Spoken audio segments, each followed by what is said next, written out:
Prayers. Thank you.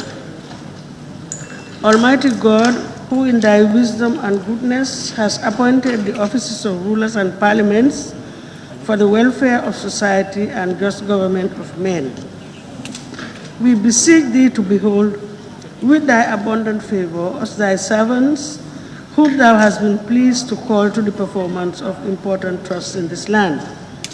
Let thy blessing descend upon us here in this house assembled. Grant us that we may treat and consider all matters that shall come under our deliberation in so just and faithful a manner, to promote thy honor and glory, to advance the peace, prosperity, and welfare of this country and of those whose interests thou hast committed to our charge. Amen. Good morning, everybody. Please sit down. Thank you. Thank you. Can you help me with this first?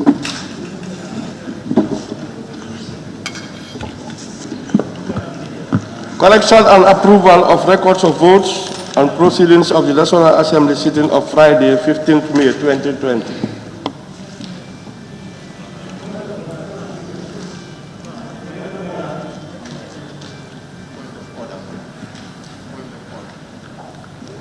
Yes? Sorry. Yes, Honorable Speaker, it appears that there is no quorum, and we proceed. I said it appears there is no quorum for us to proceed. Have a quorum. It was checked. I don't think the office of the clerk will call a meeting without a quorum. We checked that. 25, they stepped out. We sort of four. Maybe they stepped out, but they were here. We confirmed. It was confirmed. Yeah. You see, they stepped out, but they were here. I was sitting out there waiting.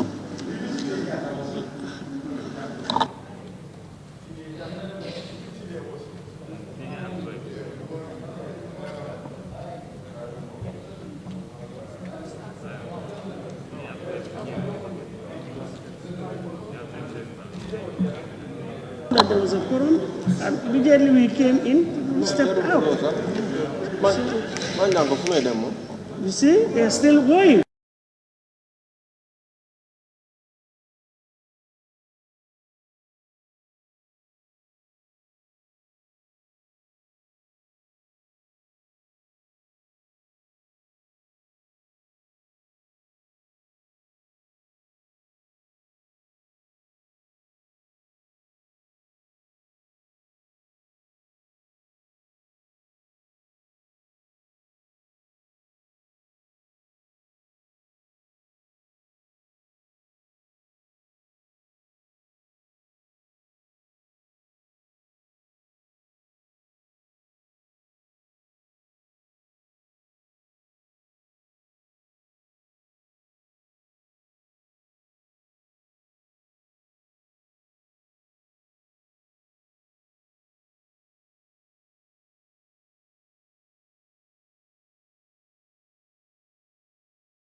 2020. Thank you very much. Good morning, honorable members. Good morning, honorable ministers. Honorable members, the record of votes and proceedings of the National Assembly sitting of Friday, the 15th of May, 2020 is before us for correction and approval. Can any honorable member please move that the said record of votes and proceedings be considered and approved? Yes, honorable member for Opanyomi. Thank you very much, Madam Speaker. I rise to move that the record of votes and proceedings of the National Assembly sittings of Friday, 15th of May, 2020 to be considered for correction and approval. Thank you. Thank you. Yes, Sanementereng, second. I rise to second the motion. Thank you. It has been moved and seconded that the record of votes and proceedings of the National Assembly sitting of Friday, the 15th of May, 2020 be approved. Any issues or corrections, observations from honorable members, starting with page 1? Thank you.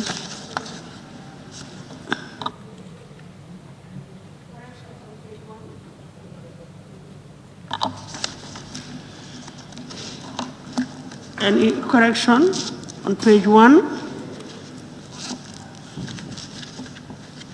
No. Page 2?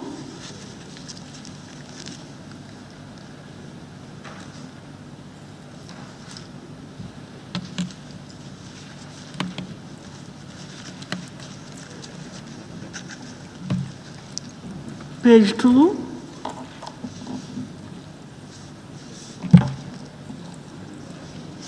Page 3?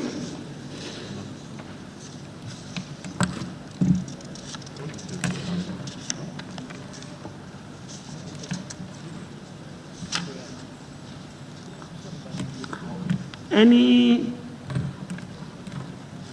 observation on the attendance on page 2? We're okay. Okay, page 4. Page 4, yes, I'm sorry, Lower Fuladu. Is it 3 or 4? Page 4. Observation and or corrections. The fourth paragraph, at the end of the fourth paragraph, corrections instead of amendments. And it goes down to question put and agreed to. Corrections.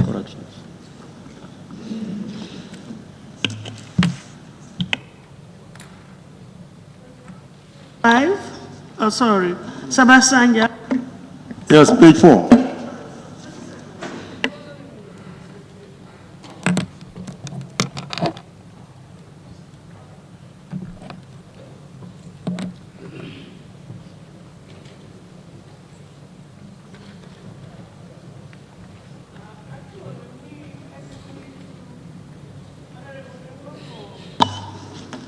For Lower Fuladu, we are not amending, we are correcting it, although correction, amend by corrector. We are correcting. So I think that is correct. Sabasanya, yes, Sabasanya. Yes, page 4. The first paragraph, last line, you have, just start from Honorable Attorney General and Minister for Justice. It's missing there.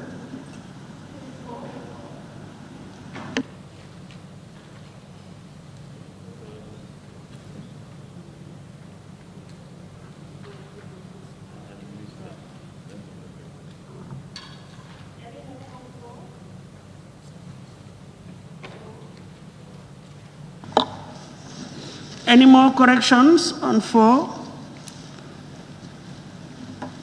Okay, 5.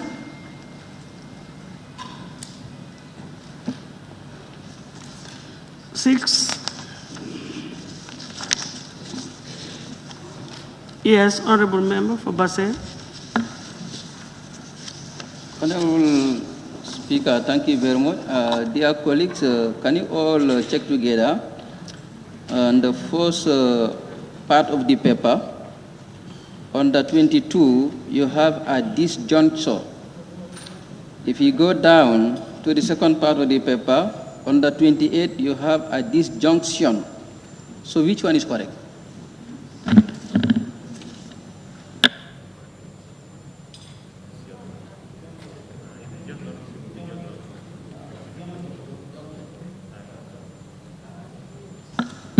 Therefore, Honourable Speaker, I propose that we correct the second part of the paper at disjunction. Where we have a disjunction, we put a disjuncture. Thank you.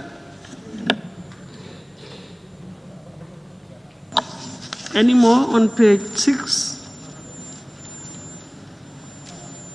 No. Page 7?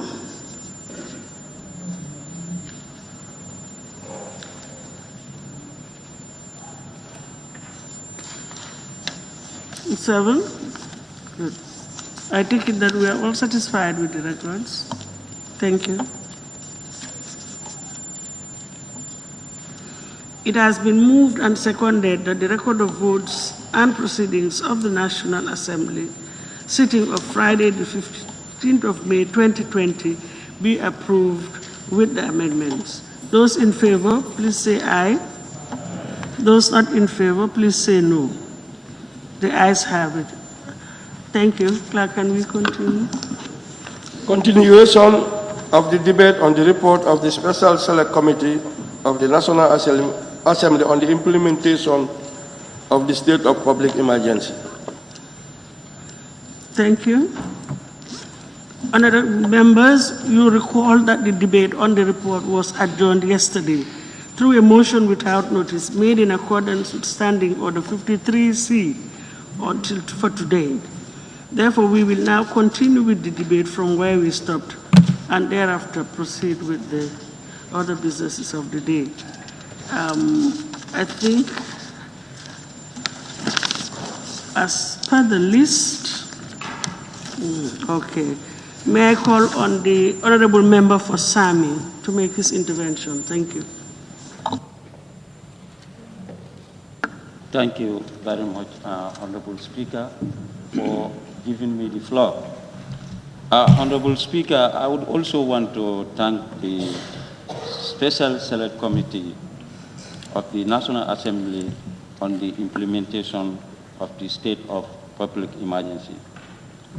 Honorable Speaker, as it is clearly stated in the report, the objective of this is for them to inform us about the state of implementation of the state of emergency and what effect it has on the life of the people in this country.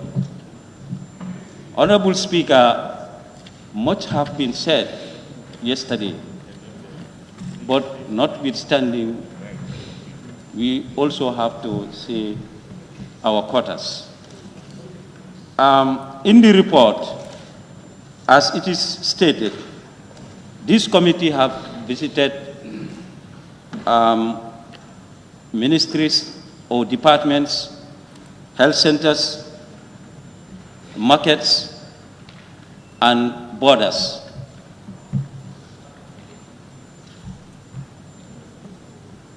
Honorable Speaker, as I said, the time that we established this Special Select Committee and the time also that we, approved the 45 days, I said it here that when we say our borders are closed, borders are not closed, and I still stand by that, to say that borders are not closed.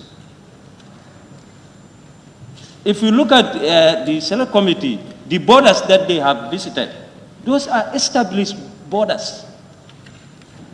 But what about the porous borders? The porous borders, are they not part of the Gambia? They are part of the Gambia.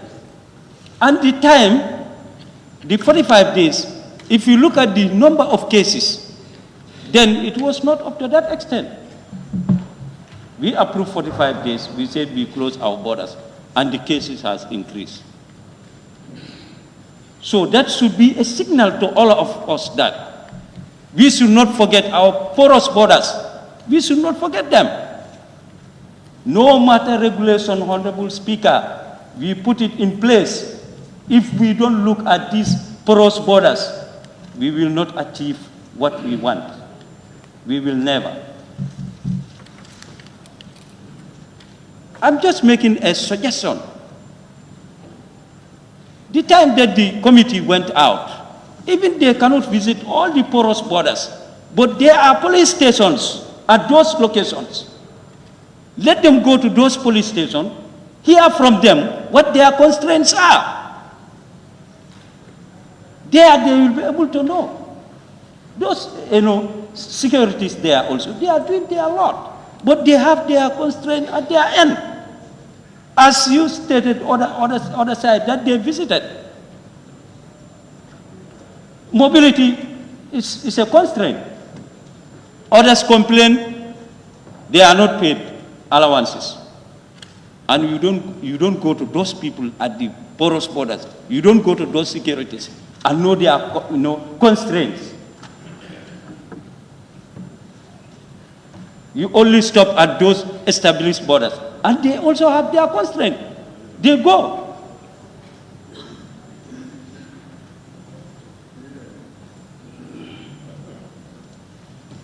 That's my suggestion. Honorable Speaker, in the report also that when we approve for 45 days, then these regulations were not amended. It was earlier on they amended these ones. I think, as they stated in the report, that the Minister of Justice, made his suggestion to them that they should at least involve the National Assembly for confirmation. And there, the regulations, there are changes, like markets. They said markets open from 6 a.m. to 1 p.m. And in the regulation, Madam Speaker, is it clearly stated there that rural areas markets should be closed?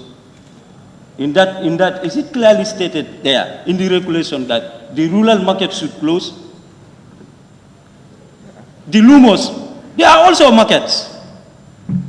It is clearly stated that they should close. The markets here, they are operating. But the Lumos at the rural areas, especially the council, Kuntar Area Council, all the councils are receiving incomes every day. But Kuntar Area Council, why are they receiving? Because they depend on the Lumos. They depend on the Lumos.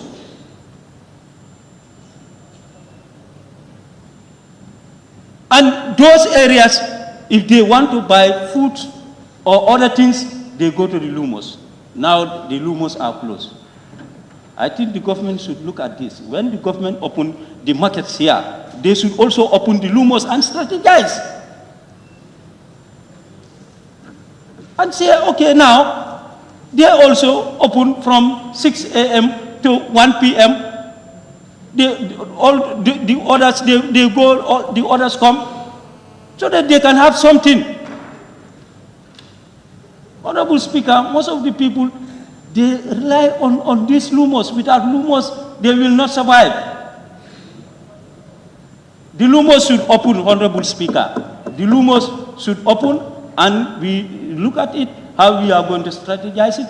The Ministry of the Interior will also assist us in that. Anybody who is entering with the health personnel, anybody who is entering, they check him or her, so that they can also earn their living.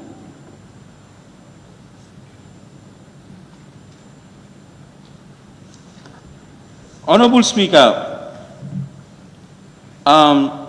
in the report, the religious leaders, they met with the committee. But the religious leaders, what they propose to them, that they prefer to pray in their churches or mosques Sundays and Fridays. They made it clear in the report. They made it clear. So, and if you go to the markets or you go to the other areas, it is in the report. The challenge is there is social distance. It's a big challenge. As they stated it, the social distance. The social distance is not recognized in the markets. And now you tell others, no, don't operate. Are we fair to the rural people? We are not fair to the rural people. If we go to the market here, even though I don't want to mention markets, I visited markets. You pave way to enter. And these markets at the rural area is only once in a week. Once in a week. It's not every day. It's once in a week. I see no reason why they should not be open when others are opening here. The mosque also, they should be open. Don't you know that, Honorable Speaker, some people, especially the vulnerable guys, what they earn at these churches, what they earn at the mosque, anytime people gather, it's too much. They go and buy food for their family. But now those people are suffering, Madam Speaker. They are suffering.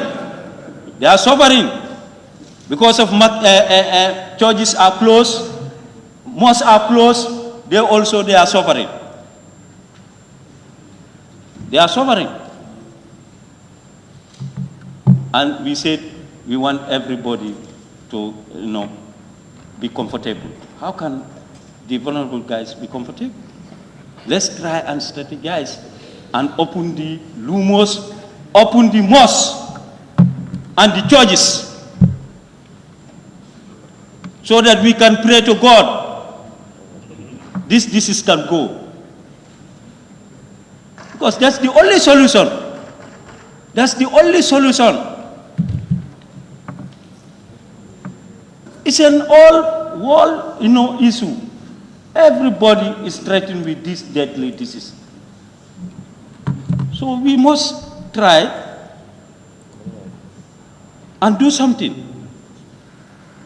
Honorable Speaker, in their report, there is one important thing that the committee misses, that is education. I don't know why they forget about education. This online classes is going on. Other speakers have said it here. Even in Combo here, people are not, forcing their kids to listen to these online classes, talk less of rural areas that are at the disadvantaged state.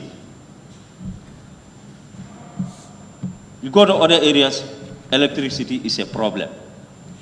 Network is a problem. And we are violating Section 30, the Constitution. Everybody has right to education. So, at least as the saying goes, I see, I remember. I hear, I forget. I do, I understand.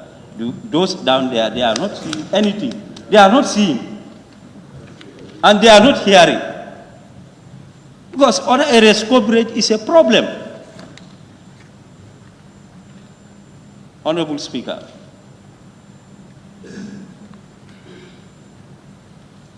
those areas also has to be looked at.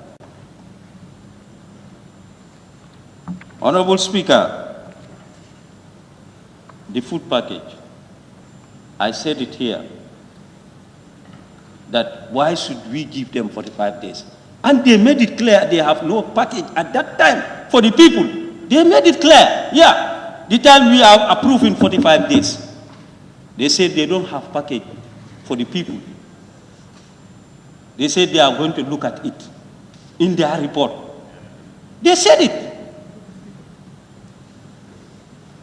Till now, the food are distributed, but it is not shared. It is not shared among people. It is limited, Honorable Speaker. It is limited. You know, Honorable Speaker, I always want to give examples at my area because I don't want anybody to say, oh, how do you know that? That's why anytime I'm giving example, I give example at my place. 400 bags is at my own village. Looking at the population of that village, about 173 households. And 8 villages is going to share that 400 bags. It's still lying there. They are thinking how to do it. They are still thinking, only rice. There is no oil, no nothing. Except rice, these 408 villages should share this.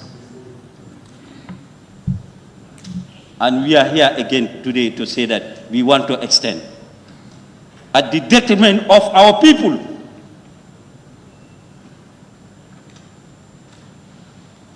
We should try not to copy others. If you are to copy, know how to copy. We have to put our code according to our size. Our resources are limited. They are limited. That's what I'm trying to say. Our resources are limited. Those people that are doing other countries, they have the resources. People can stay indoors and provide them their basic needs. But if we want to put people inside and we don't provide them the basic needs, what will happen? COVID-20 will come. Not COVID-19. COVID-20 will come. And that's going to be hunger.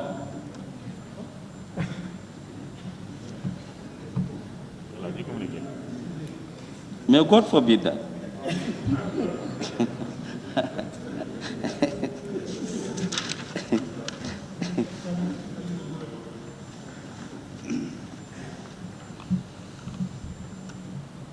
I think I have exhausted. I just want to wrap up. Thank you. I'm just looking at my list, but on the whole, I have exhausted everything. But let me just wrap it. Honorable Speaker, what I want to say, I'm not in for the extension. I'm not in for it. Because the challenges that they highlighted, social distance, is an issue. And the compensations are not forthcoming. No enough food for the people. With this, they say they want to extend. I say no to any extension. I'm not in for any extension. Let's do more sensitization. Let's do more sensitization. Let's sensitize our people, more sensitization, but no extension. And we open our mosques and churches. Thank you. Thank you very much, Honorable Member for All Yundum. Is it? All Yundum? Yeah, thank you. Thank you so much, Madam Speaker, for giving me the floor. First of all, let me thank the Special Select Committee established by this very plenary to look into the implementation of this state of public emergency in the Gambia within the last 45 days. They have done a very good job, Madam Speaker, given the fact that within a short period of time, they have gathered all the information that is required for this plenary to take up a challenging decision for the entire country. I have gone through the report and I've seen a lot of useful information that the Select Committee have accorded us with. However, I have some little reservation. Perhaps let me call it, questions. Maybe the mover of the motion will be able to respond before I continue my intervention. That is, the select committee, the special select committee has met all the stakeholders, and then they have given their information as to exactly what the state of public emergency is all about and how it is going. Going around the country to all border posts and health centers, markets, the special select committee had interviewed the grounds personnel. That is the representative of, perhaps, correct me if I am wrong, that may be the representative of the ministry responsible or the area council or whoever. But then they have not taken the view of the citizens at that particular moment. All of us in these chambers have been hearing people talking about a lot of issues about the state of public emergency. That is based on hearsay. But in my own perception, it would have been better for us to have a view from the citizens as well, being captured in the report, to better give us an idea to take an informed decision in these chambers. Because a lot of people are talking, and what they are saying is not reaching us in this parliament, perhaps in any of the reports. So the move of the motion, I think that would have been an important step if you have done that, to also get the view of the citizens in those respective places that you have visited. Honorable Speaker, the issue of the state of public emergency, in my view, I have only two issues to talk about. First, the issue of extending it to further 21 days, provided that the government will be able to implement the necessary enforcement required for us to respect the state of public emergency, and then the social distancing policies and whatever is attached to it. The people in this country, most of us, like some of my colleagues have alluded yesterday, that so many people do not believe that COVID-19 exists in this country. And we have had the Ministry of Health have given us a lot of information during the past 45 days that a lot of people have actually got this COVID-19. And we have been hearing it, but then we have our reservations. We have been asking ourselves, how do they have this coronavirus? Everything has been imported because the borders are porous. I mean, the established borders are closed, but then some of the borders are closed.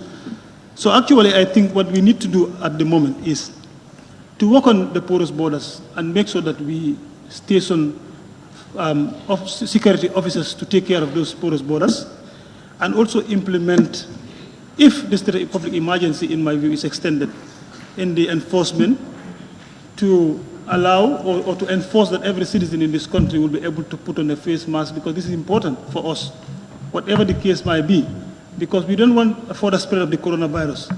Even if we extend the state of public emergency, we cannot control the spread of coronavirus in this country. So one thing we can do is to respect the social distancing,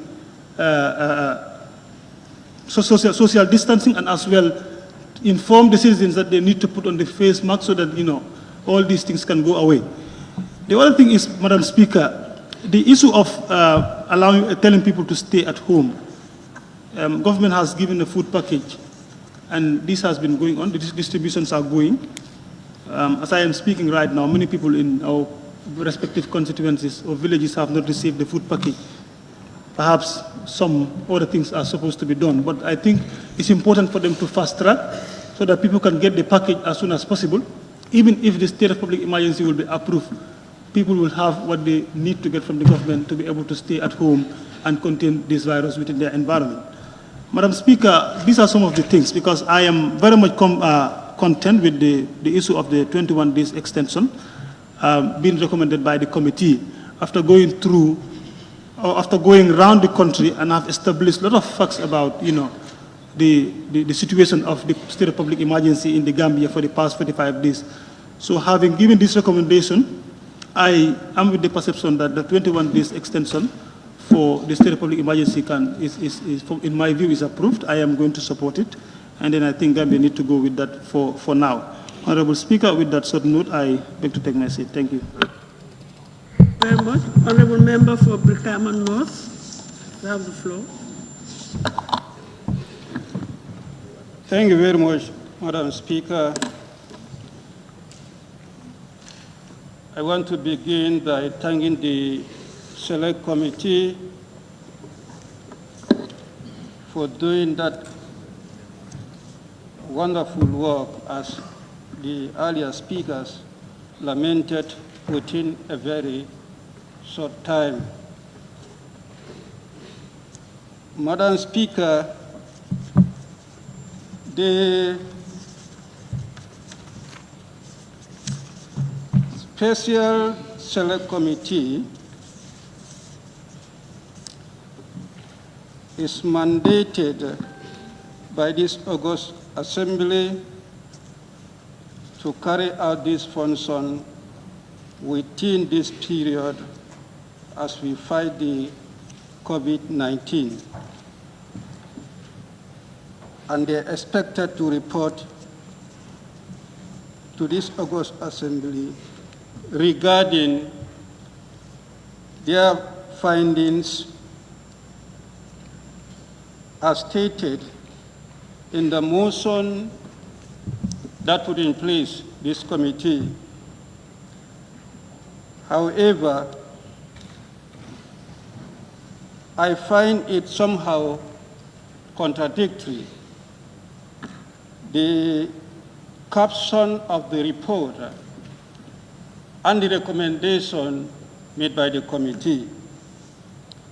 That is to say, the final report of the Select Committee of the National Assembly on the implementation of the state of public emergency. And therein in the report, the committee recommended for the extension of the state of the public emergency. I believe if the state of public emergency is extended, in a nutshell also, the committee's mandate would be thereafter extended. And we expect the committee to come back with yet another report or more reports, depending on the lifespan of the committee. And therefore, as earlier on observed, the word final may not be fitting in the report at this juncture. I would therefore also recommend that we replace it with the word preliminary report. Madam Speaker,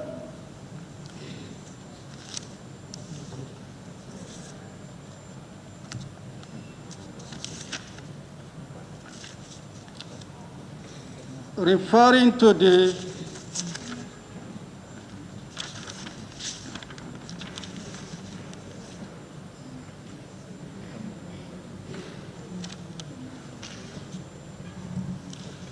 tier of the committee, one, to scrutinize regulation made in pursuance of the state of public emergency and monitor their implementation.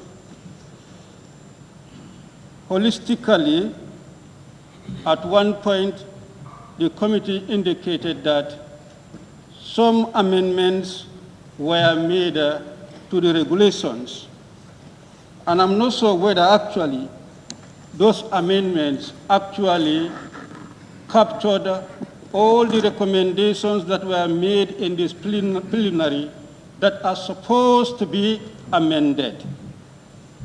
There, I would like the committee to relate the report to that of the report of the Human Rights Committee and that of the report of the Health Committee, because we said the committee should make use of both the reports of the Human Rights and that of the Health Committee. But more importantly, in trying to do amendments to the regulations, we will expect that those recommended in the Human Rights Report should all be fully captured. enforce the implementation by the executive of the state of public emergency within the limits of the law, as noted, and to ensure that the government provides the necessary mechanism for the implementation of the regulations.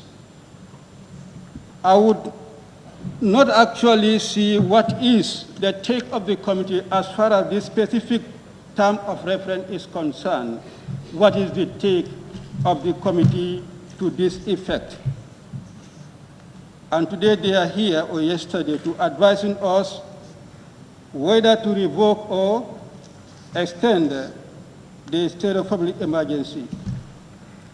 And they've got the adequate updating from the various stakeholders that they met, as indicated in the report, and any other tax that the committee considers necessary for the effective execution of its mandate.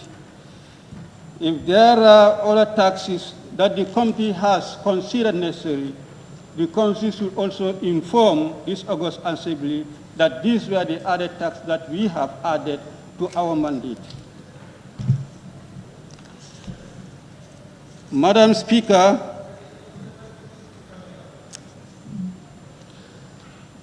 to this effect, I would simply ask if the committee, as advised by this plenary, actually acted on the report of the Human Rights Committee, and if so, they better explain, and if no, why, as well as the report of the Health Committee, as advised by the plenary. Having made those observations, I now go into the content of the report.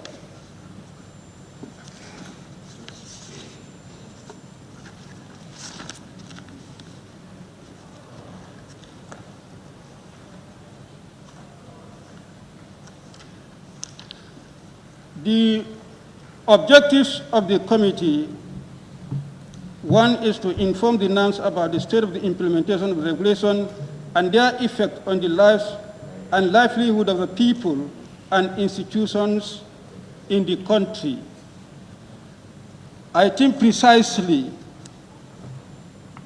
the report, in my view, did not fully address this vital objective. And I would like the chair to dilate if I stand to be corrected or otherwise. If I may read: inform the NAMS about the implementation state, inform the NAMS about the state of the implementation of the regulations, their effects on the lives and livelihood of people and the institutions in the country. I would like the chair to specifically dilate on this vital objective.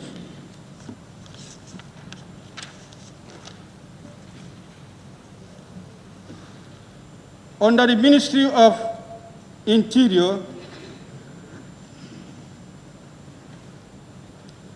the ministry expressed their constraint in terms of personal protective equipment, such as masks to help protect themselves in the course of their work and enforcement. But one thing I want to believe is also the lack of personnel as well for the ministry to effectively execute, for the security personnel to effectively carry out their functions is also available. The regulations cover the whole of the country. But I observed that in trying to implement these regulations, where the police stations are available, that's where more enforcement is focused on, or reinforcement is focused on. For example, the issue of prayers. I went to the rural areas. where the police stations are of distance, the people continue to observe their prayers. But those areas that are close to police stations, they are restricted from praying. And then the people have no choice but to move to those areas and then pray. So in my view, the number of the security personnel is also limiting them to carry out these functions. It's not only the equipment that retard them from carrying out their functions, and whether we'll have that adequate number of security officials to be able to effectively carry out those functions is an issue that remains to be answered. Under the Ministry of Finance, there is revelation of the 500 million pledge that is made to the health, and then the amount of money also that got from the World Bank. But I will expect we get the total amount of money that is raised as far as the COVID-19 is concerned. Whether this amount stated, the 500, and then the amount from the World Bank is the only amount that is raised as far as the COVID-19 is concerned, I want the chairperson to explain. I could recall when the president was addressing the public on the relief package, he did mention about $700 million is spent on this relief package. I would not know how that will corroborate with the report that we are given, and whether that is has captured this or not. I would like you to reflect on it.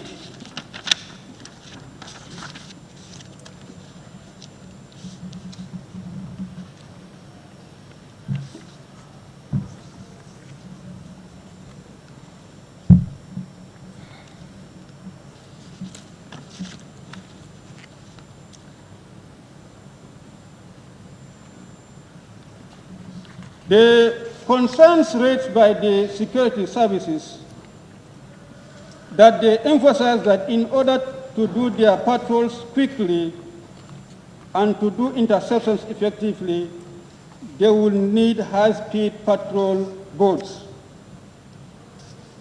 I think it will be important, this being reflective in the recommendations. But if, in my view, that will be very relevant for them to effectively carry out their functions, that should be captured in the recommendation. The Inspector General revealed 13 trucks have been intercepted, and then for smuggling the food commodities out of the country. Now, what happened to those 13 trucks? The drivers and then the goods that were intercepted, what happened to them should also be captured in the report, or should be reviewed or put to you by the Inspector General. It's also reported that 34 drivers have been arrested in connection to the breaking of the regulations. Equally, should go further to explain what had happened to those drivers. If they have been charged and then taken to court, that should also be further explained. That answering to a question posed that active football is taking place across the country, and here they express their lack of manpower to be able to contain that, and all that they can do is through dialogue. Whether that has been effective or not, because we have to be very serious as far as this law that there should be no public gathering more than 5 people. We should not have any excuse to be defaulted in trying to ensure that happens. Whether that dialogue has been effective, and what is their take again to ensure that those young children who still continue to play football are being stopped from doing so to ensure that they are protected. The law is made to ensure their protection. By whatever means, they should try to do so in order to make that possible.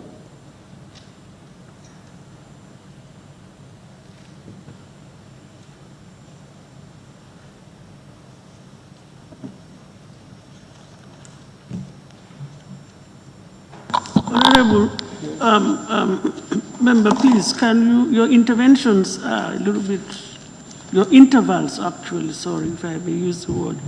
The interventions are a little long time. Religious leaders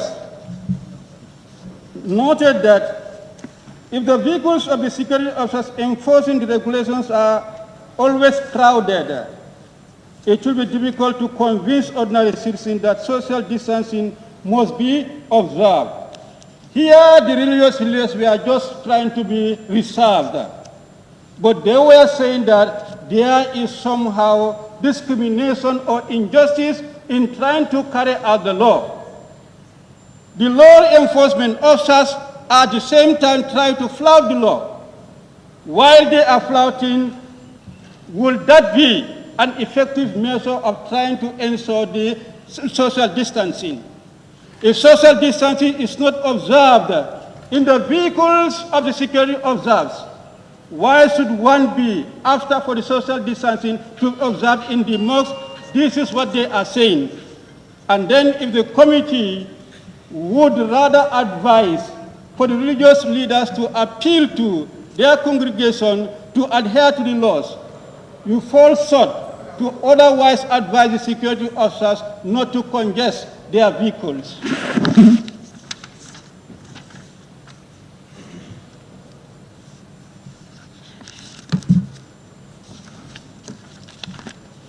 The local government authorities observed the rural council, most of whom depend on revenues collected from the weekly lumos. And as somebody earlier on observed, I have not seen in any of the regulations where the ban on lumos has been captured.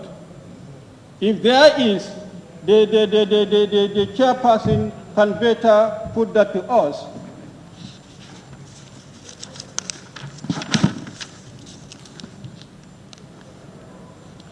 The council authorities expressed concern over potential food insecurity posed on COVID, as most farmers in the rural areas have already started consuming their seeds for the coming rainy season.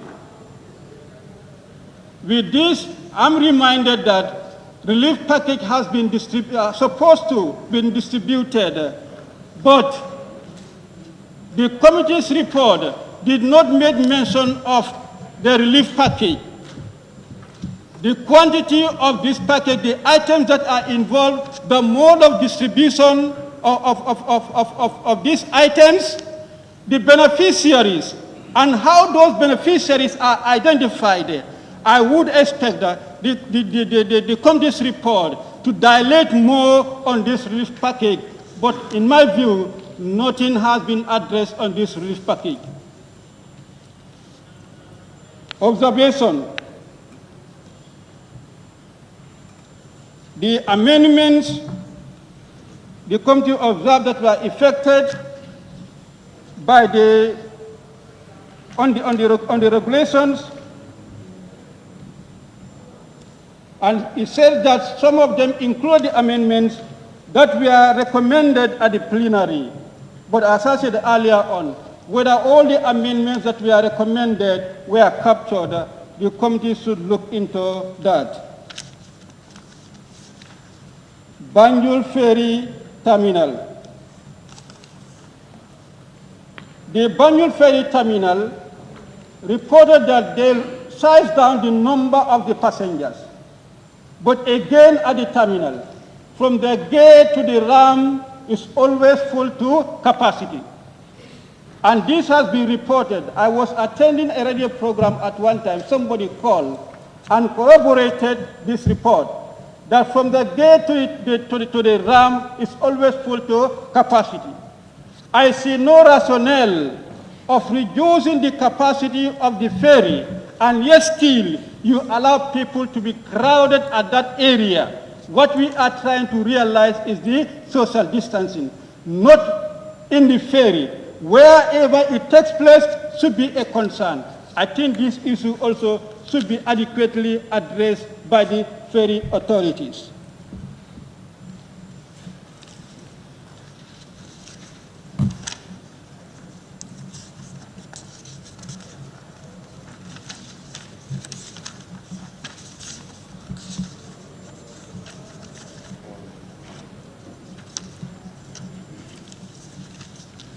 Brikama Car Park. At this juncture, I want to thank the committee for responding, even though it is part of their plan, but I was always in touch with them, and I requested for them to visit Brikama Car Park and Brikama markets. And then they called me and put to me that they will be visiting Brikama Car Park and Brikama markets, and then invited me to be there. I was there, and then I received them adequately. They observed situation on the ground. But one thing that is not captured, as far as the situation at the Brikama car park is concerned, is disinfecting the car park twice daily is not addressed in the report. And this was something that is reflected in the regulations, that the authorities should be daily disinfecting the car park twice. But this did not happen, and it's not reflected in the report. Yes, it was reported for the transport fares to be reduced. In fact, that day we told them that the government was working on that. It happened the following day. The announcement was made for the transport fares to be maintained, and then for the fuel, the pump price to be reduced. What was recommended when I visited Brikama car park was for the pump price to be reduced by 50%. The minister, yes, indicated this is the biggest reduction, $7 for diesel and $9 for petrol.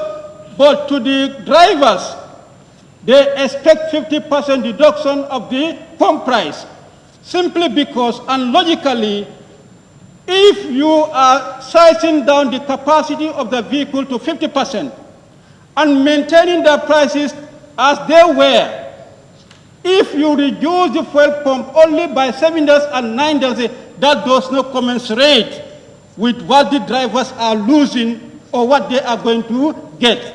What should be commensurating, if the size of the vehicle will be reduced by 50%, they expect the size of the fuel pump price to be reduced by 50%, and they can maintain their prices as well. But extra burden has been put on the people. Now the drivers are doing it on their own. Instead of maintaining their prices, the prices are increased drastically. Areas that can be $35 are increased to $100. Areas that are $10 are increased to $50. Imagine, from Westfield to Banjul this morning, the drivers will charge you $50. So that should be looked into.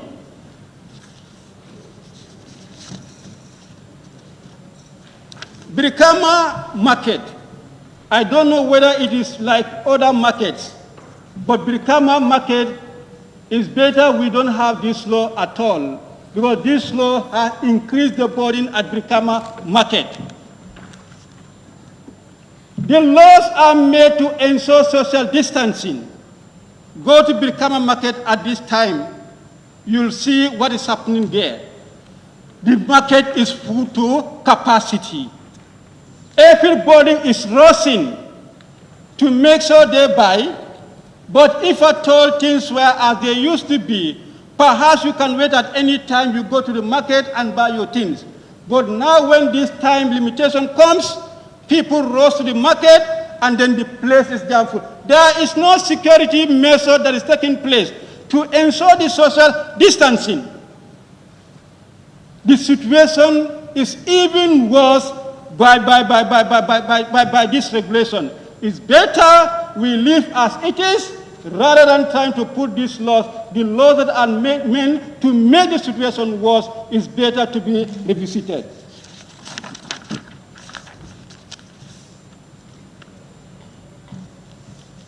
Suggestion was made by the people of Brikama Market. I think that was also reported by me to the committee, that instead of closing the non-essential food retailers and open the essential food retailers from 6 a.m. to 2 p.m., let there be a time frame for the whole market to be open. For them, they will prefer the whole market to be open, perhaps from 6 a.m. to 5 p.m. At least people will now have the time to go to the market. There will be nothing like rushing to the market. Rushing will, in fact, promote the congestion. But now when these changes happen, from 6 a.m. to 1 p.m. for the food retailers, and then from 2 p.m. to 6 p.m. for the non-food retailers. If you go to the market, there will be shops that are selling both the food retailers and the non-food retailers. You expect them to be opening at the same time. In fact, it is difficult for those people even to stay away. Some of them will go close their shops or stores while they will be sitting outside. The essence of the law is to distance them from the market, but not to close the business. If this is not realizing, I think it's better to look at it. The suggestion that is made for temporal marketplaces to be identified, for them to be moved, I think that was recommended at Brikama by the market vendors themselves at the fish market. That those vendors who sell vegetables or perhaps other commodities can be relocated to another area where they can go and then sell their goods. That is going to reduce the congestion in the market. But if you leave everybody to continue selling at the market, the congestion will not be decongested. I think that suggestion comes. But how can that be effectively done within this period? You want to move them to another location, required putting temporal structures.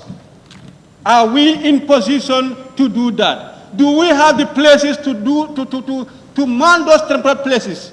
That's another thing.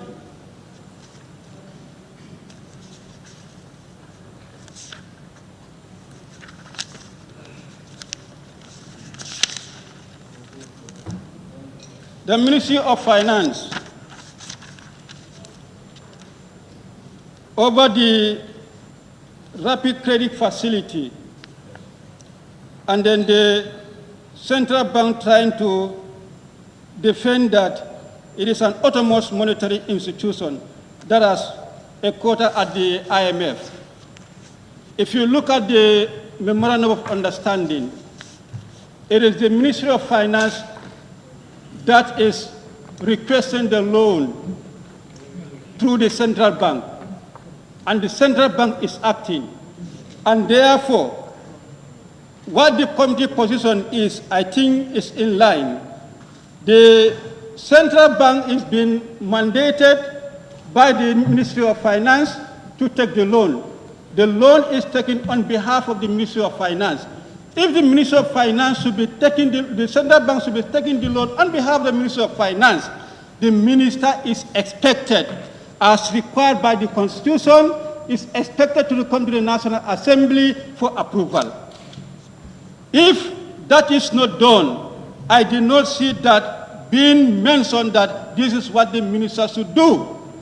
You defended your position that what the central bank should do, but what the minister should do, that is not reflective in the report.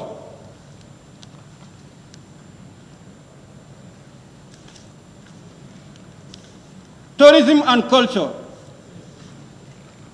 I'm happy to have the reports of the association, the Gambia Hotel Associations and Travel Agency Associations, that was laid before the committee, and then they were invited, and the chairperson did call me that they were very pleased and you listened to them very well and their case were well heard.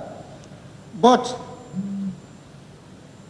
I did not see in the recommendation what you have recommended as far as the hoteliers are concerned.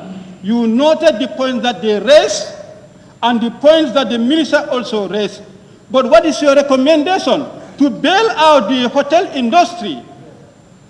Your recommendation to bail out the hotel industry, you said it is there.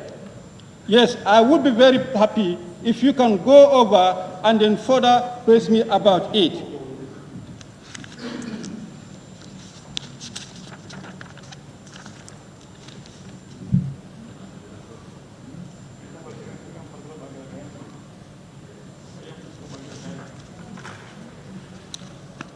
The recommendations, that's the final stage of it.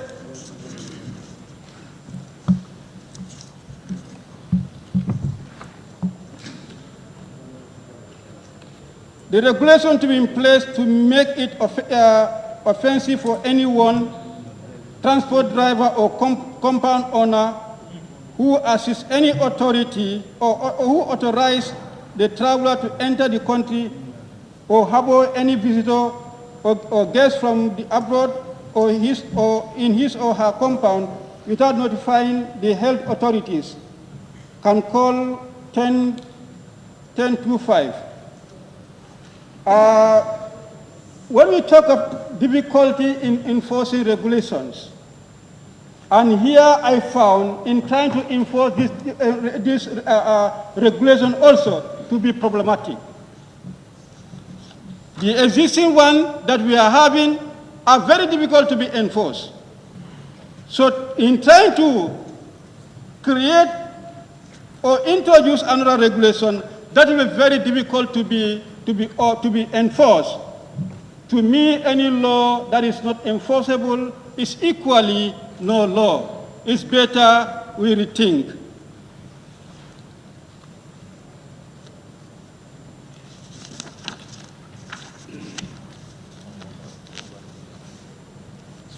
Under local government,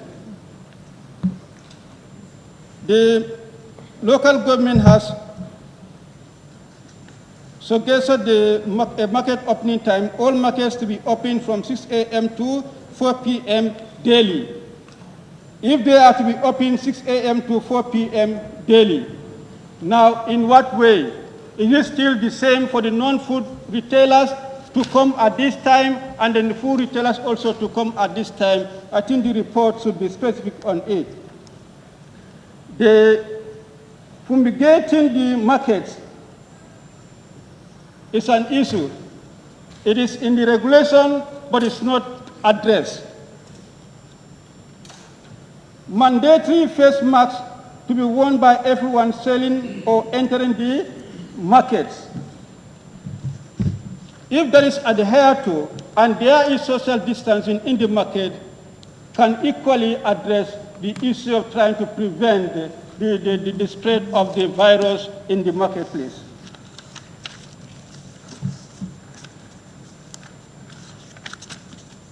Conclusion or resolutions. There are about 6 points in the preamble of the resolution. The first one, you consider or note the continual rise in the neighboring region, Senegal, that is the COVID-19 cases. And then in the second one, you noted the increment in the number of infected cases in the Gambia. And then most of whom you indicated are traced or could be traced from the immediate neighborhood, that is Senegal, precisely. In the third one,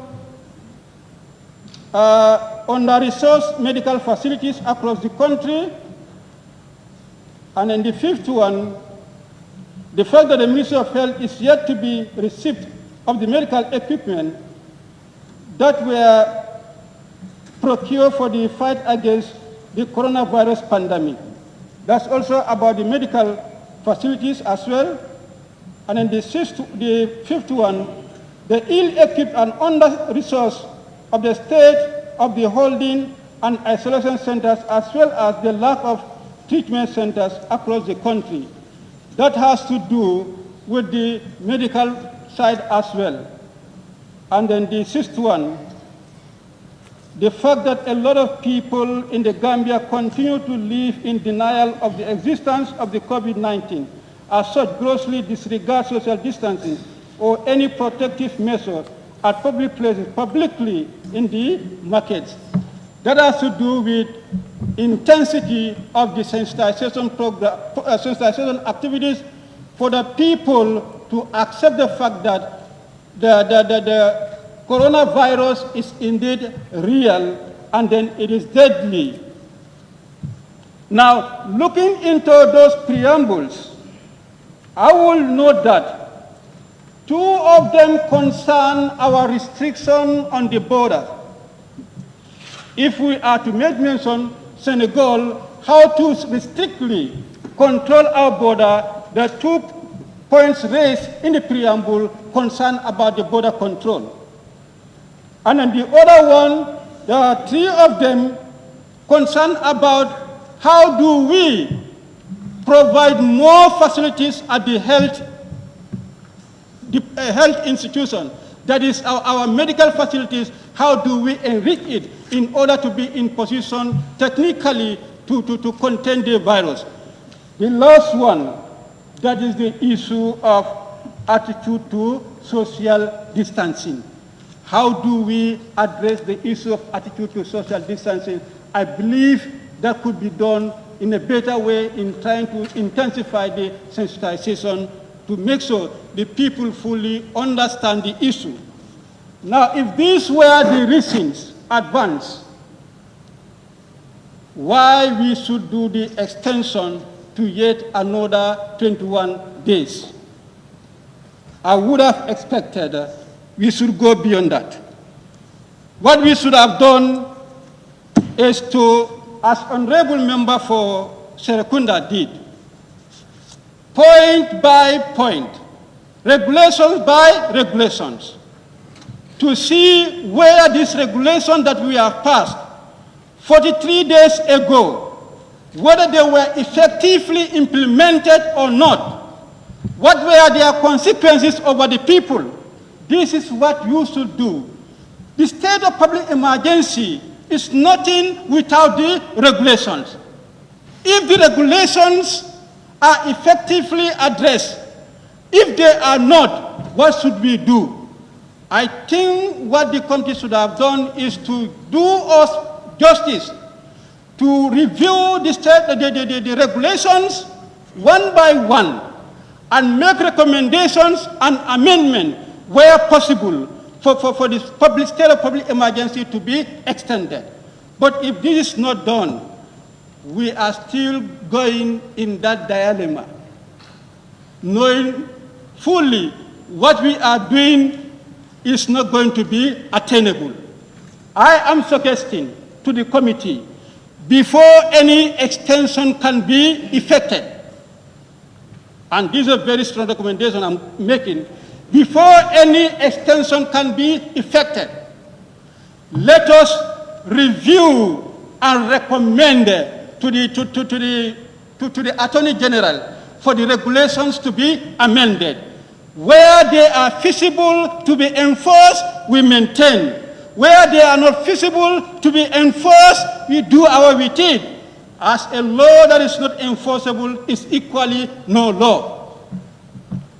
This is the recommendation I am making to you before we can effect any amendment to the, before we can effect any extension to this state of public emergency.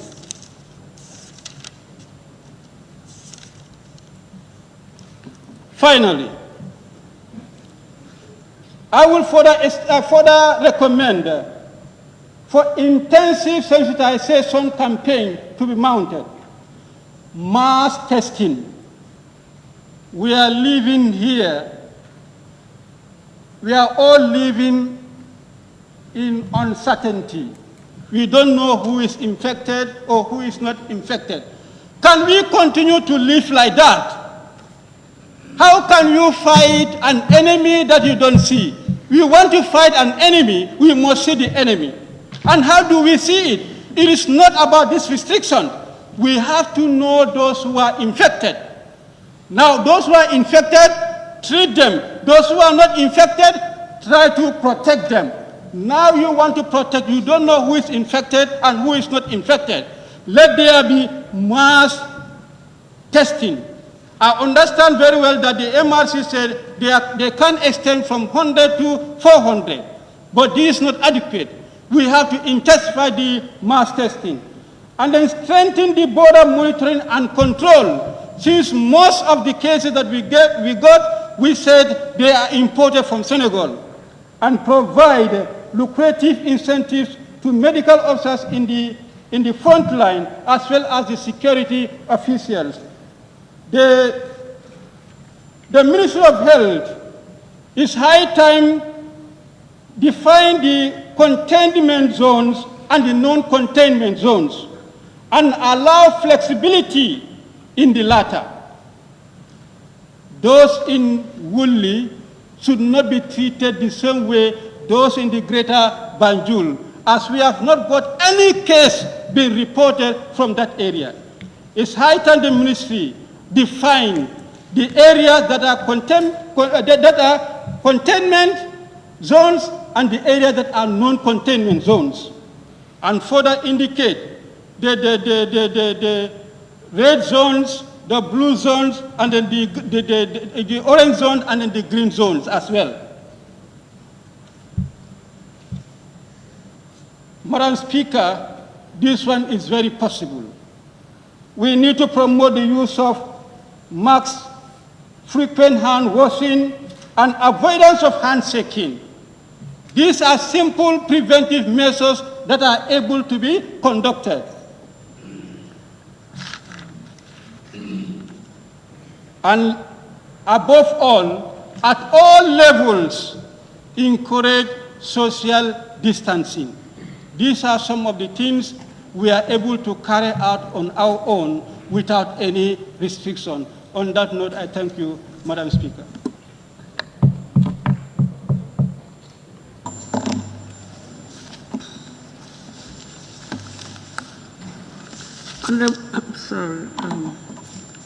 Honorable Member for Lower Badibu.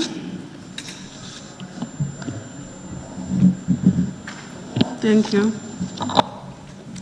Thank you very much, Honorable Speaker, for the floor. Honorable Speaker, first of all, I would like to thank the Special Select Committee for the wonderful job that they have done. However, with that, Honorable Speaker, I would like to refer this August Assembly to the Constitution, Section 35 of the Constitution. With your permission, Ma, I would like to read Section 35(1) and 2. It says, an act of the National Assembly may authorize the taking during any period of emergency of measures that are reasonably justifiable for dealing with the situation that exists in the Gambia. 2 says, it says, nothing contained in or done under the authority of such an act shall be held to be inconsistent with or in contravention of Section 19, 23, 24, other than subsection 5 to 8 thereof, or 25 of this section, Constitution, to the extent that it is reasonably justifiable in the circumstances arising or existing during a period of public emergency for the purpose of dealing with the situation. Honorable Speaker, this has clearly informed us that we are dealing with a situation which is an emergency situation.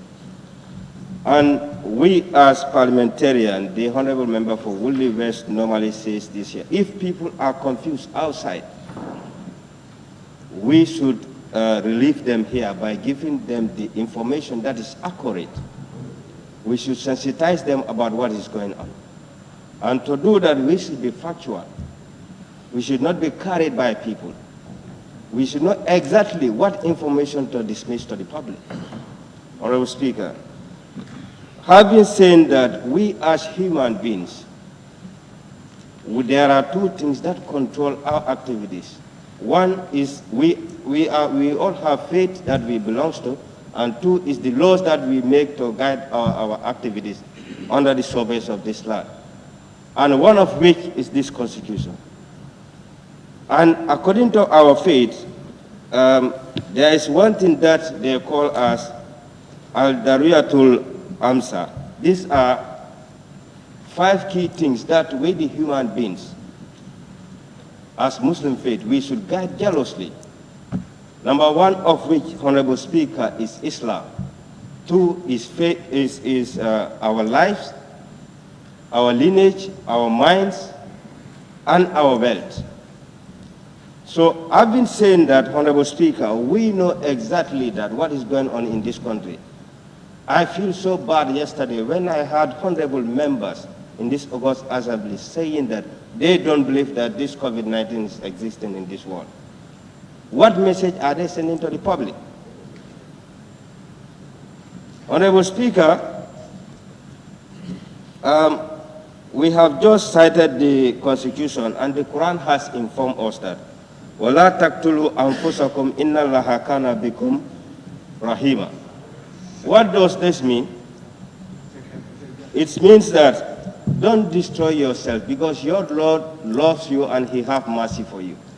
So if our Lord has mercy for us and he loves us, why is it that we are throwing ourselves into the mess? Because we want to impress people outside. Because those outside are not well equipped with the information that you have. Why would we do that? Honorable Speaker, having said that, I will go straight to the regulations. That is the closure of educational institutions and places of worship emergency power regulation. I am not much comfortable with this regulation, Honorable Speaker, and I would like the Honorable Attorney General to clear my doubts on this. Because if you look at it, at the cover page, it said closure of educational institutions and places of worship, emergency powers regulations, 2020. And it says the closure of educational institution of worship shall be closed to the public, shall, which means mandatory. That's what they inform us. And if you go to the other page, it says permissible uses, notwithstanding regulation 2, an educational institution may be open for official use by its administrative staff. And now you have already informed us that this is mandatory. Now you say it's permissible. And if you go further, you say a mosque or a church may be open for the sole purpose of the call to prayer or a religious announcement of any other form. Any call to prayer, from Zuhur to Asr, is a proclamation that come for prayer. And that is any other form of announcement that you have to come. This is a religious announcement. So if people go to the mosque to pray and the police go there to arrest them, who arrests them?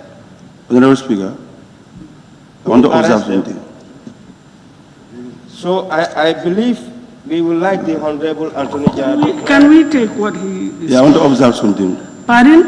I want to observe. You want to observe? If it is a point of observation, you get permission point from of observation. I think the Honorable member... He has a point of observation. Yes, Honorable, yes. please, can we have one meeting? Yes, thank you.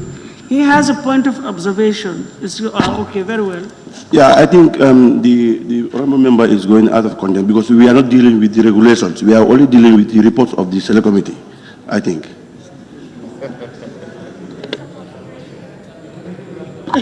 But you will recall that yesterday, honorable members made reference to the regulations as well. So go ahead, please. Thank you.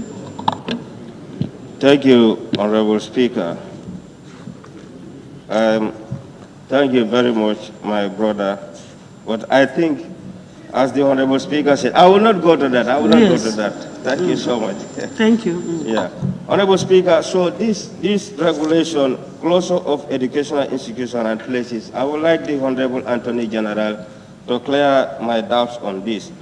Having said that, if we go for our Honorable Speaker on the report, page 6, the Minister of Justice, we heard that the first paragraph, at the midst of the paragraph, it says, while the Minister of Interior reported that his ministry, up to the time of the committee's engagement, did not receive copies of the regulation, the Attorney General and Minister of Justice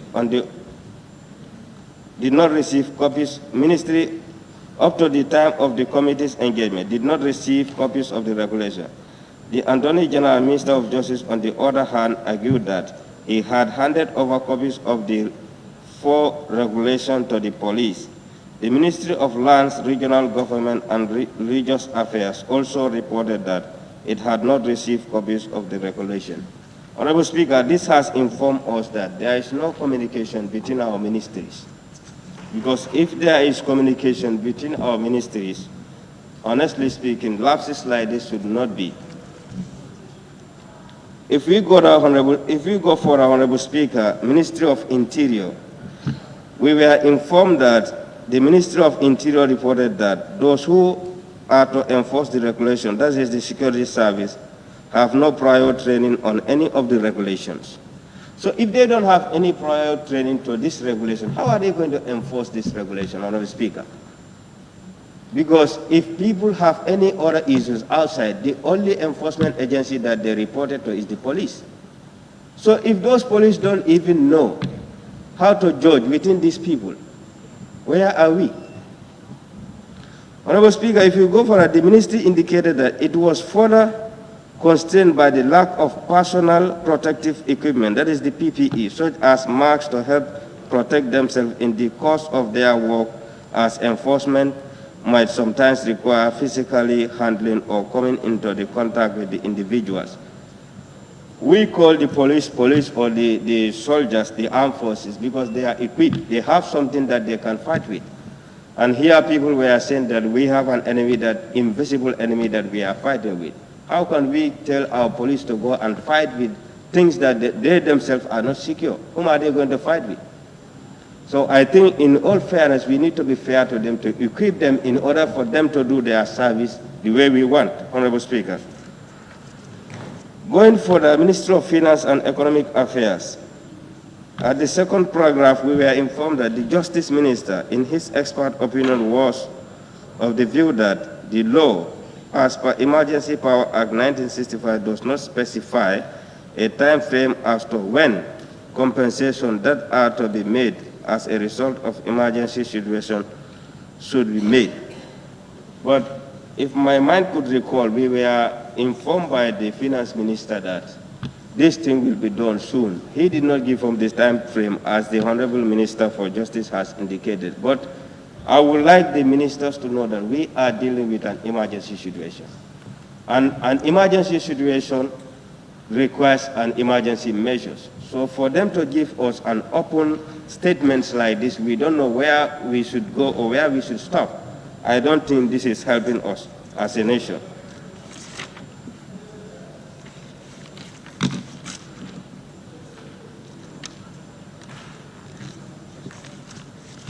Honorable Speaker, going further, page 8 of the report, we were told by the report that the Gambia Christian Council, that is the GCC, and the Gambia Supreme Islamic Council, GSIC, have also indicated that even though they do encourage their followers to abide by the government regulation, the ban on public gatherings has affected their way of worship.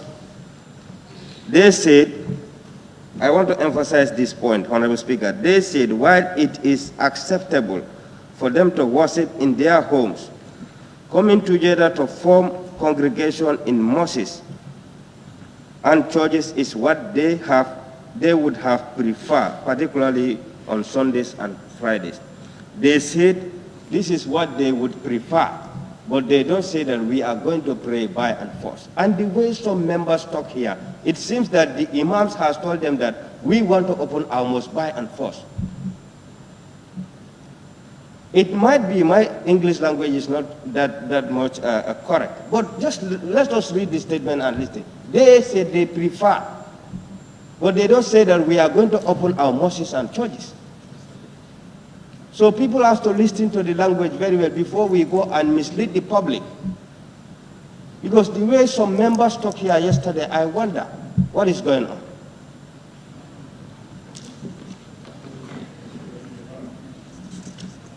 Honorable Speaker, I have been saying that if we go further again, the page 10, local government authorities.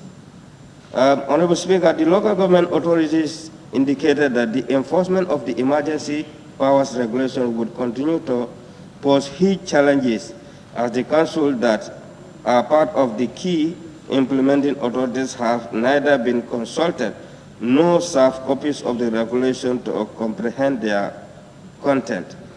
So I don't know how are we going to enforce these laws that we are making. I once said this here, we are very good when it comes to framing our laws and try to put nice words and jargons and put them like that. But the laws cannot be enforced if the enforcers of the laws are not even aware of the very law that they should enforce on our people. So if they don't get copies and they are not aware of what is going on, where are we? So I would like the chairperson to clear my doubts on this.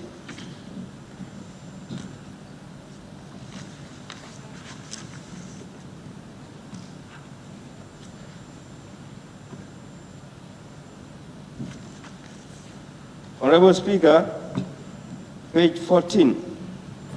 We were informed that Farafenni General Hospital, that is the NBR, the committee's observations too, they say that there was nobody to take the temperatures of visitors as they enter the hospital. And if you look at the interview with the ground personnel there, what the committee is reporting and what the ground personnel are saying is contradictory, because they were saying that the temperature of everyone at the outpatient department was reported to be taken before any service are rendered.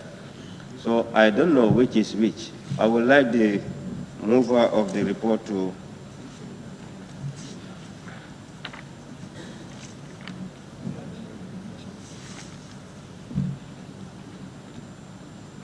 Honorable Speaker, the last question that I would like to ask is that the issue of government request loans from the IMF, as indicated here, we were informed that the government of the Gambia has requested a rapid credit transfer, that is RCF loan, of 25% of quota of special drawing rights, that is 15.55 million from the International Monetary Fund. But we made to understand that IMF don't give loans to government. So in this bone of contention, Honorable Speaker, what the report is what we write from the report, and what is actually on this internal memo of Ministry of Finance is contradictory. Because we know the international reporting standard of IMF. They don't give loans to government. That's clear. But why would the government request loan from the IMF? Instead, what we know is that the central banks of the third world countries normally, they all have something with the IMF and the World Banks. This is clear to us. But why would our government request a rapid credit transfer from IMF? We know that central bank, CBG, is an autonomous body. CBG is an autonomous body, which we all know, and it is clear to us. But would the government, it is right for the government to request a loan from the IMF. We knew that the CBG can do this on behalf of the government. That is between the CBG and the IMF. But the request here is my bone of contention, and I would like the Minister of Finance to clear this doubt for us, Honorable Speaker. Honorable Speaker, without going further, I think these are some of the observations that I have, and I will thank you so much, and thank the members of the Special Select Committee. Thank you so much. Very much. Honorable Member for Latrikunda Sabiji.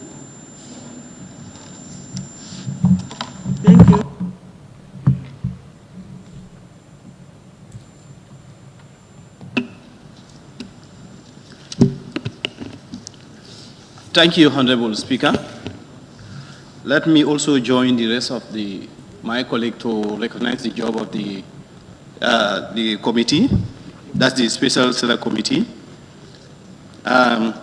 This is a committee that was established by us here in the Parliament. Also, we give them some reference to carry out their jobs, and today they are back presenting their report to us. And we're going to look at that report and debate on it, see whether we're going to approve it or we're not going to approve it. Honorable Speaker, looking at their report, I might differ with some members of the Parliament, because I might say that at this moment, well, it's a good job, but I am not supporting the report as I start my intervention. And I will give you my reason of why I am not supporting the report. Honorable Speaker, if you look at their report on page 9,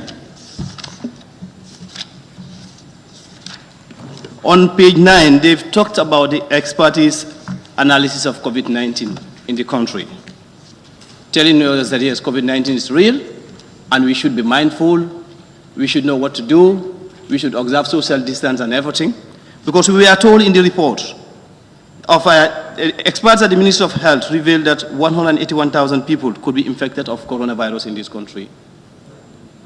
And then 20% of this figure is expected to require medical attention. 20% of 181,000, 20% is expected. And we are told there are also 5% might die of COVID-19. Yes, they are trying to, tell us that the COVID-19 is real, we should be careful.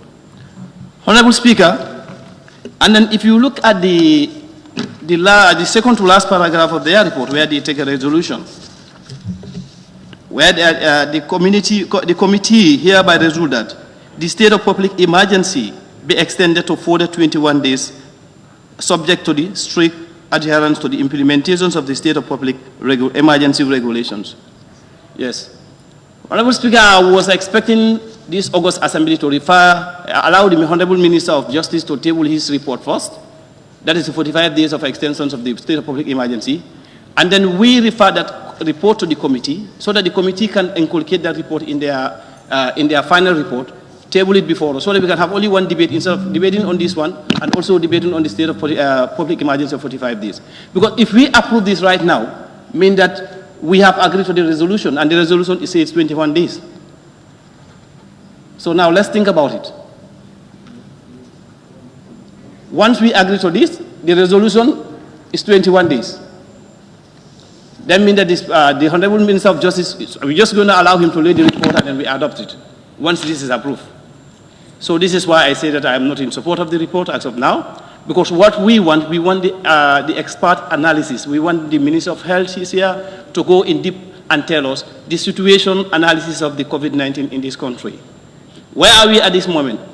Are we at the high risk, medium risk, or low risk? We want to know the level of the country, where Gambia is at this moment.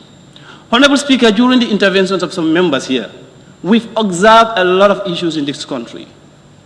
The 45 days is coming to elapse. What have we achieved as a country? Let's ask ourselves. Ask a committee, special select committee, a government at large, what did we achieve? Let's ask ourselves. It's important. Somebody complains about the lumos in the provinces are not operated. And let us just be realistic to ourselves here.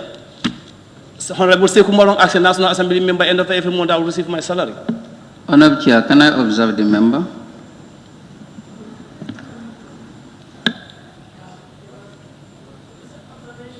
Well, I allow, yeah, it's fine. You have to allow me. Thank you very much. I hear you saying that if we adopt this report, it seems so we have adopted the motion on further extent of the period of state of public emergency. This is what you want to say? Okay, please.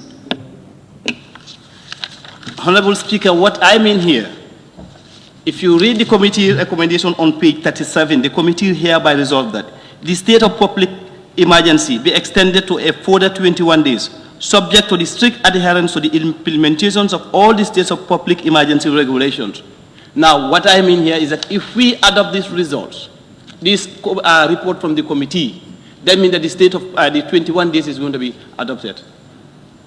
Maybe the committee will be... Sorry, no, please, may I just draw your attention to the fact that we have our standing orders, and the sequence of events is that you lay reports first before motions. Now, I know that the report and the motion are interlinked, but at the appropriate time, we may seek views as to whether to take a vote on one or wait for the other and try to interlink it. But as of now, the report contains recommendations. I stand to be corrected. Recommendations. We can adopt the report as per the recommendations, but I don't think, in my own opinion, that should stop us from taking the substantive motion of asking for an extension, which will be binding. As we did the last time, they came and asked for 90 days. It was amended to 45 days. So I think that's in my mind, that's the correct position. So I don't think we are wrong in taking the report, tabling the report, and then we go ahead with the motion. So you can proceed with your intervention. Well, thank you. And at the end of the day, when we get to the bridge, we cross.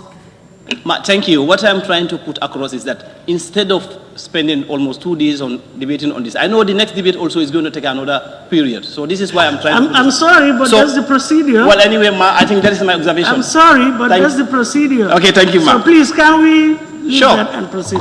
Okay.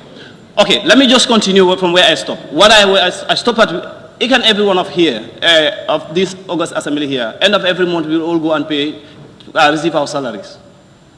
The honorable ministers are here. End of month, they are all going to be paid their salary.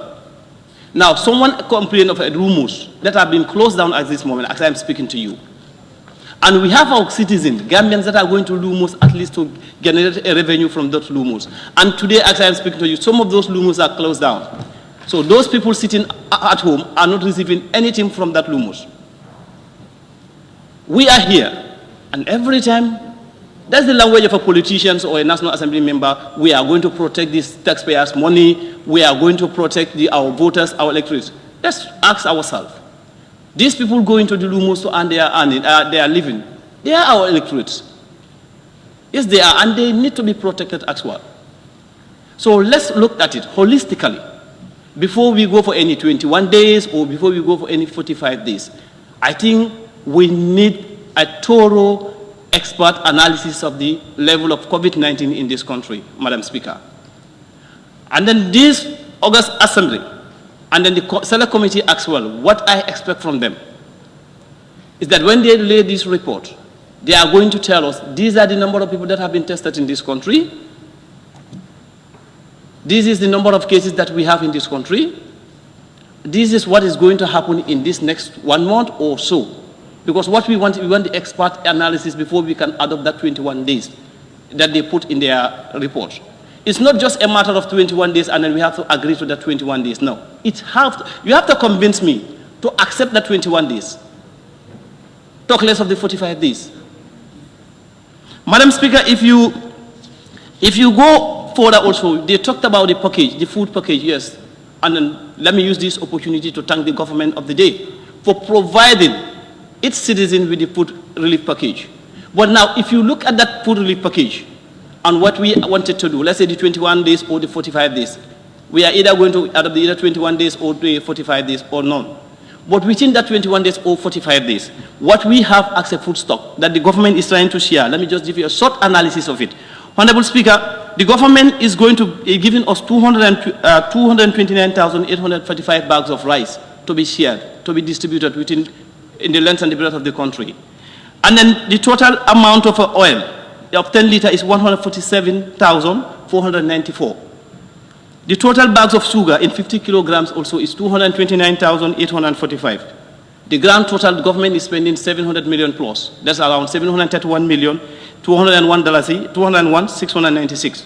Madam Speaker, if you go further, those who are going to benefit from this, Now, according to NDMA, they say that 4 people or less, rice will be, they will share for 25 kilograms of rice. And then oil, they will have 5 liters of oil, and they will have 25 kilograms of sugar. If you look at, they say 5 to 10 people will at least will share 50 kilograms, will have 50 kilograms. 5 to 10 people will share 50 kilograms, 10 liters of oil, 50 kilograms of sugar. 11 to 15, 75 kilograms of rice, 15 liters of oil, and 75 kilograms of sugar as well. So this is what they reported to us. This is what we have. But now let's ask ourselves, is this really enough to ask people to stay at home? It's important.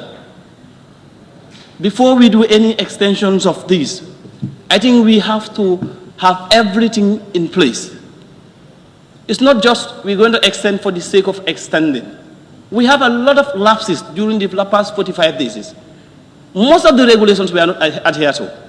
And then the most disappointing part of it, you hear some sectors ministers say that we are not aware of this regulation or we are not communicated. Where is the proactiveness of the minister, the sectors?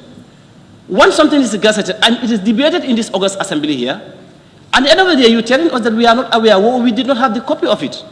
Yes, if you talk about the PPEs, that's the personal protective equipment, government should provide them with that. That's important. But by saying that we are not served with the regulations, I think we should stop saying that. The past 45 days, we all know what has happened. You go to the market, it's like there's nothing is happening. You go to the schools, people are still playing football. Go to the Barra SO terminal here. It's like there is no state of public emergency. There is no regulations in place. So it's just not just a matter of going for 45 days, but the implementation is where we're having a problem. And then this is not only happening in the Gambia as a country, it's happening in the whole of Africa. And then let's be realistic to each other. When we say social distancing in the Gambia, Honorable Speaker, yes, we can just talk about it. But if you want to force a social distance in this country, it's going to be a problem. You will end up having a problem with people. The reason why I say this one, our level of earnings are different in this country. Let's imagine how many percent of our populations are employed today. Those that are earning a salary. The teachers, the private teachers are complaining of that some of them are going to be laid off. Or some of them are not going to receive a full salary. You know, these are all things that we need to put in we have to look at all these areas before we approve whether it's going to be 25 days or whether it's going to be 45 days. Madam Speaker, in conclusion, I want to use this opportunity also to thank all the philanthropists, those who have contributed directly or indirectly towards the fight against the COVID-19. And then one advantage of this COVID-19 is, it just rings a bell to us, telling us that, look, let us invest in our health sector. If you are rich, this is the moment. Even if you are rich, you cannot go to Europe, you cannot go to America, you cannot go to Senegal for treatment. All your treatment is going to take place in the Gambia here. So it's sending a very, very, very strong signal to us that we should invest in our health sector. We should invest in our agricultural sector. We should invest in our educational sector. Look at the number of rices that we are buying from outside. If Gambia is producing this rice in this country here, all those monies that we are spending on this, 700 plus million we are spending, if this stays in this country here, given to our private businessmen or our farmers to produce rice, the story today will be having a different scenario. But what will happen if the COVID-19 continues? May God forbid. Let's just think twice. And also, please, Honorable Speaker, I think this is a high time, by standing in this August Assembly, it always says that I'm representing my people, and I am trying to protect the taxpayers' money. Let's just think twice. It's not just a matter of you should stand here, say that I'm doing this, and for people to clap at you. At the end of the day, you just have people say that, yes, you are doing something good. No, that's not important. What is important right now is that, yes, you are here earning your salary. Someone is at Badibu or at Basi, struggling to sell his onions at the Lumos, and the person could not sell that onion at the Lumos, and they are suffering. This is what is happening in this country. So I am still also appealing to this Honorable Assembly that what we are going to do either is going to be 21 days or 45 days. Let us look at it holistically before we agree to any other thing. Thank you. Very much. Honorable Member for Funyi Jarol. Oh, thank you very much, Madam Speaker, for giving me the chance or the opportunity to contribute to the report laid before us. Although many speakers have spoken before me and they deliberated well, everybody is entitled to your opinion. To start with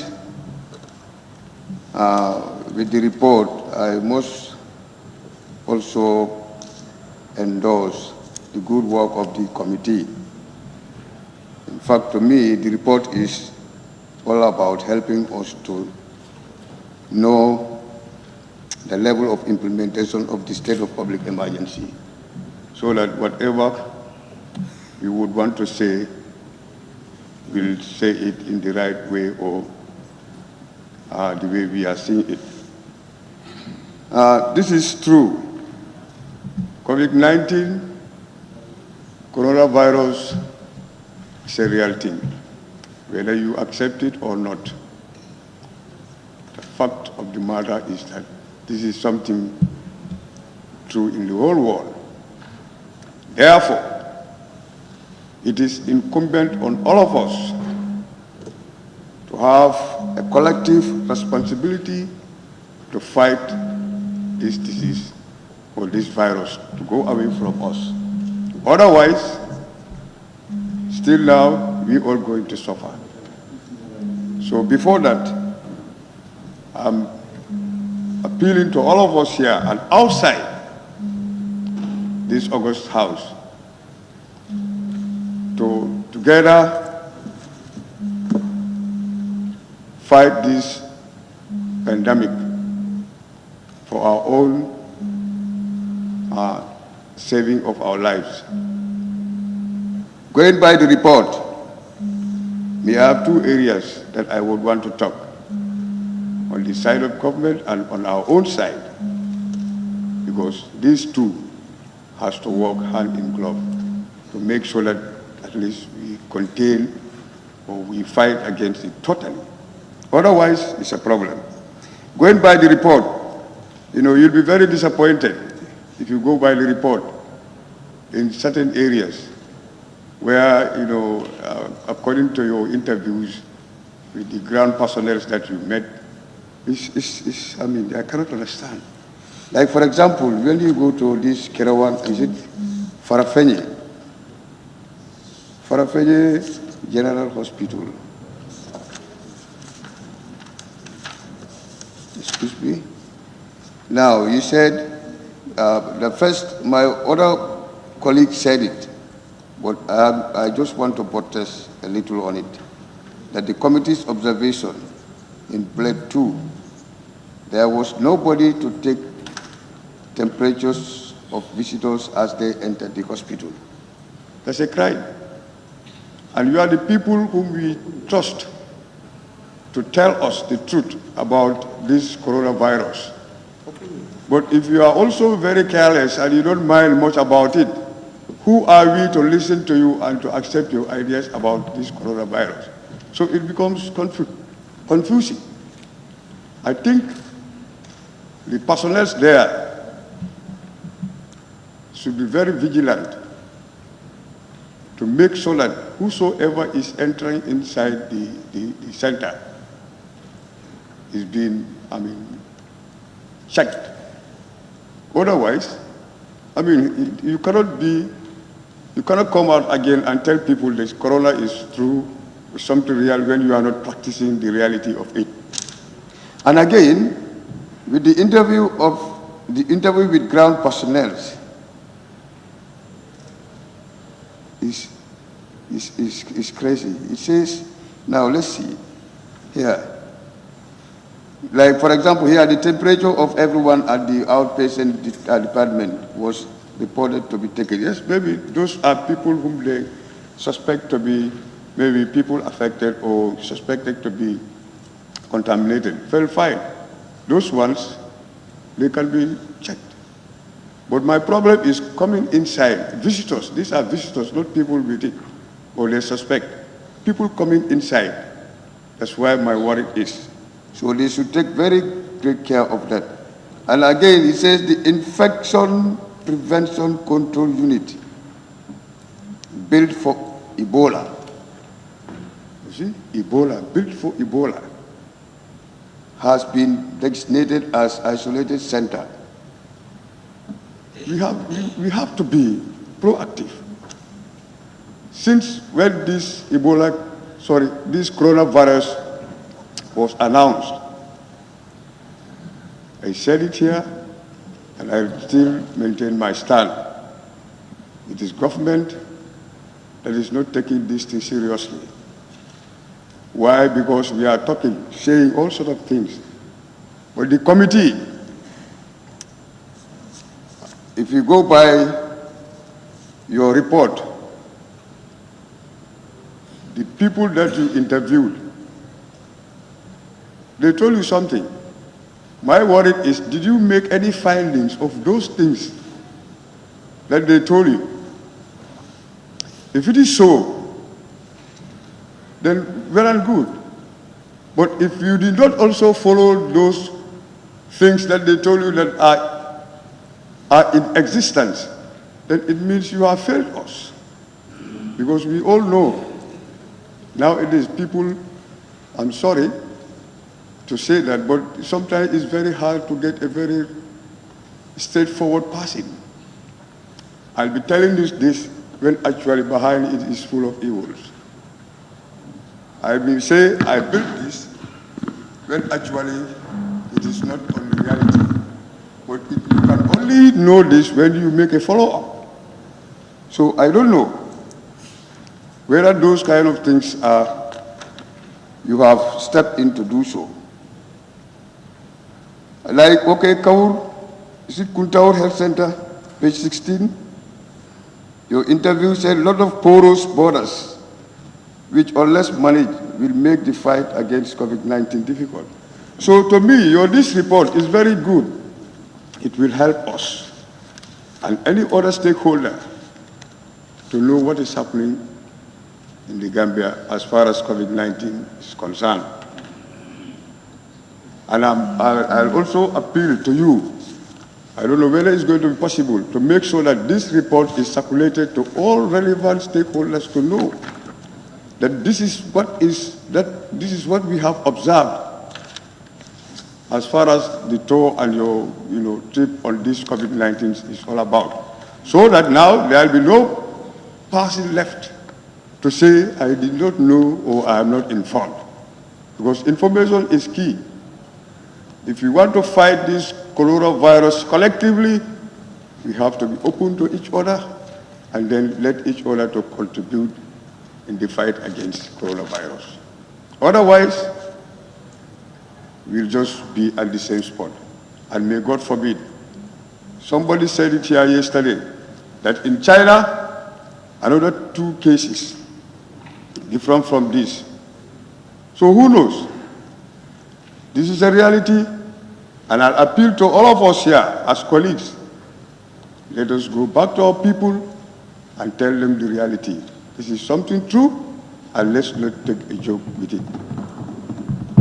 As we did during our political campaigns for these seats, we went around talking to people, whether you listen, whether they listen to you or not, whether they will vote for you or not, but we all went around to talk whatever we want to say to our people. Now we are here, and this coronavirus is a reality. I'm appealing, let's all go back to our people, sensitize them, tell them. Because otherwise, if we don't do that, tomorrow, if, may God forbid, if it turns the other way around, who is going to vote for you? You'll miss your electorates, or even yourself, you may lose your life. So before that, this is something that all of us should put our hands together and fight for it, fight against it. Government, I will emphasize again, government must be very serious take the bull by its horn. Make sure that regulations that are put in place, you make sure that they are fully adhered to. I mean, you cannot be a leader and you want to satisfy all. It's not possible. But make sure that whatever is good for your people, please make sure that that stands. As a leader, you should make sure that that thing stands and let them understand why you want to do it for them. Let it not be just always, lip say. You say it here and then finish it. That will not help. Madam Speaker, from the bottom of my heart, I am appealing to all of us to collectively fight this coronavirus away.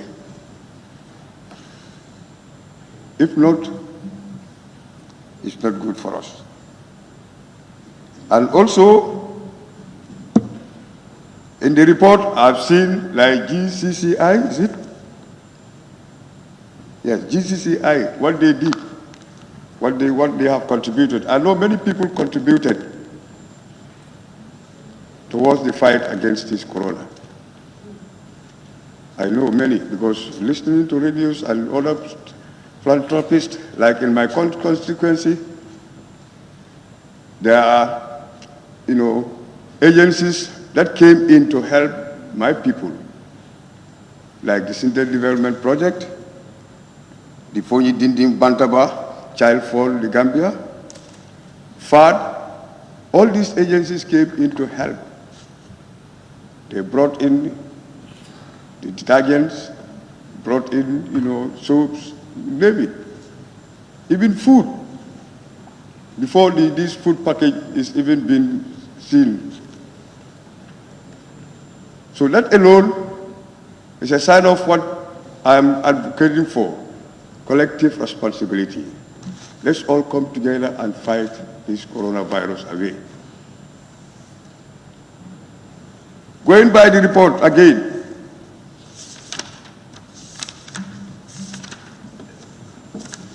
Madam Speaker,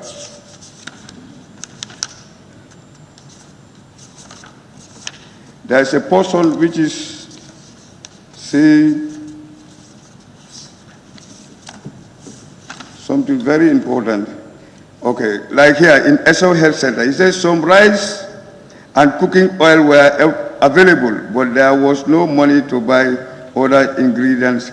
As such, no cooking was taking place to provide meals for patients.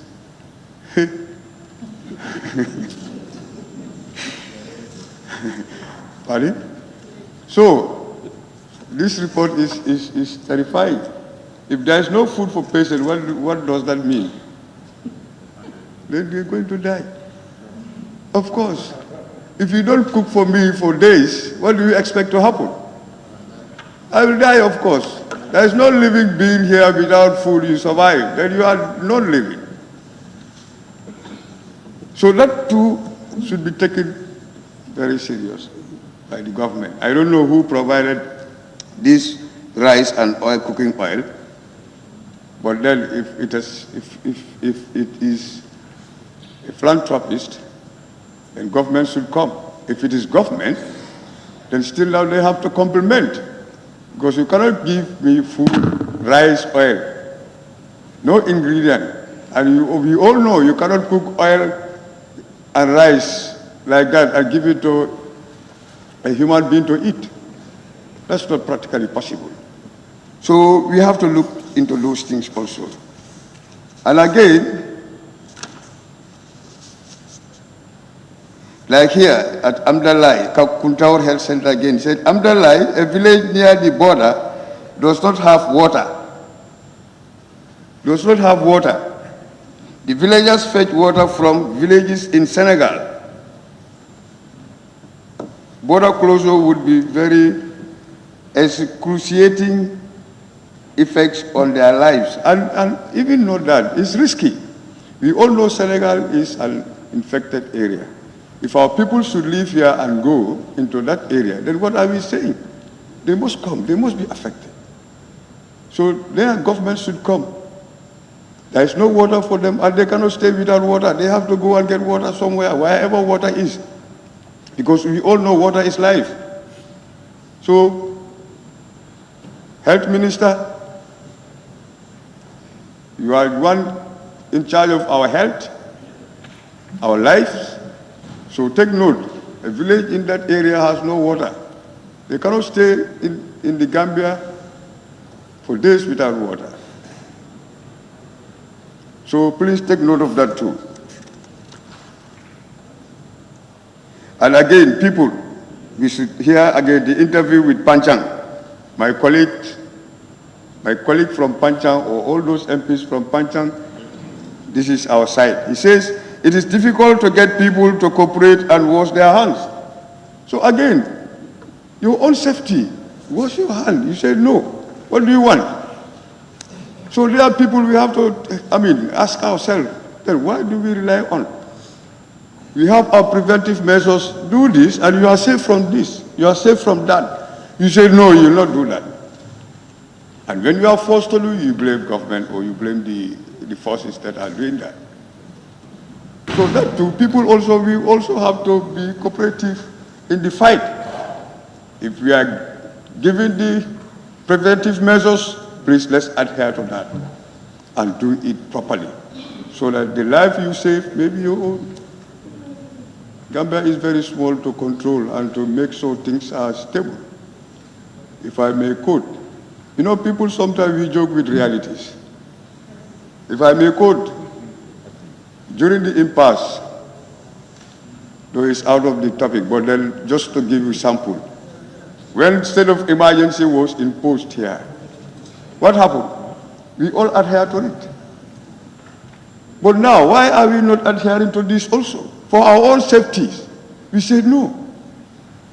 People should understand.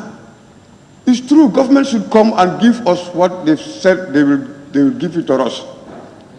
They should do that.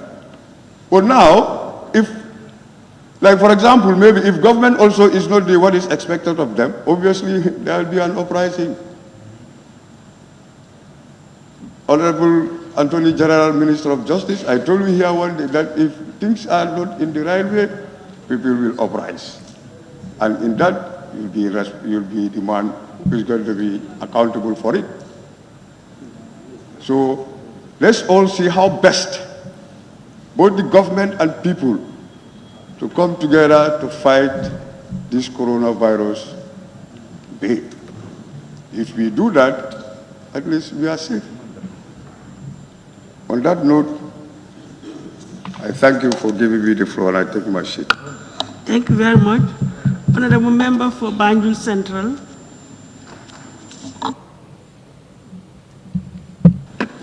Thank you, Madam Speaker, for giving me the floor. Madam Speaker, many Gambians at the moment are in a haste for government to open worship places. But I think we should make haste slowly because Gambia cannot contain the outbreak of COVID-19. A month ago, it was only 3 cases, but today we are 23, so we have to be very careful and think twice. It is true that it is very heartbreaking that we've missed Friday prayers, church services on Sundays, Friday prayers on Fridays, almost 8 to 9 weeks now. And we have missed the prayers that we used to and that we want to do during the last 10 days of prayers, during the last 10 days of Ramadan. But we have to understand. We have to reflect to our holy books and the teachings of our beloved prophets. May peace be upon them. The life of a believer is more important to God than the Kaaba. We have to know that as Muslims. We have to know that. Honorable Speaker, if we want to force and open the worship places, we have to open the schools too. And that is, we are taking the risk to be infected with the COVID-19 or to even die. We cannot contain this.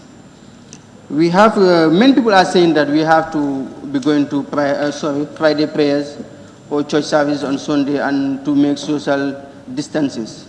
It's not possible here in the Gambia. Imagine, our worship places are not that big. Imagine on Friday prayers, 60% of the people going for Friday prayers pray outside because our mosques are small. We don't have the capacity to house so many people, so many worshippers. So we have to think of all those things. There are constraints. We cannot do that. Because if you happen to do that, we will take a whole street for Friday prayers. Because we cannot fit in the mosques or in the churches. What about if you want to make 1 meter or 2 meters distance? Many people are complaining, to be quite honest. But sorry to say this, even some people who are complaining about this, apart from Friday prayers, sometimes their houses are next to the mosques.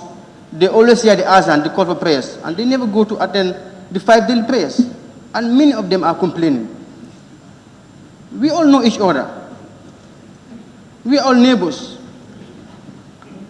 So what is the essence of forcing when our religious give us the opportunity to stay at our homes or to pray in our homes? We will have the rewards. God will answer our prayers. Wherever we pray, God will answer our prayers. Imagine, even in Islam, the Prophet taught us everywhere we go or everywhere we are, the prayers that we should do. And always God answered our prayers. Even when we go to toilets, we pray and God answers our prayers. We pray before we go and use our left foot. When going out, we pray too and use our right foot to go out. All those are things of the prophets. That's how we do our prayers. But still people are insisting for the public places, for the worship places to be open. Imagine the Kaaba have been closed for more than 40 times because of security reasons and pandemic diseases. So if we happen to close our worship places for 45 days or for 2 months or for 21 days, we should have patience. We should practice patience. God said that He is with the people who practice patience. It's not going to be forever. Even one of the closures of the Kaaba, for people not to tawaf there, was for a period of 10 years. We should not only think on one side. We have to be rational sometimes. We should not harm ourselves and harm others. If we reflect to the teachings of the Quran and the Sunnah, we must know that we should stay at home at the moment, because that is what the Prophet said. If there is a pandemic disease outbreak, we should not be in public places. We should not be doing public gatherings.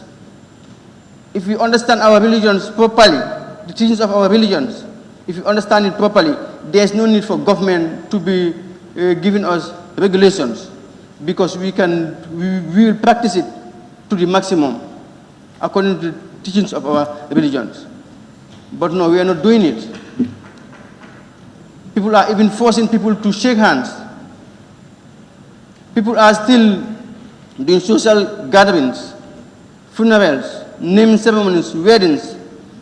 And to my surprise, even the lawmakers, who are supposed to be far away from those things, to abstain those things, are attending those things, those ceremonies, or those programs. We should set examples. We should. For me, I don't mind my electors blaming me that he didn't come to my naming ceremony, to my wedding, to anything, but I will not. They all have said, I will not go there and continue this and take it to my family and harm others, or bring it to the parliament and harm my colleagues. The Prophet said, you will never be a believer unless and until you love, what what you love for yourself, you love it for your own brother. So do we want to harm ourselves and harm others? No, we shouldn't. We shouldn't. We should be very, very careful about what we are saying or what we are doing. If we happen to lose our lives because of this coronavirus, it's going to be a disaster for us, because we can recover whatever we are losing in this period, but we cannot recover the lives that we will lose if we die, if we happen to die. And we will stop continue worshiping Allah because we will die. Who will die and continue worshiping Allah? So we should understand and abide by the regulations. For a period of time, we'll continue whatever we want to do. Our normal business, our prayers, whatever we want to do. We have to understand that Islam is not based on whims and desires. It is based on consequences of our choice. We should understand. We should explain to our people, tell them to know that this is the reality. Some people know, but they're ignoring. Some people are politicizing this thing. We should be together to fight this pandemic. Honorable Speaker, I must applaud the government for receiving the organic herbal medicine from Madagascar, because Africans should believe in ourselves. We should adhere to the guidelines of the WHO. But if we know that we have something to cure this, we should not depend on the West. Each and every medicine in this world had a side effect, Even the paracetamol, the chloroquine, the antibiotics, the brufen that we use, they all have side effects. But I believe that WHO don't want the cure to come from Africa. We should believe in ourselves. This should be the time that we show the whole world that we can do it. The solutions to our problems here in Africa, we can solve it by ourselves, and the problem of the world at large. Honorable Speaker, these were the few remarks that I have about this motion. Thank you. Thank you. Honorable Member for Serekunda West. Thank you. Thank you very much, Madam Speaker. Like my other honorable colleagues, I also commend the special committee for the job they have just presented to us. And I have only one observation as far as the report is concerned, and that is on page 4, I believe. Yes, page 4. Under the objectives, the committee was supposed to inform members of the National Assembly about the state of the implementation of the regulations and their effects on the lives and livelihoods of people and institutions. They have done well in terms of institutions. They have contacted a lot of them. They have interviewed a lot of them. But I believe the people are left out. I would have thought when the committee visit markets, they will not only stop at talking at the authorities of the market, but even the women who are coming in and out, they could just stop them, ask them some questions, and they would have told them how they feel about what is happening in the market. The same could have also applied to the transport sector.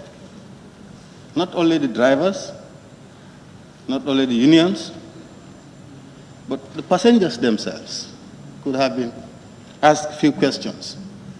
That's just a way of observation. Madam Speaker, I fully support the content of the report, but with the exception of the extension of the 21 days. I do not and will not subscribe to any form of extending the state of public emergency if the regulations are not adhered to, just like many of the speakers have said. The special committee was tasked, or let me put it this way, when the Honorable Minister was before this August House and asking for 90 days, we agreed to give them 45 days with scrutiny and observation, so that at the end of the 45 days, if the virus is gone, thank God. But as it is now, it has not gone. When he comes to us, we would look at the 45 days that have just elapsed, and based on that, we should be able to make our recommendations. And by what has prevailed in the past 45 days, it's a form of failure. The regulations are not adhered to, and therefore that defeats the purpose of the state of public emergency. If the regulations are not adhered to, there is no point in the state of emergency, because the two goes together. On that basis, I do not think we should extend this public state of emergency. The 45 days of public emergency had brought more hardship on the Gambians. And this report has said that clearly. People have taken it on their own, increased transport fares, which made life extremely difficult for commuters across the country. Why would we add the burden again on our citizens? If we do that, we are not fair to ourselves, we are not fair to our people as well. The intention of the public state of emergency is good. And the intentions of the regulations also is good. But the fact that government cannot enforce the laws, there is no point of extending the public state of emergency. Madam Speaker, nobody doubts the reality of COVID-19. It is real and devastating. Over 4 million people are confirmed to have the virus. And a good number of these confirmed cases died. Across the world, Gambia not an exception, even though the only death victim we have is a non-Gambian, but nonetheless it is confirmed on our soil. So nobody is doubting that. And I am of the view that we should do everything possible to contain and fight the disease. It is really deadly. But unless government is able to enforce the regulations, there is no way we can make a headway. In other parts of the world, they are relaxing restrictions because they have done extremely well. There were total lockdown in most parts of those countries. And because they have done that very well, they have reached a level where they can relax the restrictions. But we started and we have not gone anywhere because we cannot enforce our own regulations. So we just paying a lip service, but actually we are not serious with the disease. I fully remember a few weeks ago when the Minister of Health was here, he said, left him alone, we'll go for a total lockdown. But that also goes with cost and resource. But that is the best thing for us to have done. Total lockdown and people be provided with the basic necessities of life. Then we would have gone to a very good level where we can talk of relaxing the restrictions. But we have failed in that. So since we have failed in the first 45 days, why would we increase? I support fully all the content except the extension of the 21 days. The burden and hardship, Madam Speaker, the market vendors, I think are the most people who suffer. Most of the markets are locked at the beginning, and then at some time it was relaxed a little bit, but even though, like some speakers have alluded to, the fact that time is given, limitations are done, are increasing the chances of congestions in our markets. The social distancing is not respected, and it seems government is frustrated. They have no way, no means, or have to control the social distancing. Where they cannot even control the social distancing, what are we talking about the reduction of the passengers on the vehicles? It's not happening. Most vehicles are congested. And again, the drivers are paying double, are charging double, and yet nobody is doing anything about it. So why would we just push our people into that hardship? No one is doubting the seriousness of COVID-19, but the fact of the matter is we are not treating it seriously as it is serious. That's the fact of the matter. So I would not subscribe to any form of extending the public state of emergency, because it's only going to add more hardship onto our people, those in the markets, those at the open markets, that's Lumos, people who are committing. Yes. Unless we are able to come up with methods and mechanisms to reinforce, I cannot support it.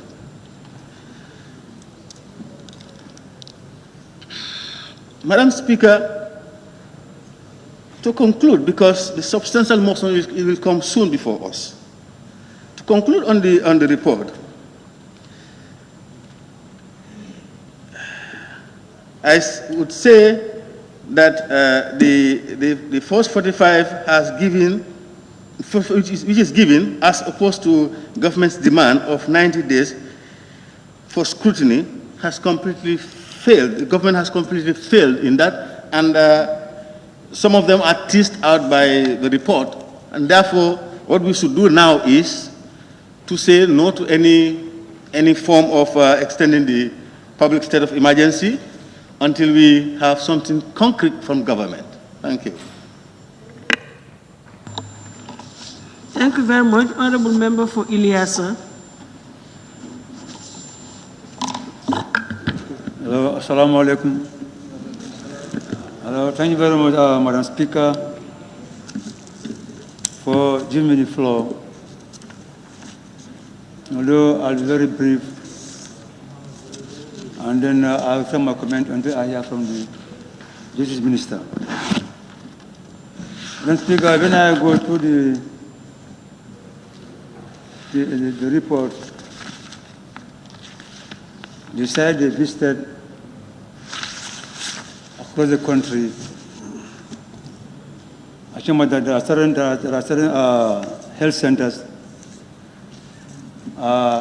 they did not visit. Places like Kundra Health Center was not visited, and Karawane, Salikenye, Njabakunda, Ilyasa, Jen Sanjal, and the most important area is Janjamburi. You all know Janjamburi is an island, and they make sure that they could Janjamburi at least and monitor the situation at Janjamburi. Simply because it's a little far from Bansang. And from there, Although they visited Jara Soma market, but they did not visit the health center at Jara Soma. And the most important area is Kiang. None of the Kiang health centers have been visited. And then from Sanganyan to down the Caravan is all part of Kiang. So therefore, and our community decided to visit the Kiang area simply because it's a little bit of landlocked, because they are far from people until they are only near from Badibu. So I want the community to give that answer. And also, according to our list, I didn't see anything from Siban also, Siban Health Center. And there's no among their list. And after that being the case, this is my little bit of contribution. I'll share my contribution until I hear from the Justice Minister. Thank you very much, Madam Speaker. Honorable Member for Talinding. Thank you very much, Madam Speaker, for giving me the floor.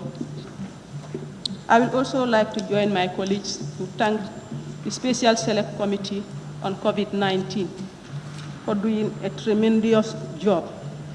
Madam Speaker, since the Gambia registered its new case on the 17th of March and declared a state of emergency on the 27th of March, the number keeps increasing. And listening to the WHO report and the global statistics, the Gambia has reached an alarming stage. Madam Speaker, going through the report, page 6, where the committee conducted findings, the committee observed that there was no effective communication and coordination between the Ministry of Justice, the custodian of the regulation, and the Interior Minister. The ministry report shows that the ministry's response shows that they sent a report to the Interior Minister. And the Interior Minister further went on by saying, up to date, the committee visited them, they haven't received any report, and they were not with their PPE to conduct the job. And the health ministry is in total denial of such. I will not dwell more on that. I will wait for the line ministries to come and clarify that. But Madam Speaker, I have few recommendations to be added to the report for adoption. Madam Speaker, we all know that this deadly pandemic needs a collective responsibility. So I call on all media houses, both print and electronic, to join hands and dedicate a free airtime whereby they will control and confine the Gambian populace about COVID-19 and the safety precaution. Madam Speaker, on the education, I will also recommend the Ministry of Education to consider the madrasas, because these Islamic schools like Mahat, they were not subvented and they rely on the school fees to pay their teachers. So at this trying moment, they were not teaching and people were not paying school fees. If the government came to their aid, this can lay off some of their teachers. Madam Speaker, on the fish landing site, I will also recommend the health workers to be at our fish landing site, because most of these Senegalese fishermen travel to the interior by the river.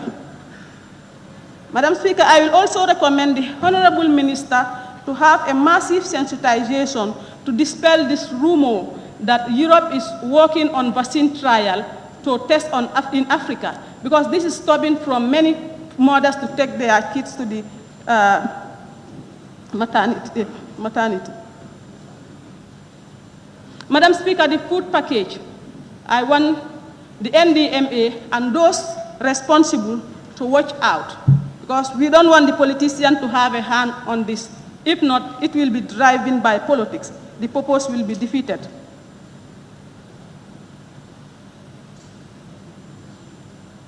Madam Speaker, as earlier alluded by the Honorable Member for Jarol, that some areas within the borders find it very difficult to have water. They have water shortage. I think the government should respond quick and help these people, because if not, they might go into Senegal to collect water, which might also result to some harm to our citizens. Madam Speaker, with those few remarks, I think I will reserve some of my points to wait for the minister's response. On that note, Madam Speaker, I submit and beg to sit my seat. Thank you very much, Honorable Member for Combo East.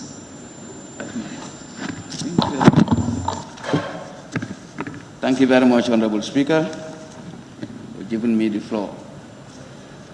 Honorable Speaker, I must thank all members who spoke before me for their well deliberations. Honorable Speaker, I must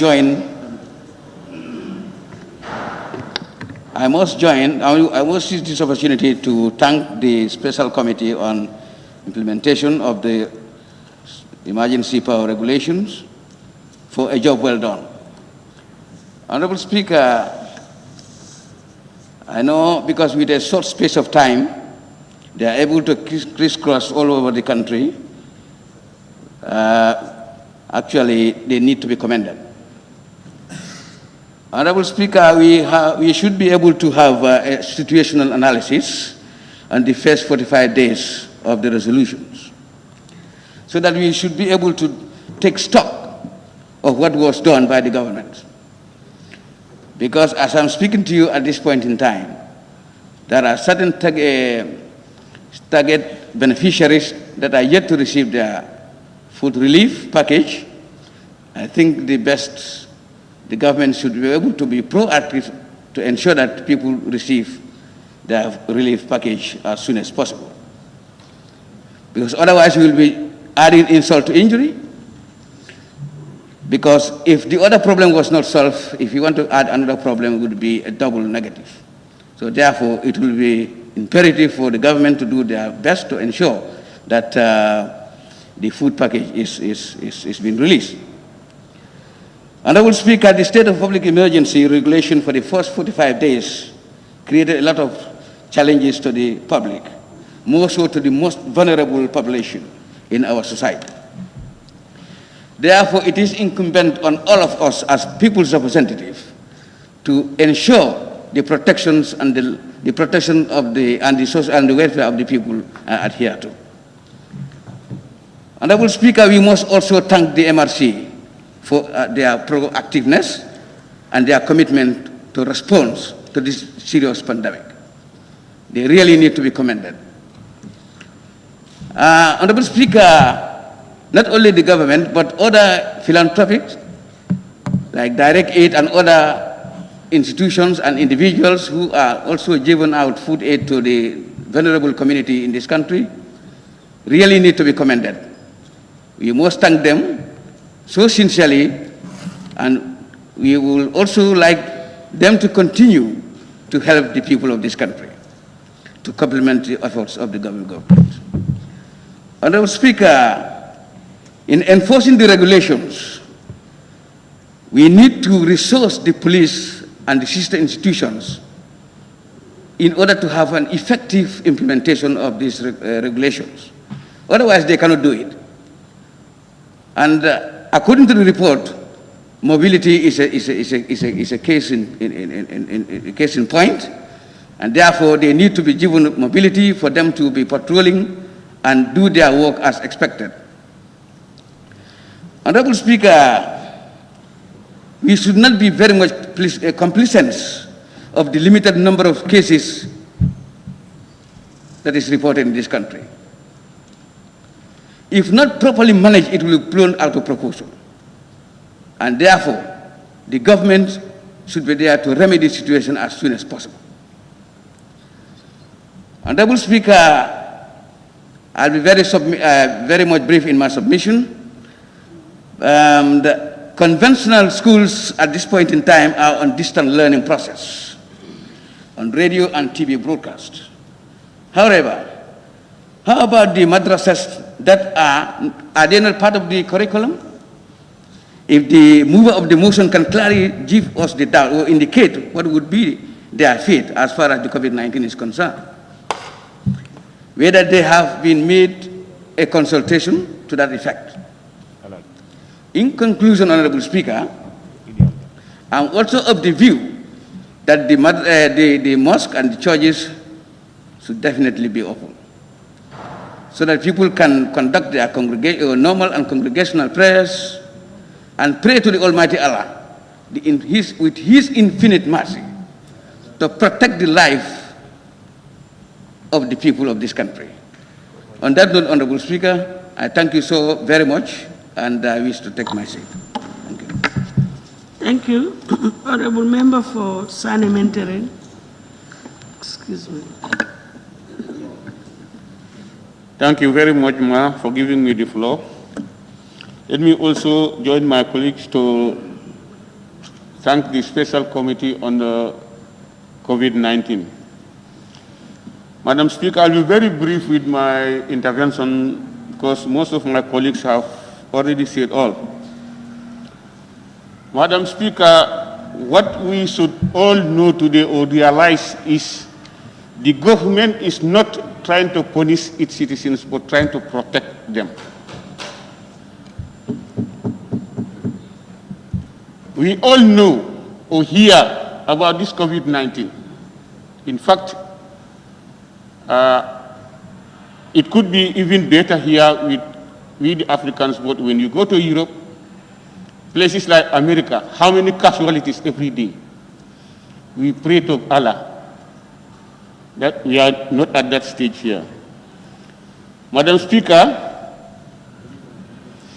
if you talk to some people or trying to sensitize some people about this COVID-19, some of them will even try to politicize this pandemic, which is beyond politics now.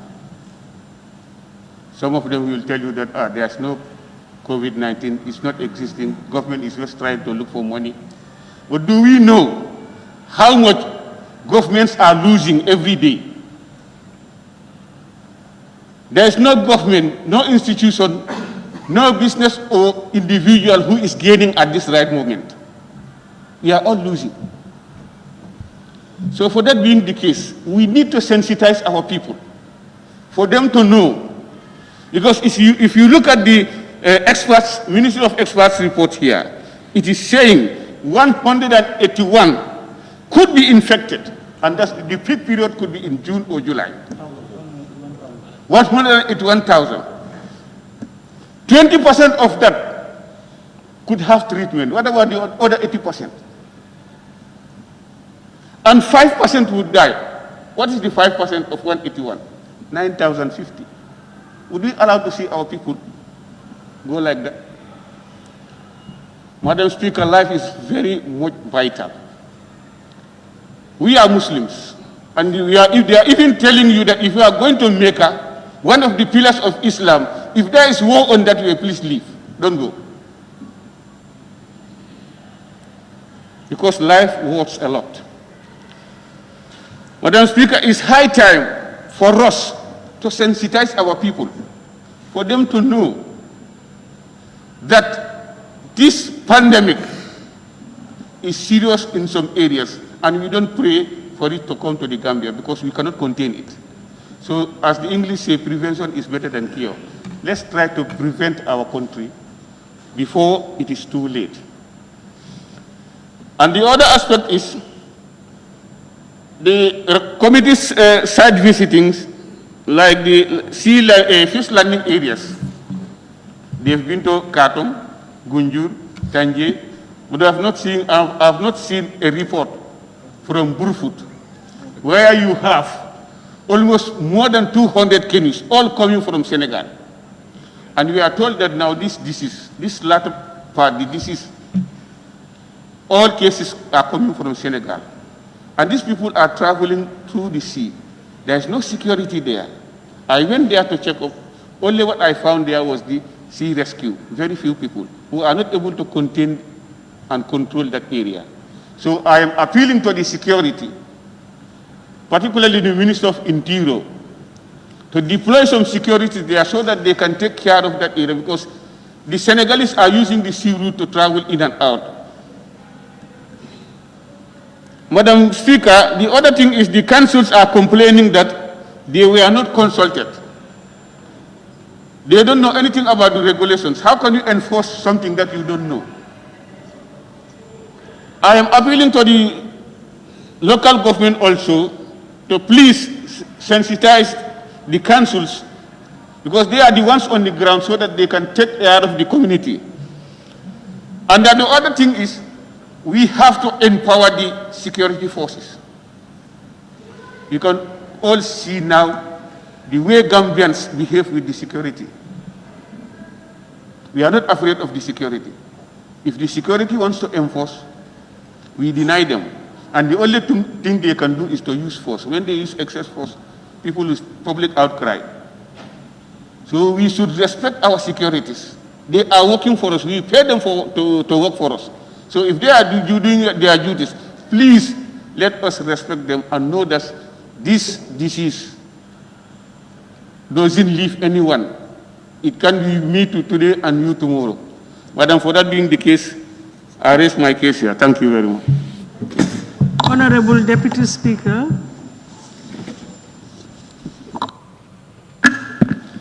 Thank you very much, Honorable Speaker, for giving me the floor. Honorable Speaker, I will start my intervention with MRC Gambia. Honorable Speaker, MRC has done a lot with regards to this COVID-19. Going by the report, page 24 of the report has indicated that MRC conducted tests 100 people per day.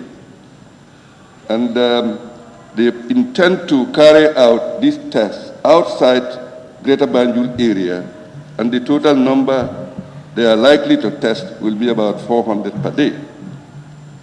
And not only that, Madam Speaker, they have also introduced 42 clinical beds, and then prepared 30 beds for Fajara and 10 beds for Keneba MRC. Madam Speaker, I think MRC has done a lot with regards to this COVID-19. I will take this opportunity to congratulate them for the job well done. Having said that, Madam Speaker, I will go to the committee. The committee has done a lot of good work. Within this short space of time, the committee is able to go out and visit so many places, almost all over the country. I think this is a clear indication that the National Assembly Select Committee has done a wonderful job.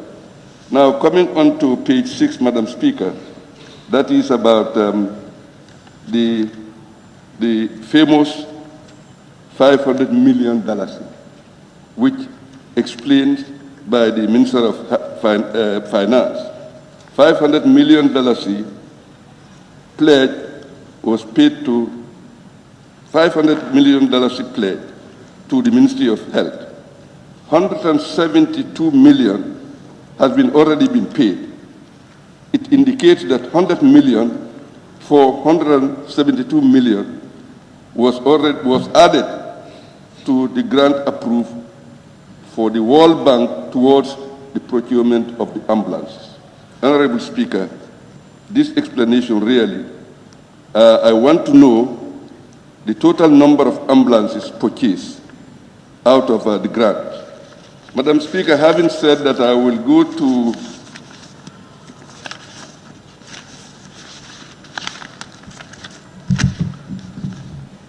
I will come to the sensitization, Madam Speaker. I think this disease is real, as we all know.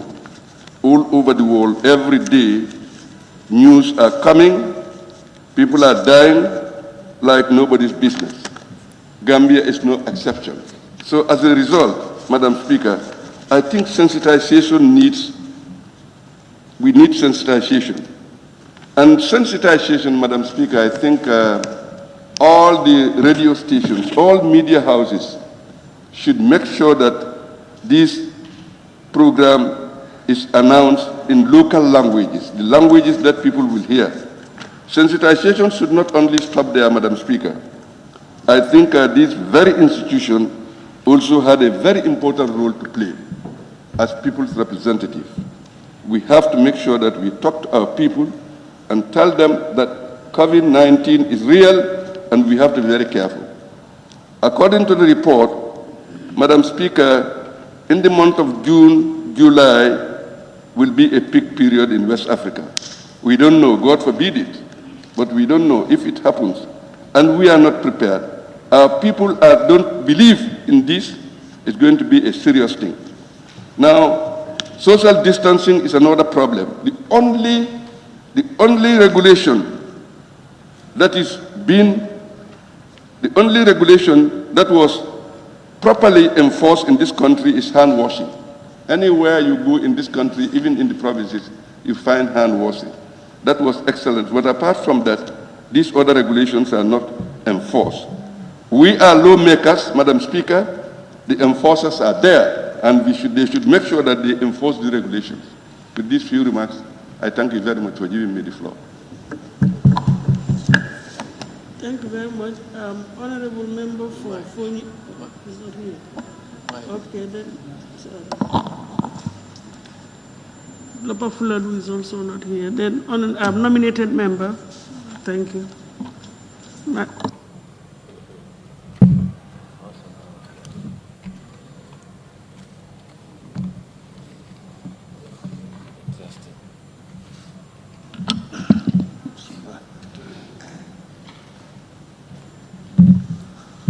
Thank you, Honorable Speaker, for giving me the floor, Honorable Speaker. Honorable Speaker, I must first of all thank the Select Committee for, the special committee, that's the task force, which was set here in this August House to follow up the COVID-19 activities, monitor and report. Honorable Speaker. Honorable Speaker, going by this report, I was really amazed and surprised. I never expect that within this shortest period, Madam Speaker, this committee will be able to present such a report in this August House.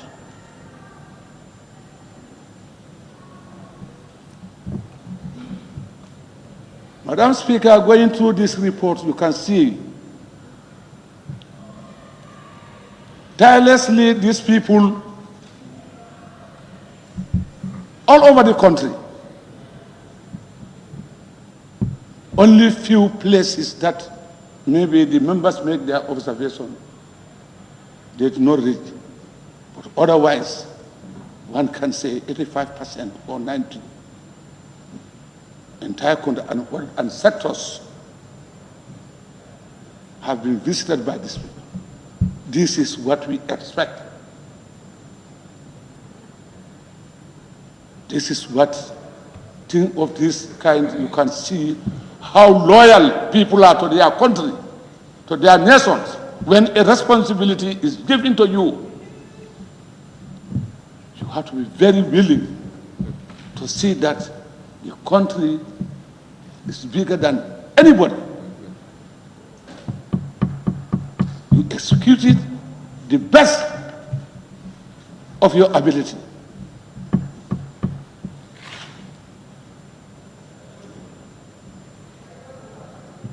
Madam Speaker, that's why I said I must congratulate them for the good work they have done. Almost 95% of the members has made their deliberation before me. I've had, since yesterday I'm here, hardly I go out. I was listening because of this report.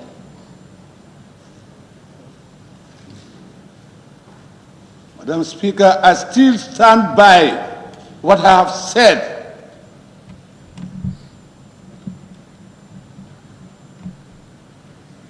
That left on me 1 year state of emergency, I still maintain it, Madam Speaker.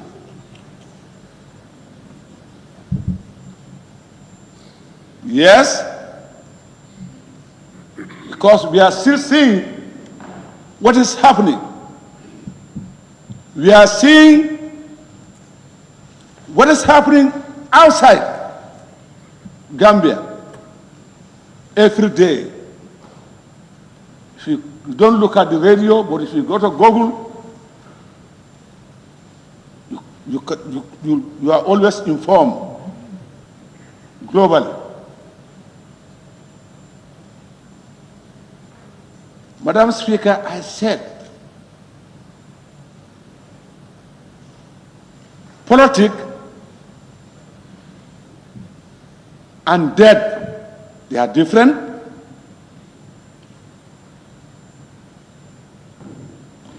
Madam Speaker, we are representing the people here, but the people we are representing, including ourselves.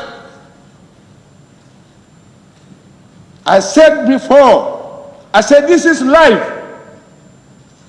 This is life, Madam Speaker. We all belong to a constituency. Whether you are nominated or but you come from an area, Madam Speaker. And you come from a family, Madam Speaker.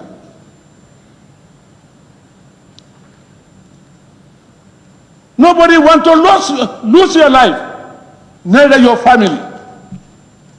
But when people come to this August house, in my constituency,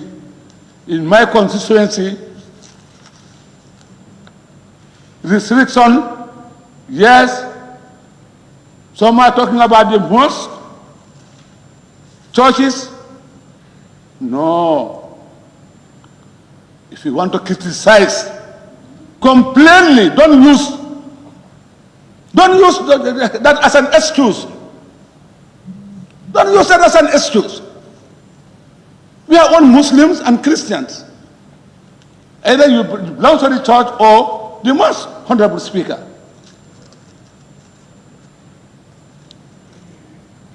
But in our religion, Muslims, nobody's hand is tied that you compulsory understand. Crisis of this nature, when it happens, you have to go to the mosque. We all know that. Let's speak the truth. No one can come here, you're trying to understand, use the gallery, understand, for deceiving people. You cannot deceive anybody, Honorable Speaker. We all know what is right and what is wrong.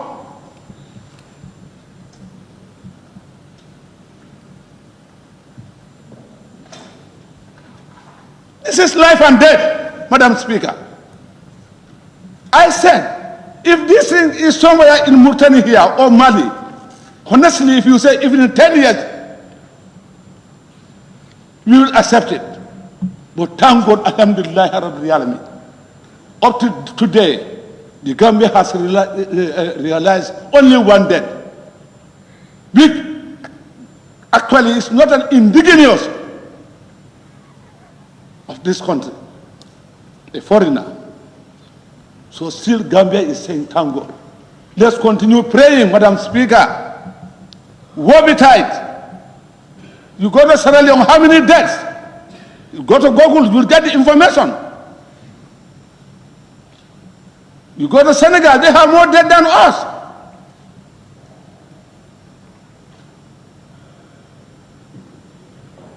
Do we pray more than Senegalese? Do we go to mosque more than Senegalese? Do we go to, are we more Muslim, pure Muslims than Senegalese? or pure Christian than Senegalese, Madam Speaker. But yet still, how many deaths they have? Gambia, thank God, up to now, we don't have an indigenous Gambian single death.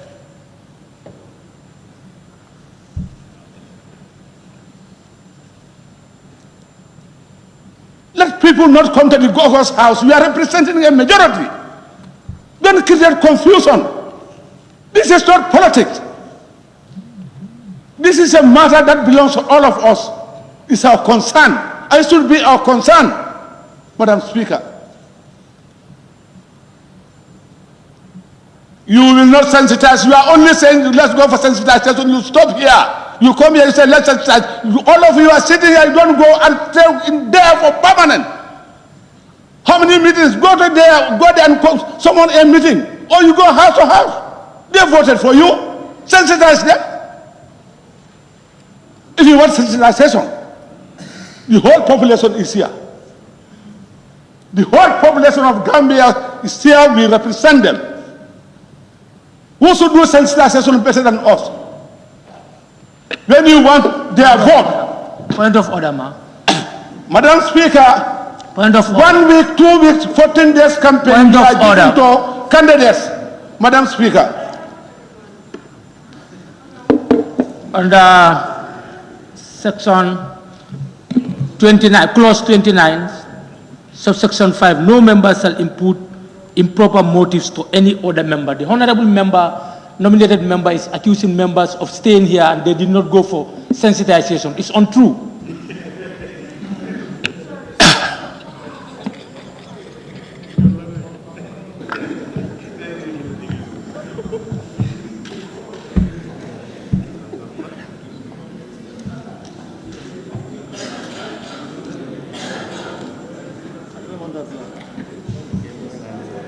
I think we try to abide by the rules that our in-house rules, which are the standing orders, and it is very clear. Let us not impute improper motive and let us not accuse each other.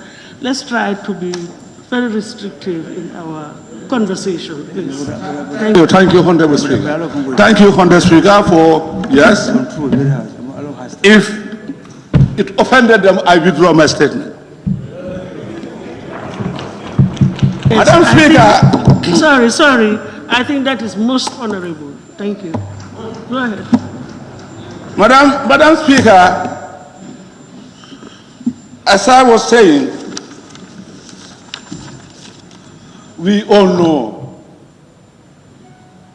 if you want to sensitize your people, we want sensitization.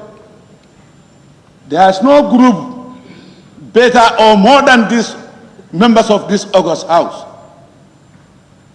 When you want to become a member of parliament, you are given 14 days by IEC to campaign. Every corner, every cabilo,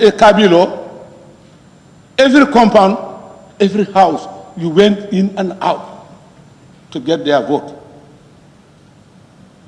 Then there was nothing like this COVID-19. Because we are seeing involved deaths. Today, sometimes people, atmosphere is not conducive to us because you never know when you're going to be attacked. As previous some members have said, it's something that you cannot see. But we are more concerned, privy to people who voted for you. Meet them at their doorstep, tell them that please comply the restriction. Comply to the restriction.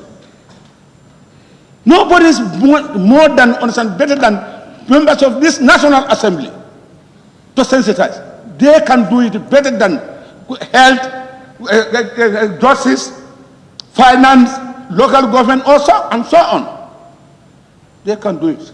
You know, charity begins at home. Before I go on to the outside, I'll begin from here, from ourselves. So let's do that first. Let's be honest with ourselves and tell the people the truth. Madam Speaker, yes, when I went through the report, Madam Speaker, the committee went round for various ministries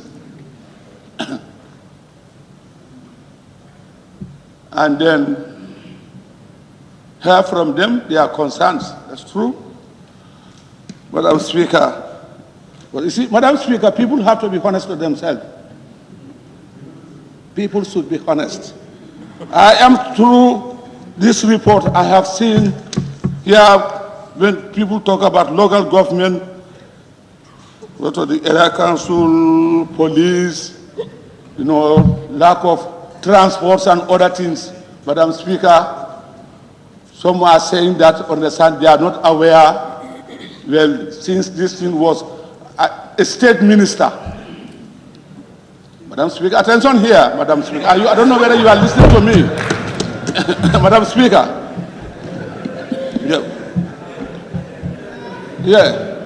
Madam Speaker, according to the report, Madam Speaker, some state ministers told this special committee they have not laid hand up to now on the reports. Madam Speaker, it really surprised me. Really surprised me. This, before we are aware, this state of emergency and the restriction is brought to us here in this August House. Where does it start from? Cabinet. Yeah. Cabinet, they are the executive. So obviously we cannot get it before them. They approve it first, and you were in the cabinet. If the Minister of Interior or the local government can tell the committee that they are not aware, they don't have the report. I'm surprised to hear that in this August House, Madam Speaker, or to see it in this report. They were part of the executive, Madam Speaker. The police, they are not aware, and this thing was gazetted. The excuse of the lack of transport that has been here since the memorial, since the First Republic. I was a police officer, Madam Speaker. I was a police officer, where in the police station you come and find a rider, motorcycle. It's an advance. Anybody wants a motorcycle, you apply. There's no motorcycle ever since at any police station in this country before in the First Republic. It only comes to some sections of traffic and others now, understand, in the Second Republic.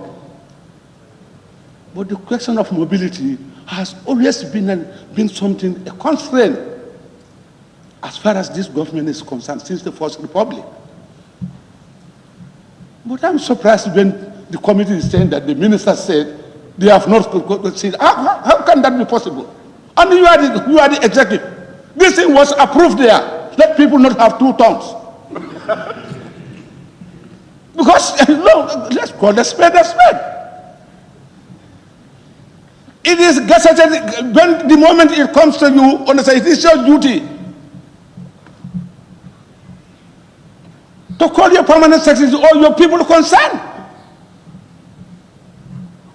You pass the information before the booklet is brought. You lay hand on the booklet.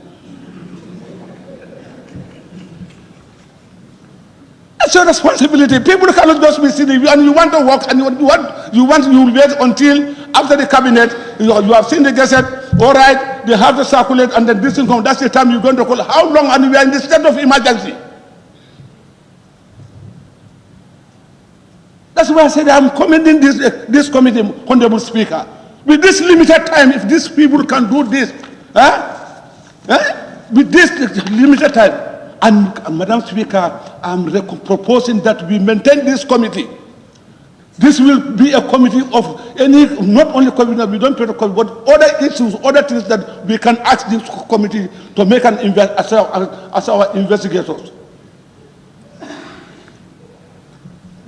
because they have done it. They have done something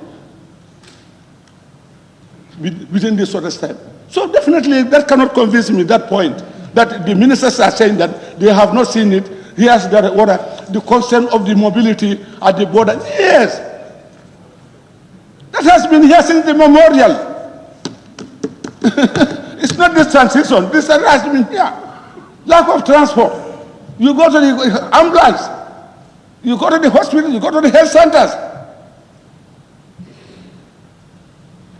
Is that something new? 55 years. Since 1965 to 55, we're going now to 60 years now. We are going Gambia since we had our independence. Madam Speaker. I know, yes, it's a concern going on. But within this sort of time, how do you expect the government to purchase 1,000 vehicles, 1,000 motorcycles at all the police stations here? It is not possible. Senegal, how many millions of people, how many of them, they have more resources, their money, they cannot do it. Let's manage parliamentarians. We go to our people, their doorstep, sensitize them, urge them, understand, convince them to believe that this thing is real, and then comply. Madam Speaker, what the question of that, this thing, the money is not coming. Then how can the money come? Let us also, we are here now, up till now. We have not finalized the things. We ourselves, let's be honest with ourselves. And we are asking certain things to be, comply.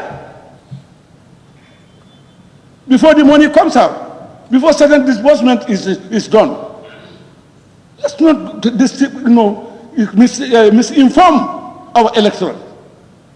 It's not possible. We are here, nothing is approved as yet. Some areas, they don't have the rights, they don't have these things because the money, it has not been approved yet. Things are not finalized yet. But however, the executive is trying, government is trying to see, understand how best they can do. They are not, whatever, understand, they are not sending it away, not to any other country, but it's here. It's here. So let's take it easy, we understand each other. The executive and the National Assembly, we are one. We are the same mother and the same father. Let us all go understand, we are all journeying to the welfare of our people, ourselves and the nation. Ourselves. First, because nobody wants to die. Ourselves. Interest is our own interest because, I don't know, particularly they are saying that anybody over 60 years, this is following this. So maybe people like me and Sidia and Hanifa, and the speaker herself, deputy speaker, member for Janjambure, majority leader. So let us see what can be possible. We do this as quickly as possible. Because we don't want to die, and it's coming.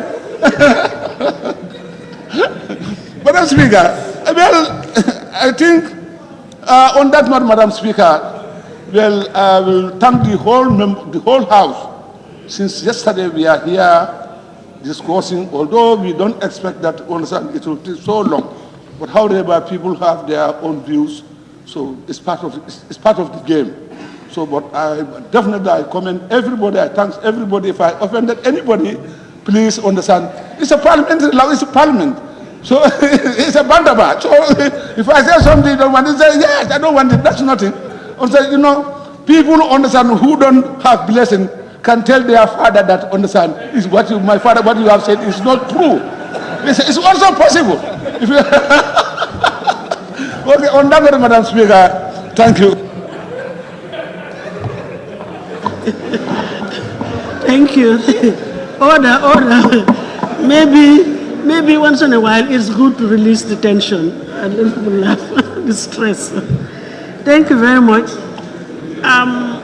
Honorable member for Lower Salem is also not around. Same with Fonyi Brevet. So maybe I'll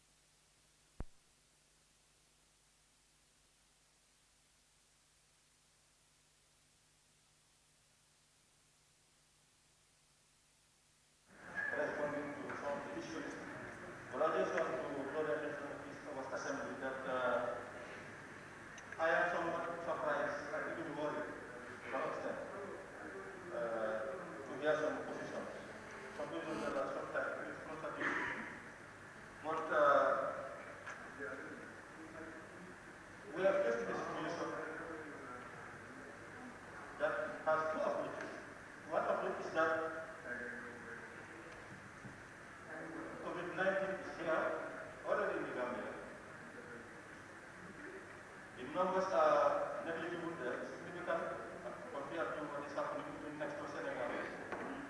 They said registered 100, and we have 24 cases. That's a small number. But the approach is that let's leave it. Let's drop our guards. Let's allow the people to enjoy the comfort, business as usual. And this disease is such that it starts small and then it surges. And epidemics are like that. They start small and then they reach a peak. And the approach is that let's allow it to go, erupt, reach the peak.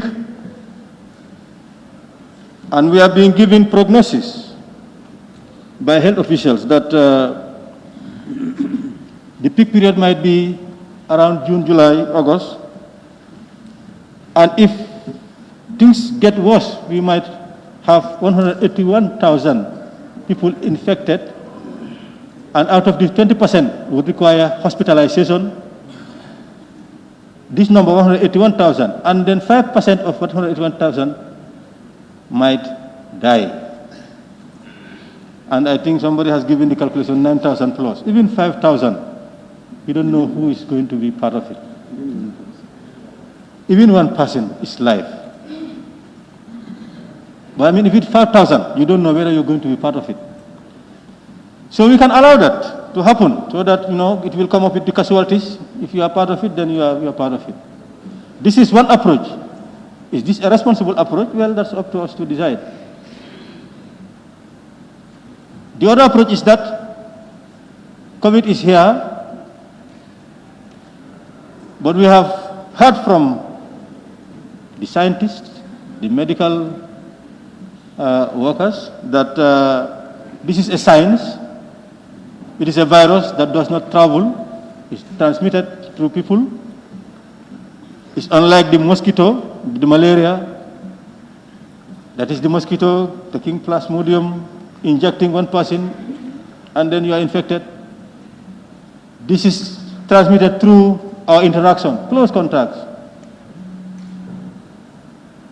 Through transmission of our fluid from our mouth or nose. But if we distance ourselves, the virus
This is also an approach that we can take. But this requires foregoing, not rights, but there are certain comfortable things, comfort, convenience. We have to forego some of this just to save ourselves and save others. And this is by social distancing. This is the advice we've got from the experts, medical officials, scientists. This is an approach that we can also take. So it is up to us to decide which of the approaches we should take. If we apply social distancing And by the way, there is no lockdown as such in this country, because even with the regulations, they allow people to go about their normal businesses, but just to observe social distancing. This is the position. Personal sanitization, hand sanitization, and then social distancing. This is all that it is will be asked. And the regulations are addressing that. Of course, because COVID-19 is health, but it also have ramifications on society, on economy, on livelihoods. And that's why they're talking about economic, the impact of physical distancing on our livelihoods. So some regulations are addressing that.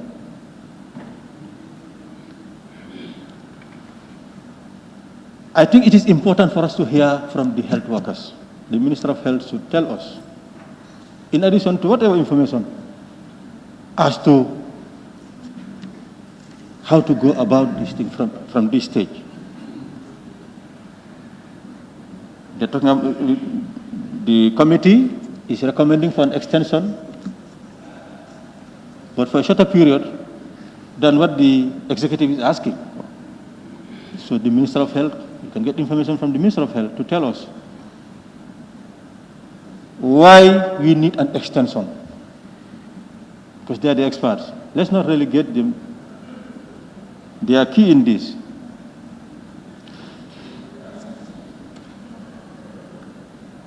The regulations, the precautions, like I said, they have some implications. Yesterday, a head teacher, a school head, called me to tell me that when you go to Parliament, please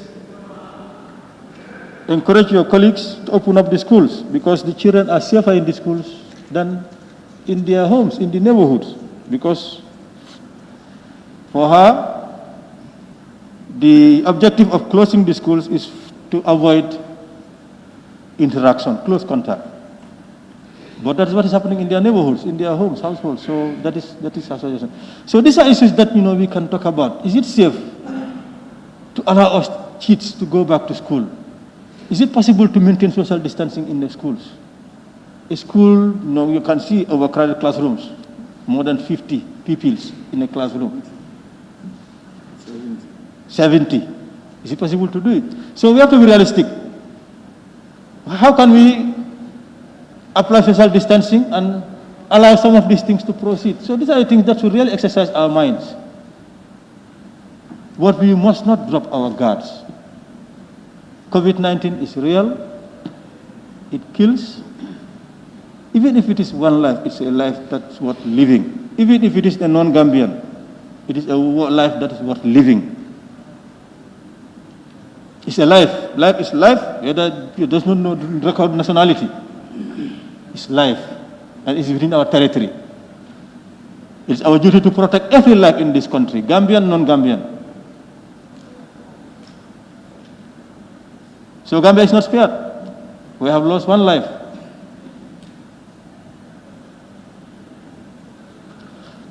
It has been told, we have been said over and over again, that our health system is really not well positioned to accommodate the surge that is predicted, that when you reach the peak, it's going to be catastrophic. That is why they are advising that in order to break the chain of transmission, let us apply social distancing. Well, the chair will talk about that. When the religious leaders came before us, they were asked, somebody said, they were asked, is it possible for you to go to the mosques, pray, but yet ensure that every person who is coming, every worshipper, washes his or her hand for entering, and also observe social distancing? This was asked. And who's going to enforce that? This was also asked. Is there the organization? Is there the capacity to do this? The essence is social distancing.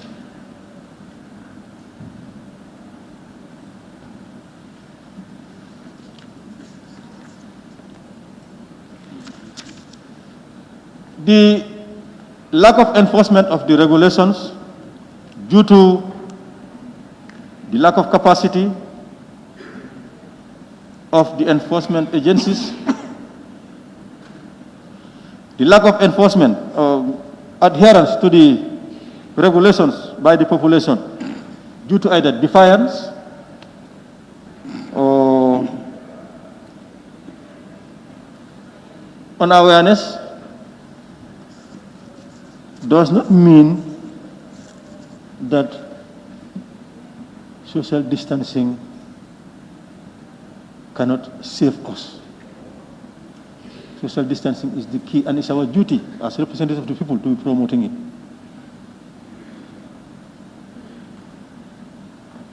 It is our duty to be promoting social distancing. We have a role. But, well, of course, you can hear a representative standing here saying that, well, it would not work. People would not adhere to it. So, therefore, let's debunk it. I don't think that's the position that we should take.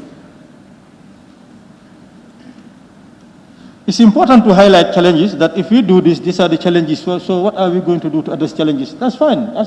It's our duty to say that, well, if you do this, we're going to violate rights, because, as indicated very clearly, restrictions, these regulations should not violate fundamental rights. We must ensure that we safeguard the rights. They should be, to the extent that they are democratic, there are rules or regulations that are acceptable in a democratic society. That is, they don't violate basic rights. But if they don't do that, just asking you, when you go to the market, maintain safe distancing. Because the argument, in fact, councils have a role to play, this committee have a role to play. But they are not enforcing. In fact, what we've discovered is ownership. You are an implementing authority. You own it, and it's the councils, the security. There's a body, a committee established under the Ministry of Trade. These are the three key enforcement bodies that should ensure that regulations are enforced. There are challenges we've discussed, as highlighted in the report, in terms of mobility, in terms of materials, equipment. How do you address that? But that should not be an excuse of non-action. So basically, that is what I wanted to say. And then it was also indicated, like there's a challenge. Somebody the other day asked me, well, they have banned motorbicycles from carrying passengers. Except, because that was his position. I told him, no, they can carry if it is health-related emergencies. But he told me that, well, you know, I live far away from my workplace, and my son works with me. The guy is a tailor, and we close very late at night. But when I am going home, the boy cannot board to transfer, because I don't have the means to pay for fares for him to go to his home, because it's a far away place. They're very far away from each other. So is it possible, and this guy is suggesting this, I'm just throwing this to you, is it possible for them to allow, because we are from the same compound, he is with me all the time. From the home we are together, from the workplace we are together, and then back home. So there is no possibility of me infecting him or her. Well, that's his position. That's not always the case. So he was suggesting, is it possible for the regulations to allow riders to produce document that this is my son, this is birth certificate, we are from the same compound, to produce evidence that this guy is not a passenger that I'm carrying, it's from the same family, so and we are together. So I think these are things that, you know, we can think around to see how this is possible. And the other day also, a guy who runs a video club is telling me that I am renting an apartment with my wife, and we depended on this video club. I'm also renting the video club, but the owner of the video club, the owner of the company where the video club is, and the apartment where I'm staying, they're different, have given me notice to vacate, but I am not earning. So what can be done in that regard? The councils, where are they collecting licenses from these people? the government, GRA, we are collecting, what sort of support can be given to boy? I told them that, well, you see, the problem also with you is that they don't have document. There's no data regarding those that are operating in the informal sector. So that's also a challenge. But these are things that we can think around, see how relief can come if there is the resources. Because I just don't want to push for relief and then where the resources. So, but these are the things, these are some of the challenges that people are really, encountering. How do you address them? So, like I said, to conclude, we need an extension. We need an extension, and the committee had recommended a period that it has to go with enforcement. All the enforcing agencies, the police, the councils, should really engage, should try to get all the tools that are needed to be able to enforce these regulations. And they are not hard, they are not difficult to comply with, some of them. Like in the markets, there is even this suggestion that if markets are congested, there might be open fields, there might be football fields, so to speak, open areas where you can transfer some of the traders, just to ensure that there's this the congestion.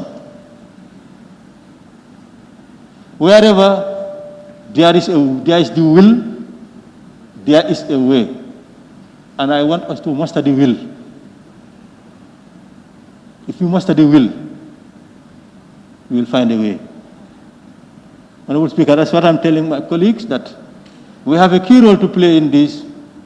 We have a constituents to represent, and the constituents are constituency-based, and also the nation. The nation is the constituency of each and every one of us, as well as our constituencies. But we are at this trying time. The population needs us. How do we ensure that COVID-19 does not claim any other life in this country? It may be difficult, but it's also possible. And I would urge every Gambian to prepare his or her mind that when you are in given situations, in order to be able to emerge out of it unhurt, unscathed, prepare for the worst. It might not end up being a worse scenario at the end of the day. This situation can continue until the vaccine is discovered or a drug is discovered.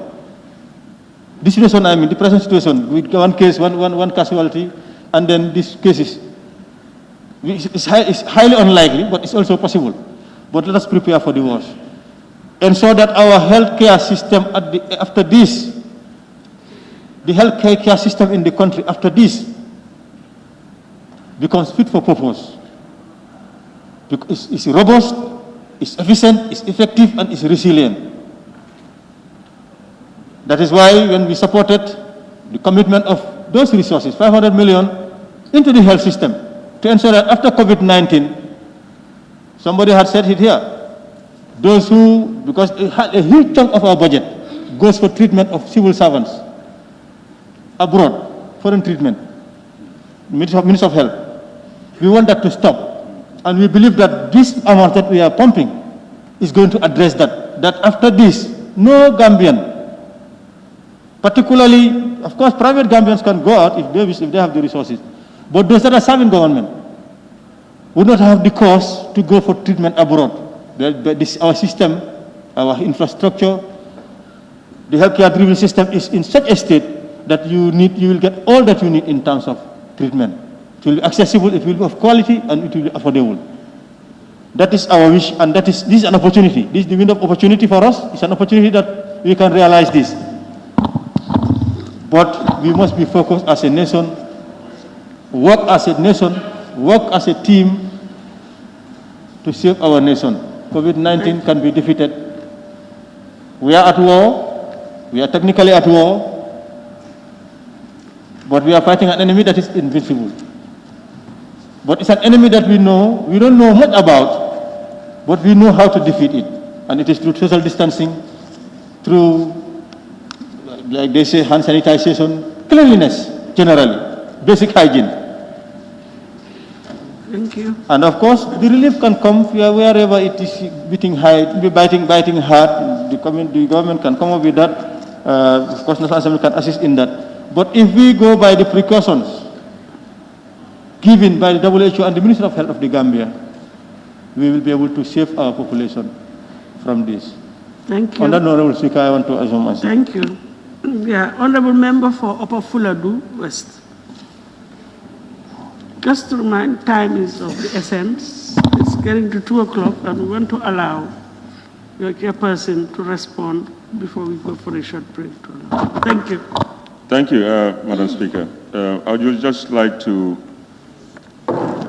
attempt to maybe address some of the the issues raised, as well as my own observations, because well, first of all, I would like to thank everyone for the kind words of encouragement towards the committee for the job we have done. I must say, it was a very noble or humble cause for us. We actually put our hearts and soul into it, knowing for the fact that we have to come back to you and report to you, our findings, and we didn't definitely want to disappoint you. But however, we have to understand that as committees, and we have a very a limited time, we cannot do everything that everyone expects us to do within the time frame and the resources available to us. So we did the best we could within the time and the resources. And we didn't expect it to be 100% adequate not to serve everybody's view. But at least it will give you a picture of what is out there, and also allow you to make your own inputs. And your decision is finally yours. This is just a job for us to do and come and report back to you. Whatever you take, you do from here, is your decision. Madam Speaker, I want to say these few things now, because like I was saying, as a committee, we don't all agree on one thing. And some of our own personal views might be a little bit different, but as a committee, we have to agree to a common ground. So views differ, and sometimes there are certain things that we cannot capture in the recommendations, but we will have the opportunity as members when we come here to do that. There is a lot of confusion, Madam Speaker, and which we have to understand. There is a balancing act we have to conduct. What I mean by balancing act is, yes, we have the power to revoke this extension, or the power to extend. But we should ask ourselves where do we revoke this state of public emergency? And expose the whole country to a life-threatening disease that is out there now, that is obvious. And for people who still ask whether COVID-19 is true or not, I don't know where they're looking at, because I have my own family and friends who are affected by this disease. So I don't know where they are actually drawing their conclusions from, but it's very difficult for me for them not to understand that this is actually a very looming threat on our livelihoods and our life, per se, that we need to address. So this has actually provided us with a very unique opportunity, where we have to assess ourselves, because it has given us that opportunity as a country, to give our exposure as a country, as far as health and health infrastructure is concerned. But also what it has actually presented us is overwhelming difficulties, which are beyond bounds in certain circumstances. But we have to distinguish the two. There is no legal base to claim that because there is a COVID-19 or there is a virus, the government has to compensate you. There is no legal base. Yes, there is a moral question like other countries, that because there is a virus, governments tend to turn into a welfare, turn into their welfare mechanisms to support their population. But it doesn't say what the government has to do, because otherwise people can sue the government to court and say because of I have no rights, you should pay me so much damages. You cannot.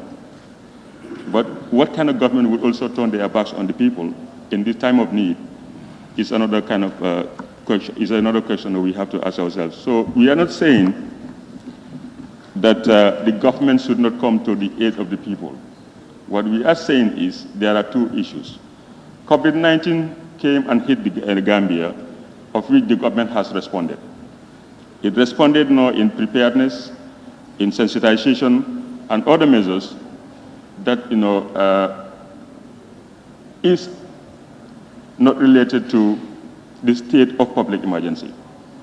Now, when it comes to state of public emergency, that's where now certain obligations are needed. When a government wants certain powers under the state of public emergency, then the state of the Emergency Powers Act says that there are certain obligations you have to fulfill to those people who are affected by those regulations. So, for people asking the government to say, give me food for me to stay at home, like I'm saying, it's a moral obligation, but not a legal one.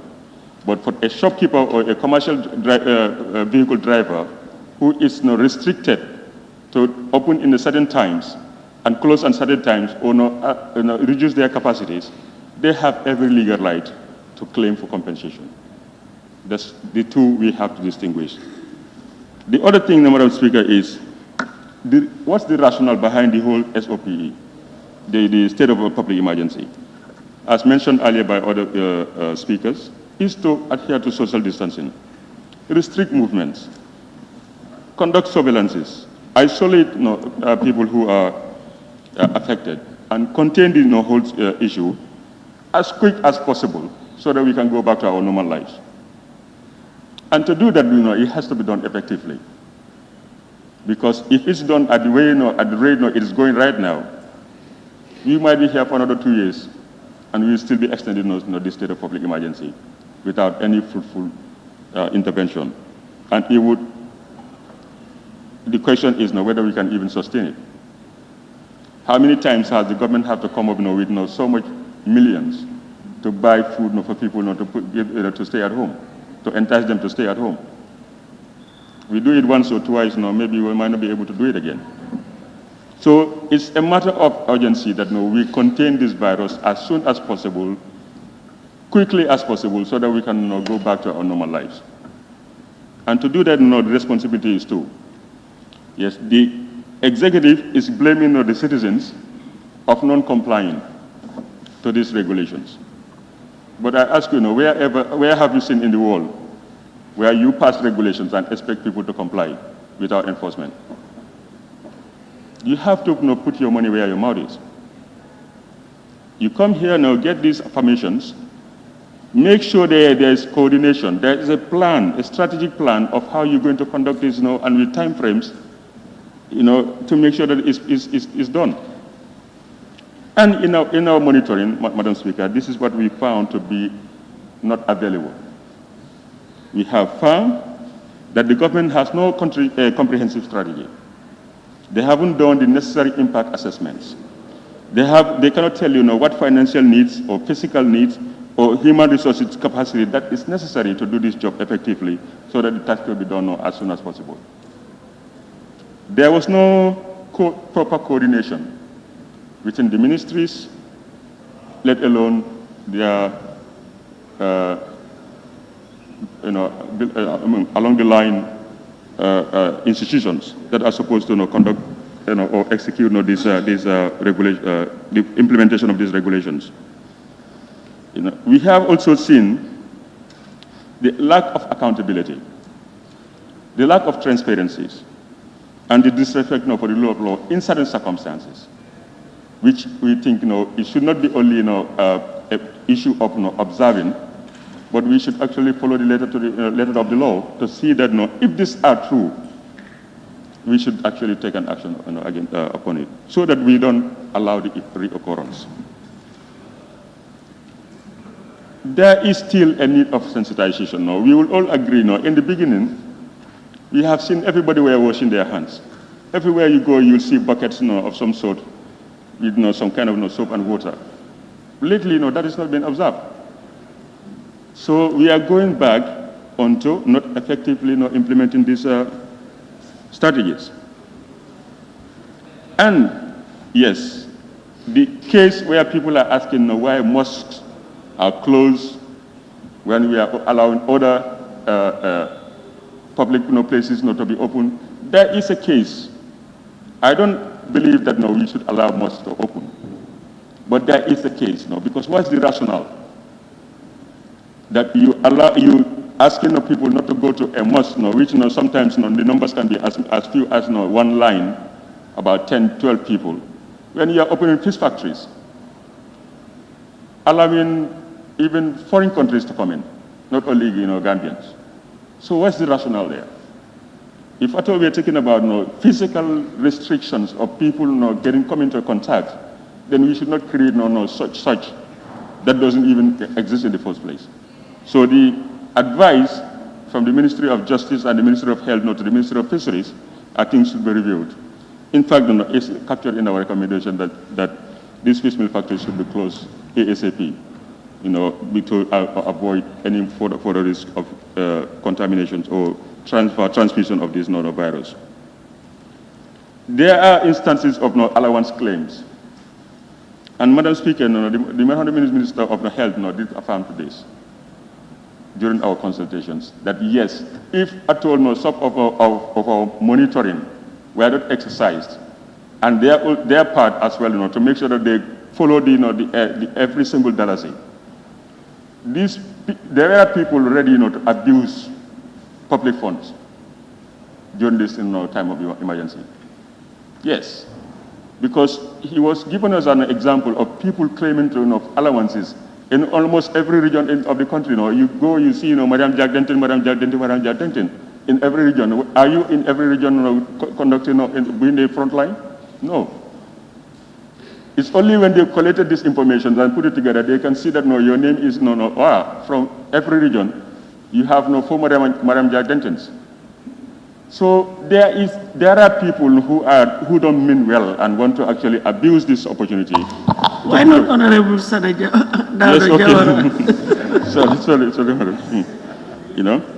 So we are very, we know the idea of actually having shorter time frames of these extensions. It's not because we don't want the executive to have the opportunity to execute what they want to do.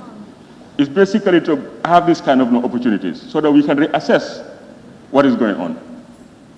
It should the minister be given the 90 days to go about implementing this state of public emergency. This information he's receiving today, he will not have got the opportunity until after another 45 days from today. So it's good that we have, as often as possible, these interactions so that we can actually inform the executive of what is going right and what is going wrong.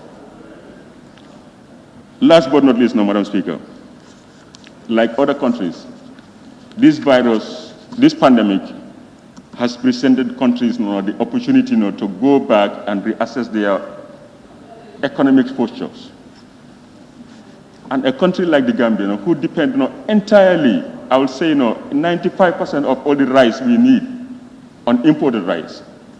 This is about time we think about what do we do with our local rice production. And we have just ratified $109 million for the rice value chain and the former name called now Roots and other agricultural projects. What are we doing to make sure that these things are working now? Because it's only a matter of time before the price of rice in this country will go to $2,000. It's only a matter of time. In the meantime, what interventions are we doing? Yesterday, somebody mentioned it, and I think it was an honorable member for Banjul South. There are women horticulture or women gardeners now who have harvested all their onion, but it's all perishing. What is the government doing to make sure that they buy these things off them? before they lose that hard work that they have been doing for the past months, to come this far, just to lose everything they have worked hard for. So agriculture should be boosted right now across the sector. And the agriculture minister is here, I think. He was here yesterday. We had a good conversation about this. And he needs our support. And we will give him the support, because otherwise we will go into starvation as a country. Last but not least, Madam Speaker, development processes that, like I said earlier, the minister is a brother, but none of us are above the law. If there is something that he did, that is not right, you need to be put across to him so that it be addressed to avoid the recurrence. So we need to actually, as a committee, if we are going to be allowed that opportunity, we want to delegate some of these functions to the FPAC, for example, to look at it, come up with their position and advise us what is necessary to do. The mobilization of the resources, somebody mentioned here. We are not sure how much money has been mobilized so far, because we have time and time requested this information from the Ministry of Finance, and so far we have not received it. That's why we do not incorporate it into our recommendations or our report. Yes, the minister informed us and promised us that he will give us this information as of yesterday, so that we can actually put it as part of the appendices. But so far, we cannot report on it because we don't receive it. So moving forward, we need to actually do better on that front to make sure our next report will be it will catch up there. Lastly, the audit. We need an audit trail on every procurement that has been done, as far as it affects public funds. Now, whether it's medical equipment, whether it's medical materials, because according to the Ministry of Health, they have spent $1.3 million on buckets on us. I cannot agree to that, because the buckets I have received, and after asking some of the members, we cannot amount to that kind of money we spent on the parliament. But whatever it is, an inquiry. Okay. So basically, Madam Speaker, some issues it might not be all right to speak it now, say it out loud, but these are some of my observations I want to add before the chairman, so that maybe he might miss some of these issues that I have highlighted today. Otherwise, he can elaborate more. Thank you. Let's just bear in mind that it is not our mandate to audit, but to be presented with an audit report, which we will scrutinize. We will request the internal auditor to give us an audit trail. That's what I'm saying. We are not the auditors. I don't have that mandate. But the internal audit has that mandate. And we can request them to give us the audit trail of all these procurements. Yes. Very much.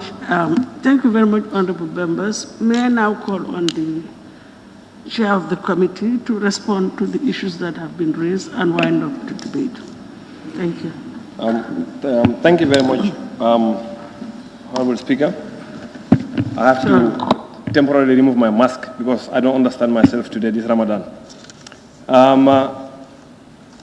Honorable Speaker, I will attempt to answer the questions that were posed to us as a committee, but in case I'm missing something, somebody can remind me.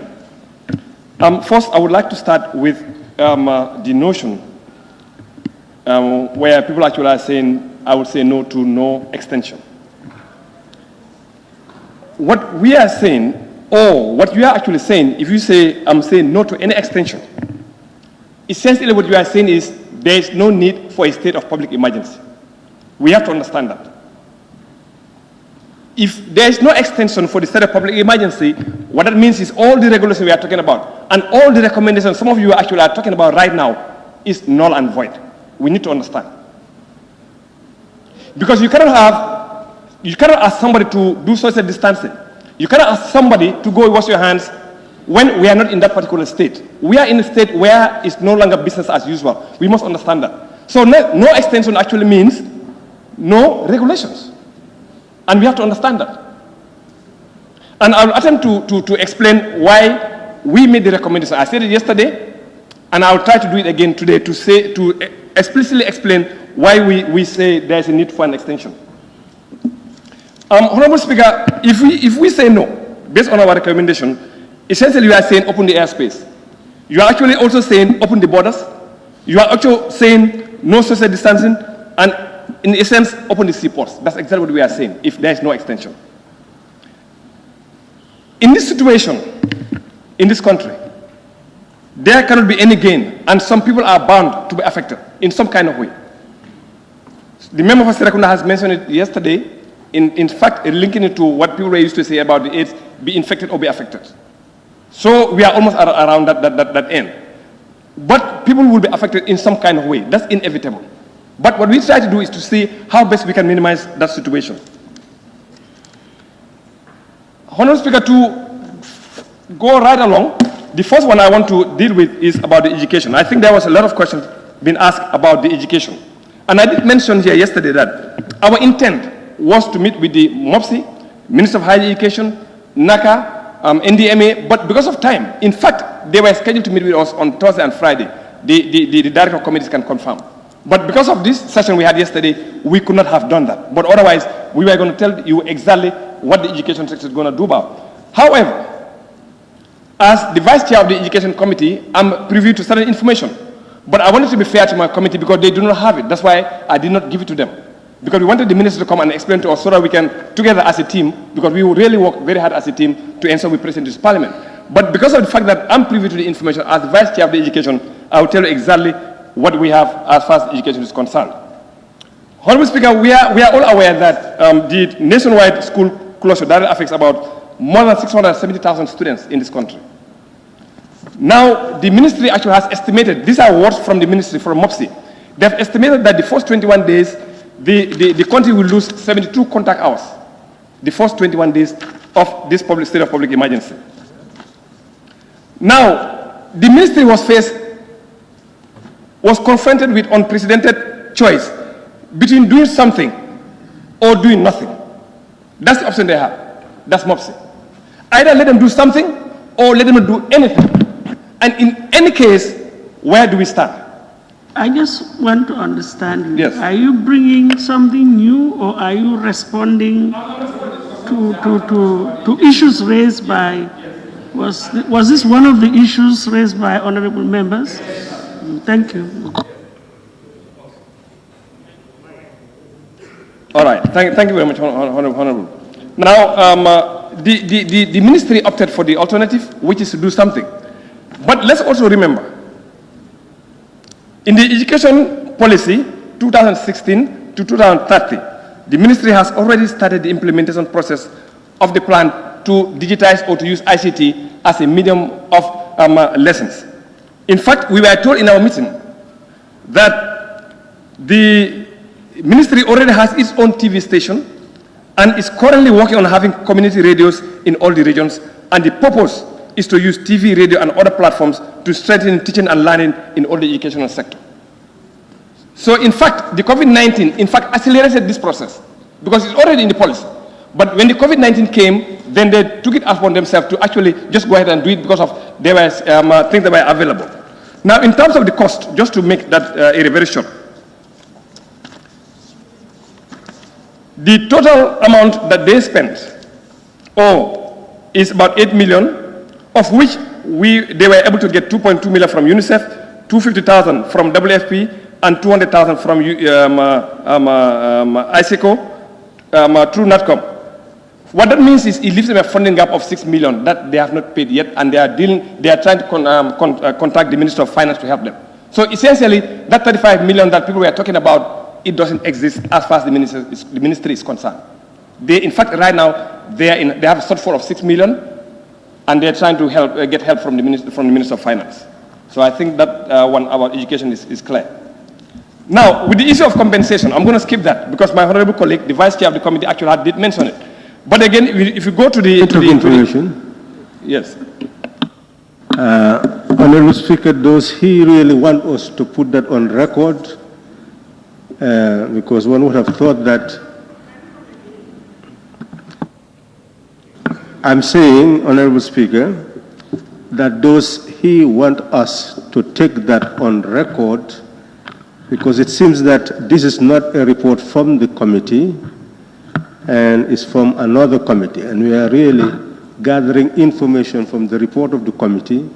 And one would expect that once the committee receives this information, it will do more evaluation of the assessment of the information it receives by calling all the institutions. You can see him saying something finance, and this is true.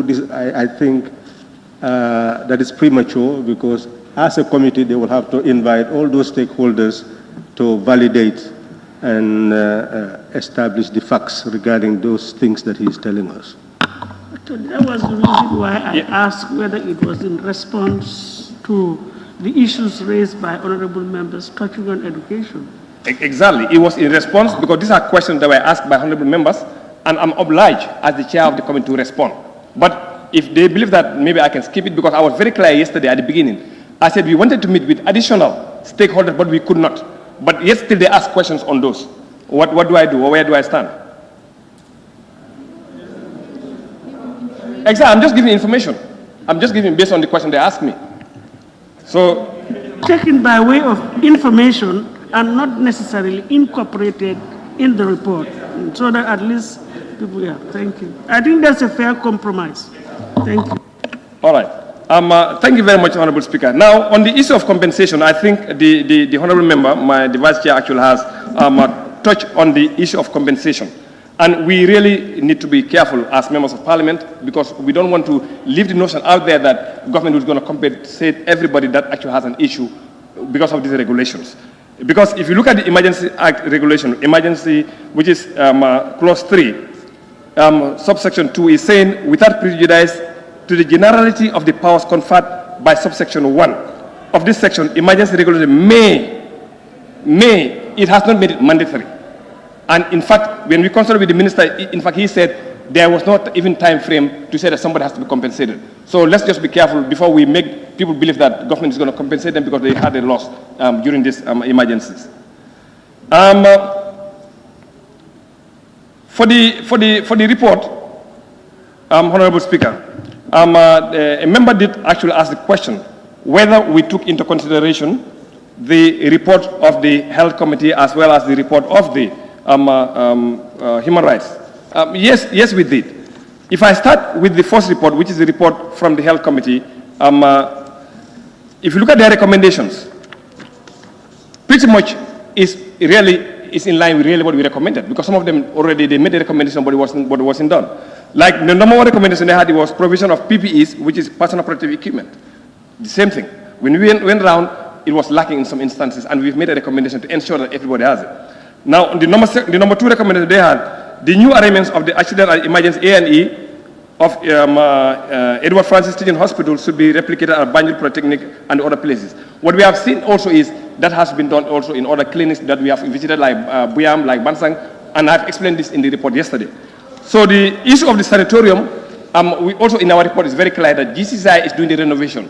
So essentially, the recommendations that were made by the Health Committee, in fact, we did incorporate those things, as well as the Human Rights Committee. If you look at the Human Rights Committee, one of the areas was the Ministry of Justice further reflect some amendments in the regulations, which I think he did by bringing up amendments on the regulations. So we have done that already.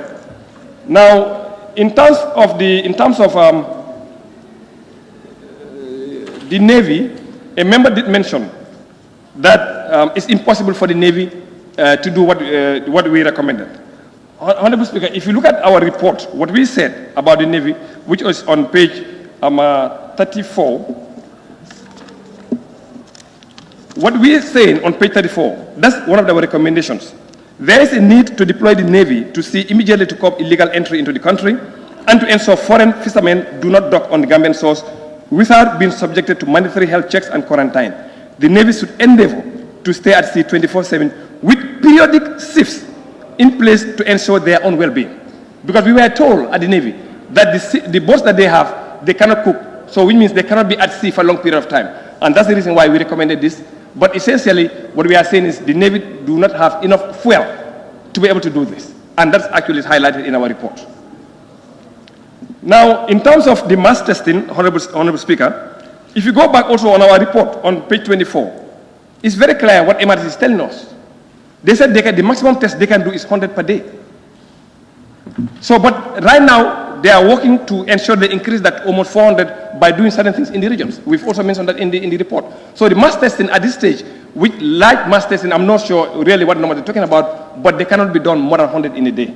That's what the MRC told us, and that the ministry actually has confirmed. But they are working on something that would actually increase that from 100 to 400. We've mentioned that in our report. Now, the allowances to the health officials. I think this, maybe the minister, when he gets here, he can also explain further.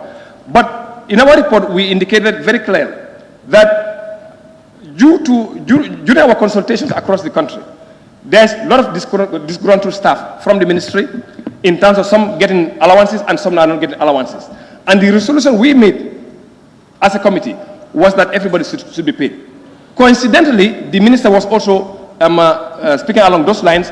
Now, if you, and what they're going to do now is, if you look on the page 25 of the report, they're going to pay based on the level of risk that all these people actually are exposed to. So I think that area is also very clear.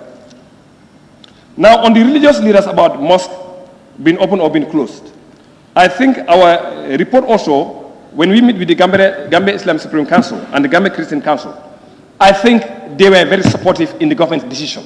And that's very clear in our report. They are very supportive and they understand the situation. However, if you go through the report, you will realize that they had some reservations. Because what they're saying is, when they see police vehicles being overcrowded with people, and yet still you are telling the taxi driver to reduce their number of passengers, they find it very difficult to phantom. And that's very clear in our report as well. So the Christian Council, the Islamic Supreme Council, they are really very supportive in government in ensuring these regulations actually are done. Now to move right along, Honorable Speaker, in terms of visiting all borders, like the border of Nyamanar. To be honest with you, Honorable Speaker, it was almost impossible. We couldn't have gone to all the borders in this country. When we go to Dar es Salaam, for example, the security officer was very clear. They said that from that point, all the way to Khartoum is actually open. There was no way possible we could have done to every single point we have in this country as far as the border is concerned. That's why we restrict ourselves to Amdalai, to Keri Aib, to Senoba, to Sabi border, etc. But it was not like deliberate, but because also we are cognizant of the fact that we have a particular time frame that we have to deliver to this plenary. Now, also somebody mentioned whether we have met imams across the country. No, we didn't. Because we trusted the word of the Islamic Supreme Council. And that's the reason why we didn't find a need for us to go and meet any additional imams. Because the Islamic Supreme Council is the body in this country where most of these Islamic religion things are actually consulted. We consulted with them and we trusted the word they gave us. And that's why we did not go around to meet any other imams across the country.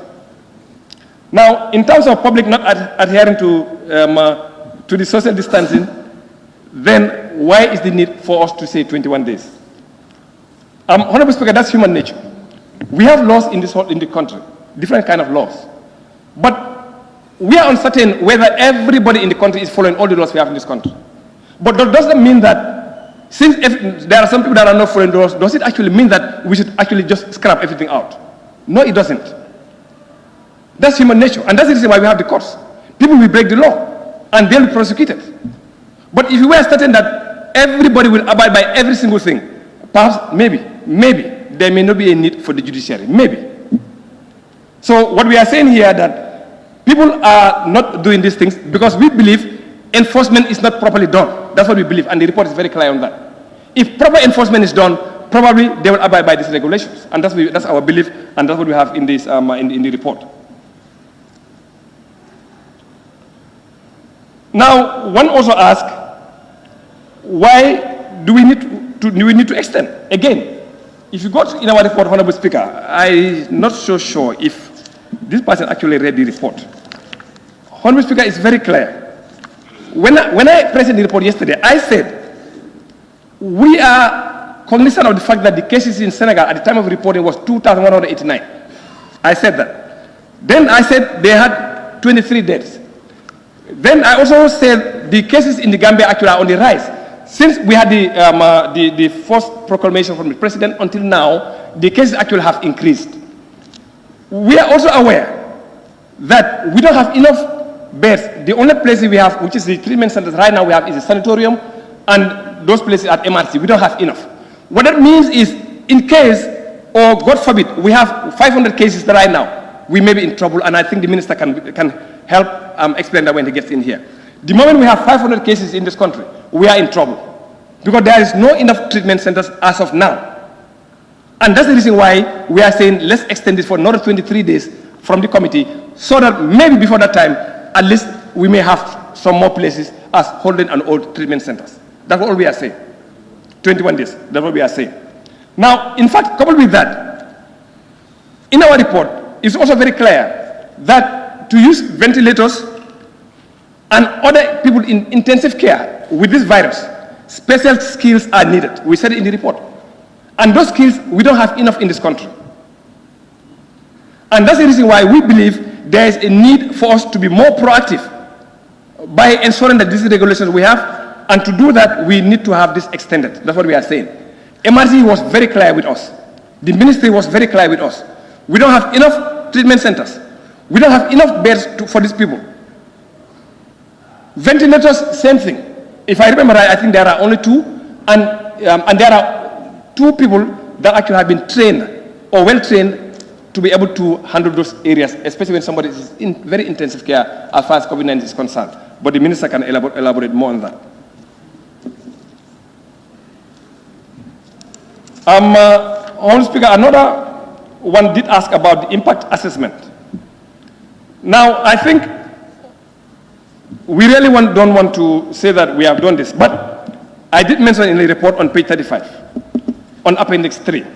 This was an impact assessment for the tourism sector, which is really very clear about some of the losses that they may incur. Now, I think I was very specific. In fact, I read those particular lines about the tourism, where the hotels itself will have the potential to lose 6.4 billion, the restaurants about 33.8 billion, bars, tour operators, etc., I've actually indicated. This was a study that was done by GBOS in collaboration with the UNDP, and that's what they submitted to the government. So the impact assessment on those areas was already done.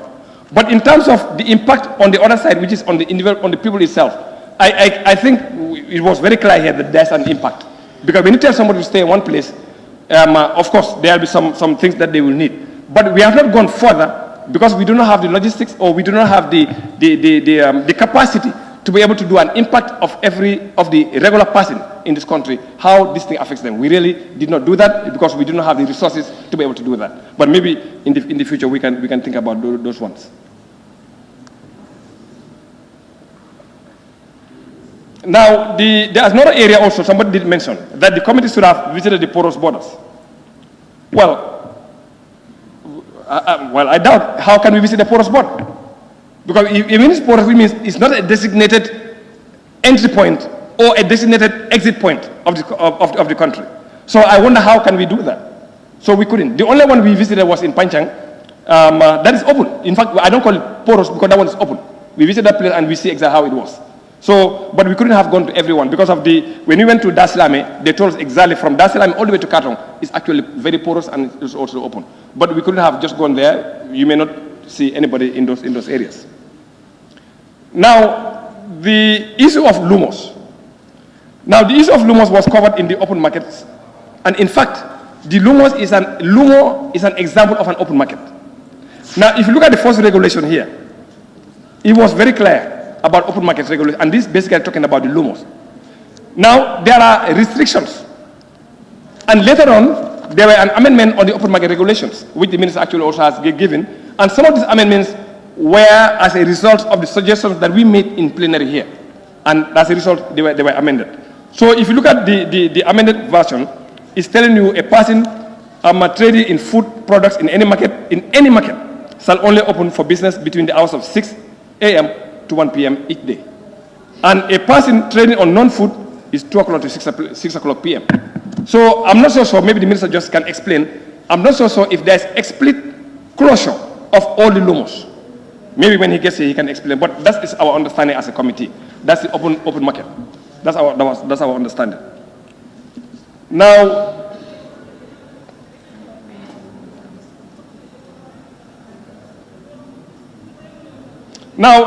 in terms of the change in the report, for example, our report, what we have here, we have the final report. We didn't want to assume anything. We don't want to believe that when we come here, it will be extended. So essentially, this is our final report. Because we knew we had a time frame on which we have to report. That was 45 days. And we knew by Monday that state of emergency, 45 days would also elapse. And we have to bring a report. And that's why we wrote the final report. So if our mandate is extended, perhaps we can find another name for the one that is actually coming. But at this stage, we thought there's no other name that we could have used under the circumstances that this is going to come to an end. That's why we decided to use the final report on this one here.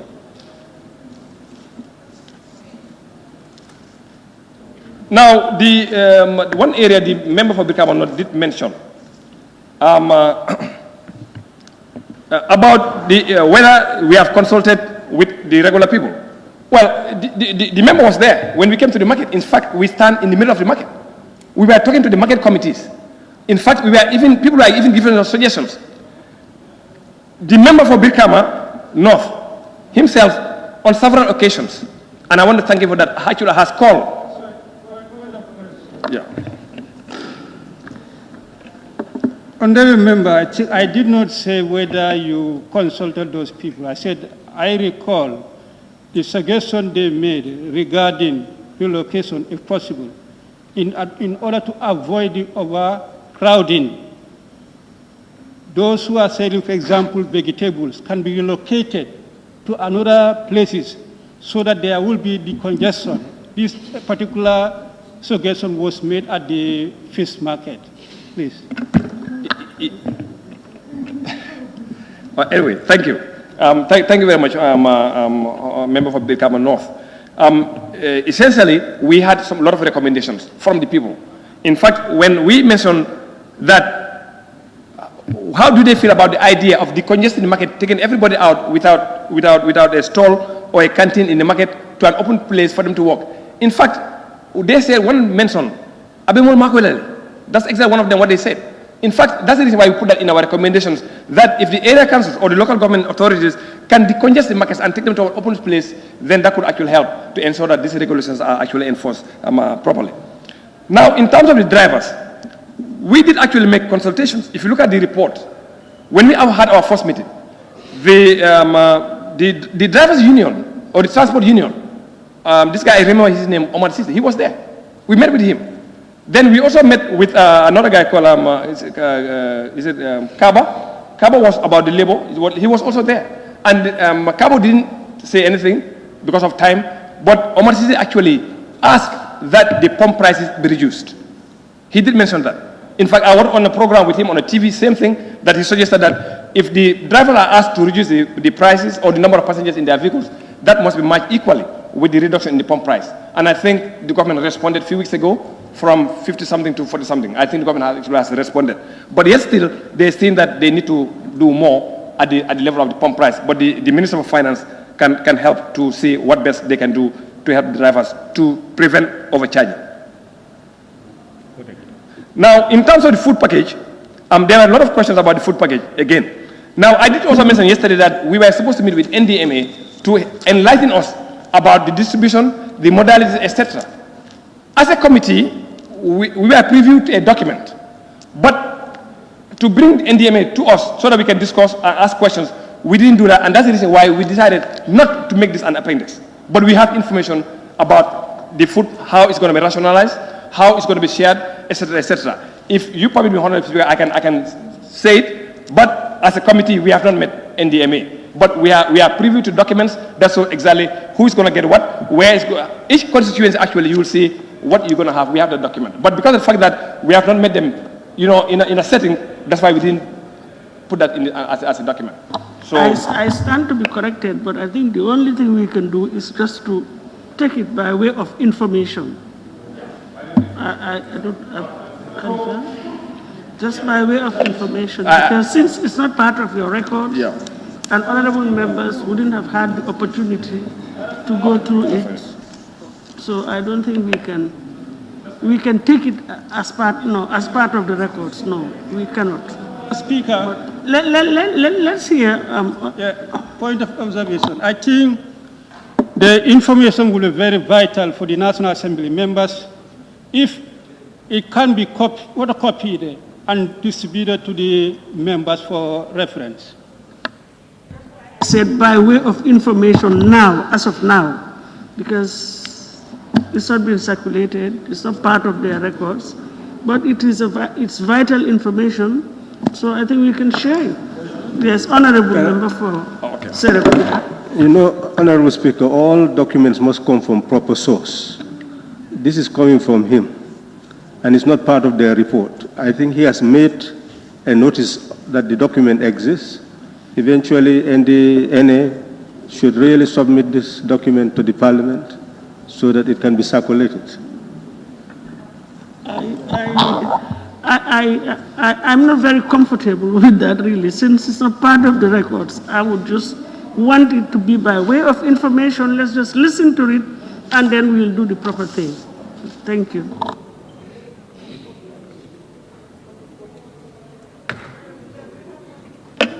All right, so I can leave the document. Yeah, actually, just by way of information, really. But then probably we can get, really what they say is like a household of 4 people or more, you'll get 25 kilos of rice, 5 liters of oil, and 25 kilos of sugar. And a household of 5 to 10 people, you get 50 kilograms of rice, 10 liters of oil, and 50 kilograms of sugar. And a household of 11 to 15 people, you get 75 kilos of rice, 15 liters of oil, and 75 kilos of sugar. And any household that is 16 people and above, they'll get 100 kilos of rice, 20 liters of oil, and 100 kilos of sugar. That's how they intend to do it. Now, in terms of constituencies, you know, it's a lot of information, so I don't know if that will be necessary anyway. But for the sake of my good neighbor that asked for it, for Sami, I'll just mention Sami only, you are supposed to get 3,573 bags of 50 kilogram rice. 3,573 for Sami constituency. Then for oil, you are supposed to get 2,293 10-liter oils for the district, and sugar, 3,573 bags of 50 kilograms sugar. That's what you're supposed to get in your district. And I'll just continue from there. I'm just consulting, but one thing that also we can think of, you can just indicate without prejudice. Yes. And just circulate it. Circulate, okay. That's fine. I think but let it be boldly written without prejudice. That's a good Thank idea. you. All right. Let's see here also if I'm not missing anything here. All right. Now, also there was a question like we needed to explain if these were the only monies that the government received, which is the ministry 500 million and the 700 million. As far as we are concerned, like the vice chair said, we've made a request to get some of this information, but we are yet to get it. In fact, the procurement from the Minister of Health, we were told during the time when we made the request that the procurement was not actually 100% ready. They were just finalizing here and there, and yesterday they were able to send me some information late in the evening, so I cannot share that right now, but maybe after a while, when we have the official document, we can print it and give to everybody so that you see exactly from the $12 million, what the ministry intends to buy. We'll make that available to everybody. Now, now in terms of, that's fine. So I think, the view of the citizens, I think I did explain that, the view of the citizens, because again, when you talk to market committees, for example, when you go to market issues, you talk to the market committees, or wherever we go, in fact, people talk to us about certain issues. So I think, yes, we did, but we don't have like a sample. Like we've spoke to like 300 people in the Gambia or whatever it is, but we just assume that the people we are talking to at the markets or other venues that we visited, they are all part of us, and they've given us really a gist of really what they think. So I think this is okay. Now, in terms of evaluation, somebody did mention that we should have evaluated each of the regulations. Now, in fact, that's exactly what we wanted to do, but we changed later on. Because what happened is, if you look at the recommendations, it has touched on certain regulations. For example, if you go to page 5, for example, on the close and the restriction on the non-essential. You know, it was very clear. We made a recommendation about that. So what that means is the rest is okay with us, but that particular aspect needs to be looked at. Now, if you go to we are asking also for additional regulations. If you look at the recommendations from the Minister of Justice, on if I remember, that's going to be on page 34, we are asking the Minister to bring in additional regulations to help. So that means is the regulations we currently have may not be enough based on the committee's recommendations, and we are asking them to make a regulation to make an offense for anybody who enters the country and refuses to be quarantined, and we want them to take or to bear the cost of the quarantine. So these are the additional regulations we said the Minister need to come. Now, if you go on page 36 as well,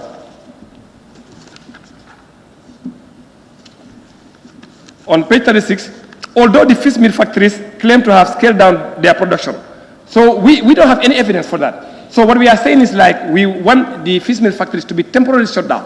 That is not covered in any of the regulations. So that means we are actually asking for additional regulations from the Minister of Justice, and maybe when he comes, he can dilate on more of those areas.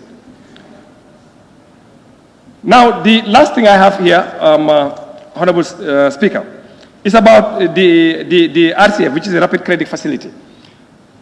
With this one, you know, with membership of IMF, you have a quota contribution. And 25% of that quota actually is about your reserve currency, and 75% is of your local currency. But the quotas actually vary. So it's not like every country you have to pay every year. The payments you make may be from 5 years to 10 years. But the money that you are getting from IMF, this one we are getting, is our own contribution. Essentially, you can call it an isusu. Each country actually had a quota that they contributed. And to help those countries to be able to fix their balance of payment problems or balance of payment deficits, they make certain things available to them.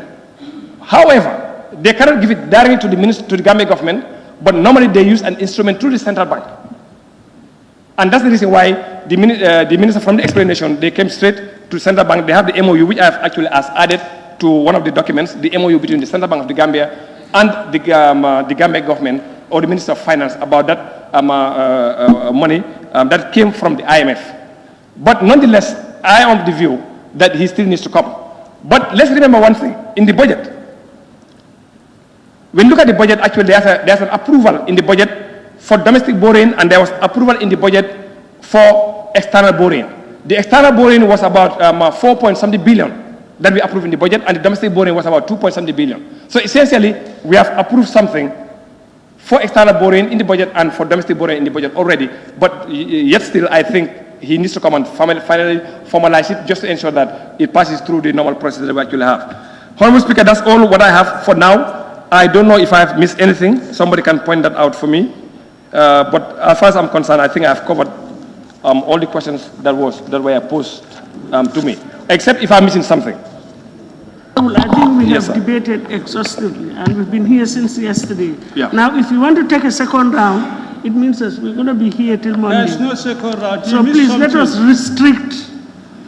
Yes, you know, he asked whether we missed. Can I land? Two microphones cannot be on at the same time. Either you won't hear me or I won't hear you. Yes, thank you. So let us just go to the point. If you need further clarification, just be very precise and concise to the point. Thank you.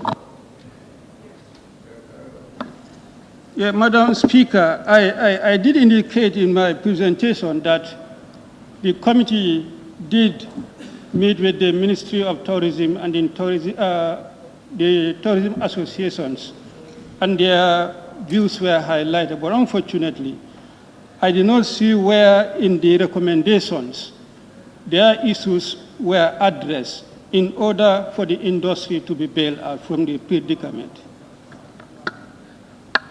Thank you very much, Honorable Speaker. If you look on page 35, in our recommendations under the Minister of Finance, if I'm not mistaken, yes, on the Minister of Finance, on number 9, the government to engage the state-owned enterprises, local government authorities, as well as the private sector, especially tourism,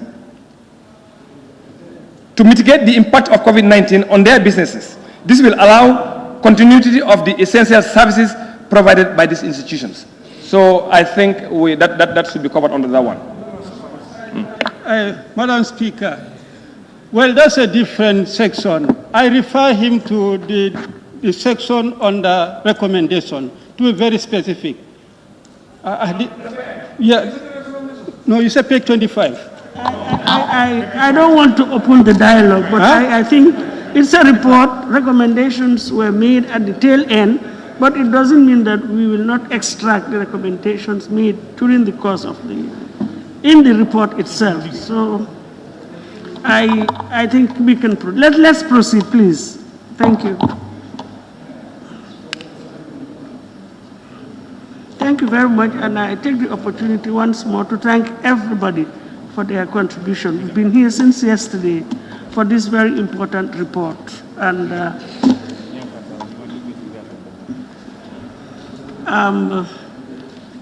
I would now put the question. Motion before you put the question. Sorry?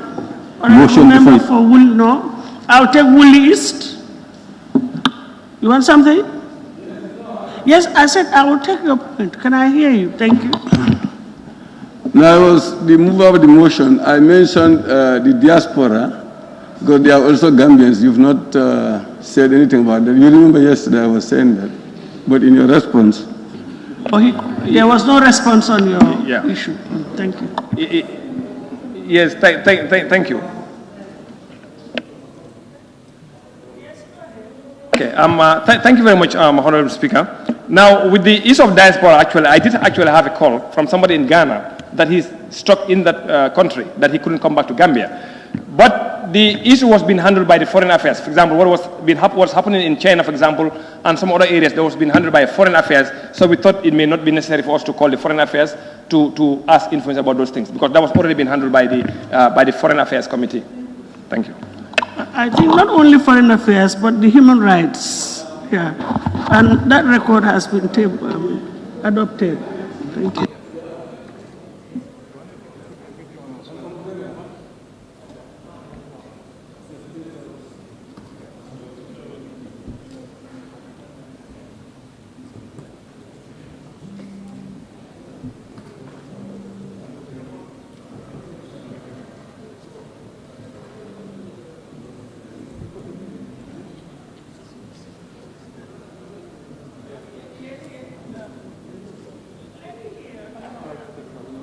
Thank you. Yes, Honorable Speaker. Yes, I noted something down on my notes, but I forgot to say it. And that is the support that we have from our support staff that were with us throughout the tour. Not only they were gallants, but I was really very comfortable working with them. And in fact, not only they ensured that all the information is recorded, but they even ensured that our security. I do support it. They know what I mean. They ensure that we were safe anywhere we go to. So I want to also say thank you to the Office of the Clerk for giving us the best people in this Parliament to support us throughout our work. Thank you. Honorable Member for Serekunda. Honorable Speaker, I would want to make a motion on the standing order 53A, if you allow, before you put the question. It reads that the following motion may be made without notice. A motion by way of amendment to a question already proposed by the Speaker. I would want to make a motion as soon as you propose this question of adopting the report, if you would allow me.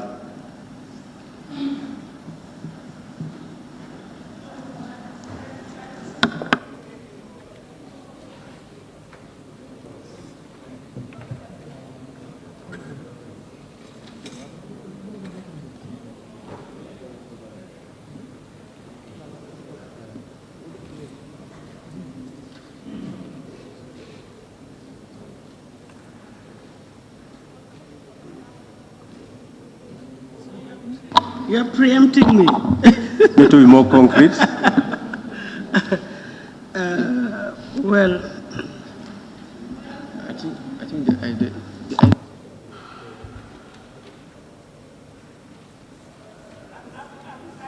asked my question yet. I've not posed any question yet.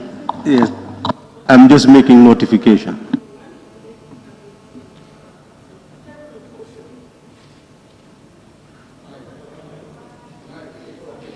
provision?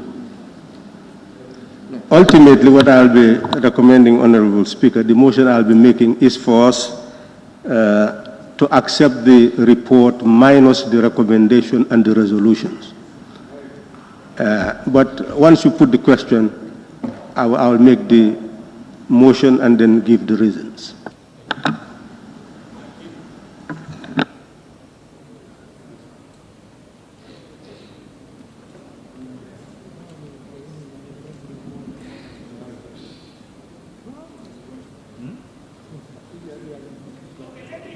The question formally then, and then you can go ahead with your motion.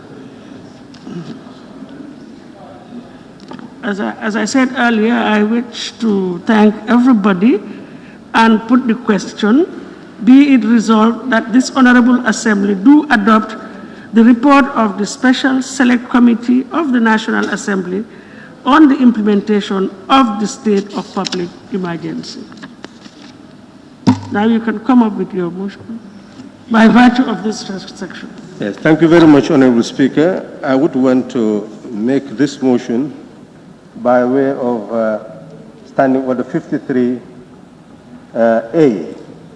that a motion by way of an amendment to a question already proposed by the Speaker. You proposed the question, but Honorable Speaker, I would want to make the motion that we adopt this report without adopting the recommendation and the resolutions. Honorable Speaker, the recommendations touches on justice, on security, on finance, on local government, on health, on trade, fisheries. These are all very broad areas covered by existing committees. And to assist the committee itself from deepening the recommendations and broadening the information base, I would further make the motion that we invoke Standing Order 106, which will require the committee to work with the various committees like human rights and constitutional matters in the area of justice, with defense and security in the area of security, with finance and public accounts in the area, with the respective committees, so that in each area they work concurrently to build up the recommendations for those particular areas. Honorable Speaker, it is also important to suspend the resolution, because they've made it a resolution by the committee, and the committee is actually reporting to the plenary, and it's only the plenary that has authority to make the final resolution. And in order not to complicate matters in terms of the consideration for the motion that the minister is going to make, we would be accepting the number of days proposed by our committee. So by standing down on that, we'll be preparing ourselves for the next session. So I would move, Honorable Speaker, that we actually accept the report with all the amendments that they would wish to make, but then not accept the recommendations and the resolution. Thank you. We just take a second. Yeah, a second on that motion. Yeah, a second on the specific motion. Thank you. Fonyi Jarol. Sorry. Yes, I rise to second the motion.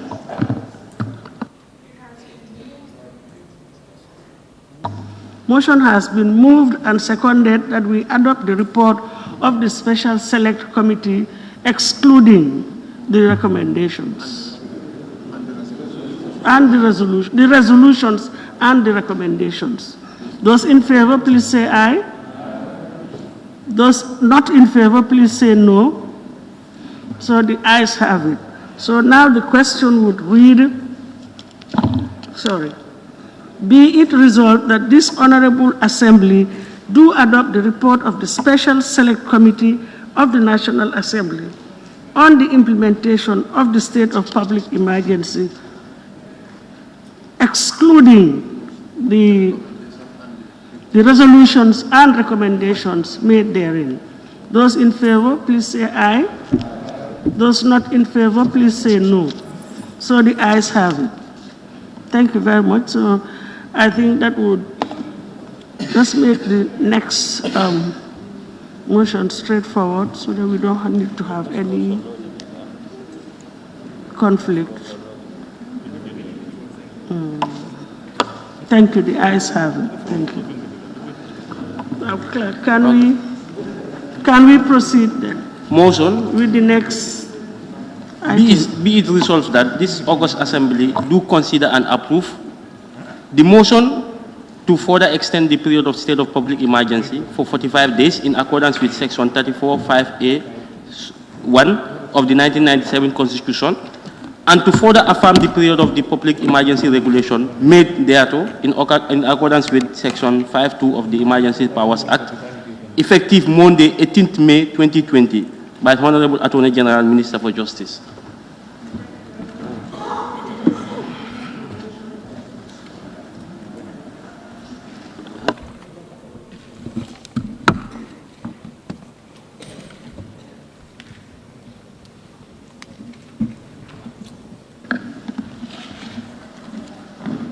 Thank you very much, Honorable Speaker. Honorable members, you will forgive me for my inability at this time of the day to match the energy or enthusiasm of the Honorable Member for Upper Salum. I'm sure my Badibunka sons will rejoice at hearing that. Honorable Speaker, I move that this August Assembly, pursuant to Section 34, subsection 5, paragraph A1 of the 1997 Constitution of the Gambia, extend for a period of 45 days, effective 18th May 2020, the resolution of the National Assembly, which was passed on 3rd April 2020, for the extension of the state of public emergency in the whole of the Gambia, declared by His Excellency President Adama Barrow on 26 March 2020, pursuant to Section 34, subsection 1A of the 1997 Constitution. I also move that this August Assembly affirm by resolution the following regulations pursuant to Section 5 of the Emergency Powers Act. The restrictions on open markets and shopping areas Emergency Powers Regulation 2020 as amended.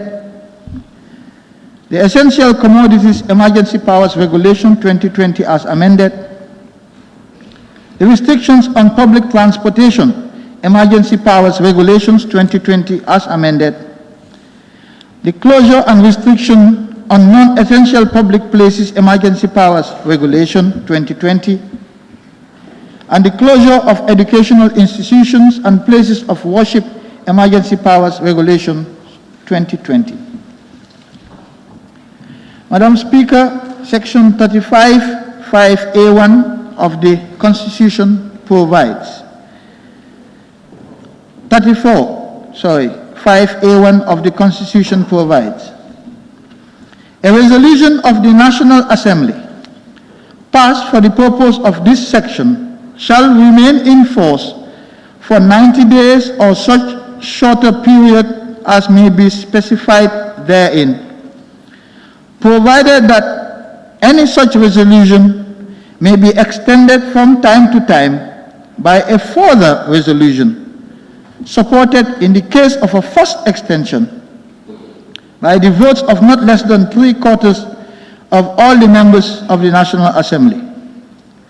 But no extension shall exceed 90 days from the date of the resolution effecting the extension.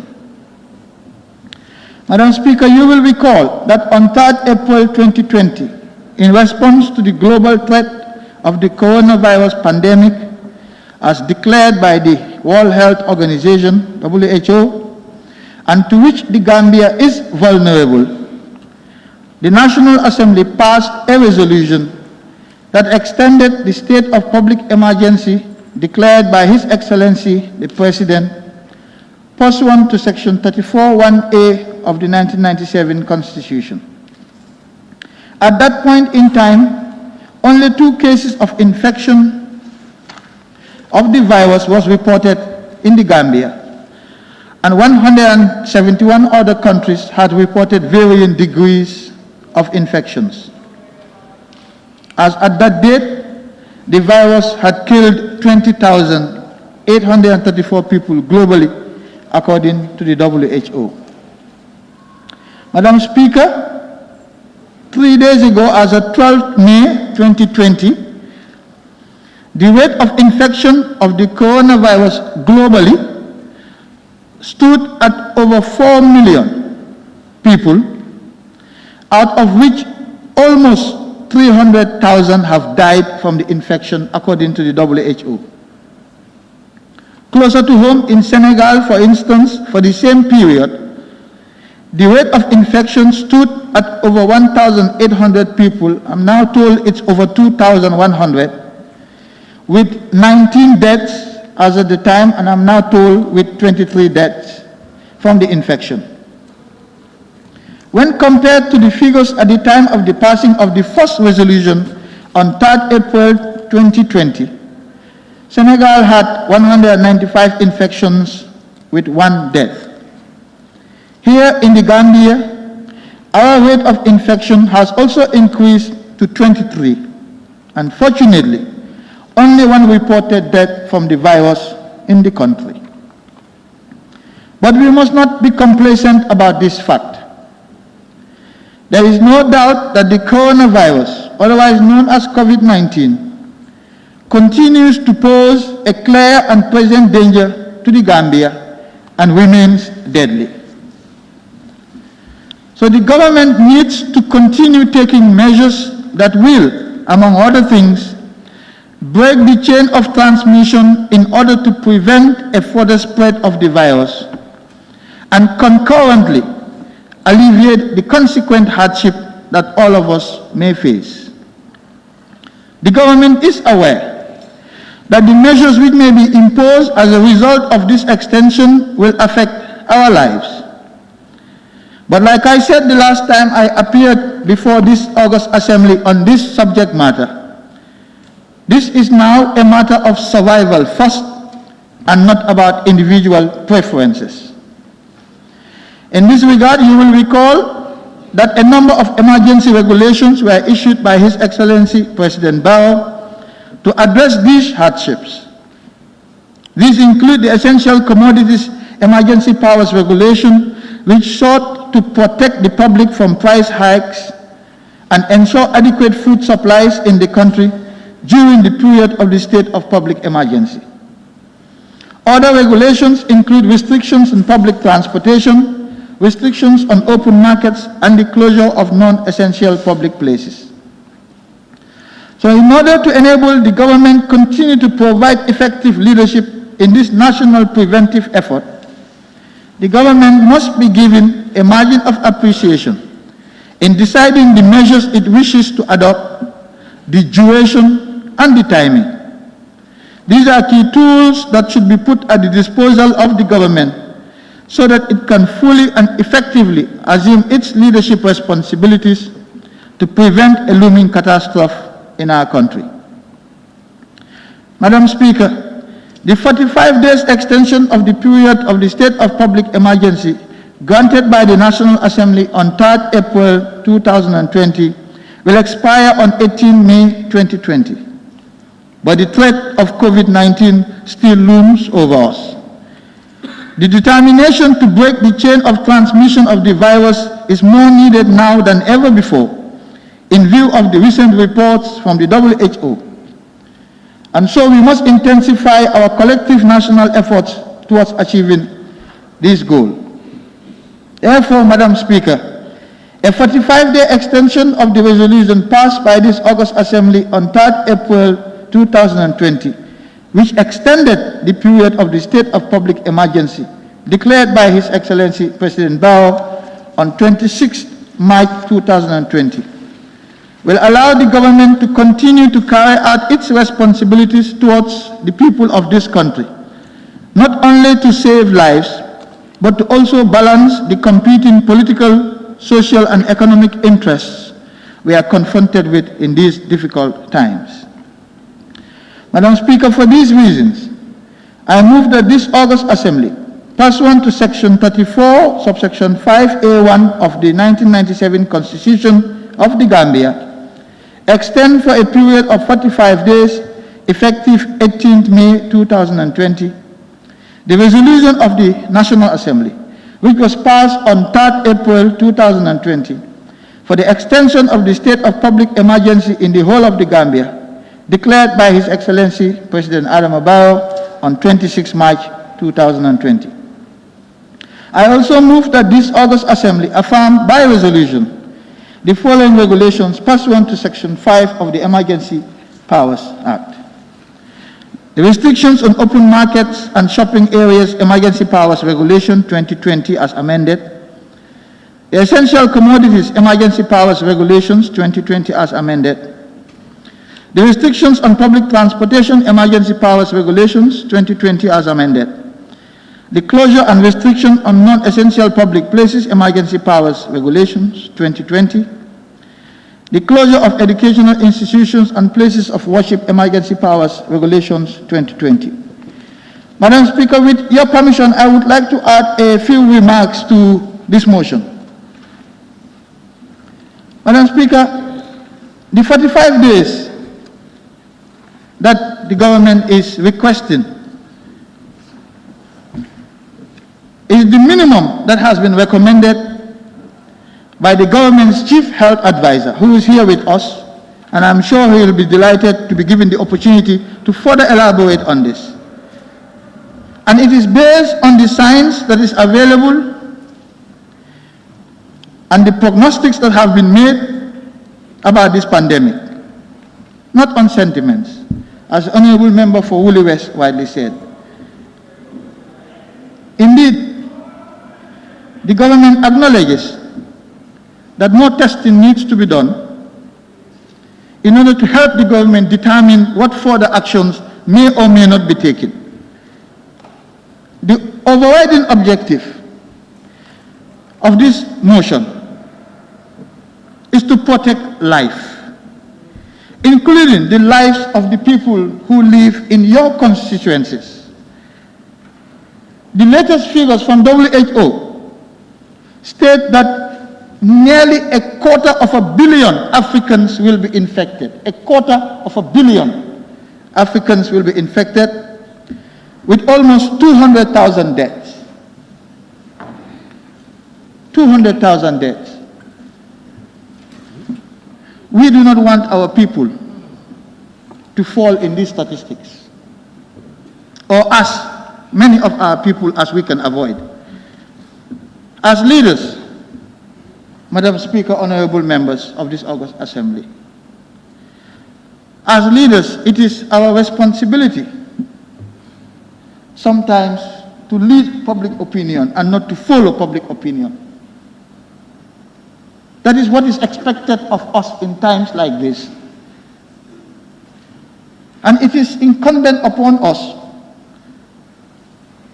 to do everything that we can, including sensitizing our own people about the dangers of this pandemic.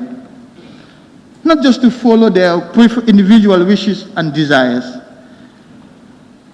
Yes, the government admits that there is still room for improvement in the enforcement of the regulations. We will not run away from that. That's just a reality. Many other governments face similar challenges. But we also dare say that the regulations are being implemented and enforced in large part, in very large part. We can take these one after the other. Let's look at the Essential Commodities Regulation, Emergency Powers Regulation.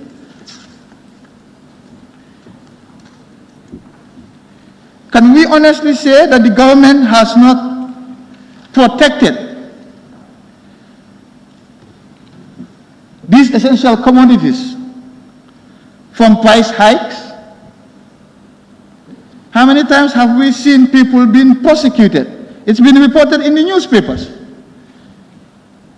Can we honestly say that the government has not protected these commodities from being exported out of the country?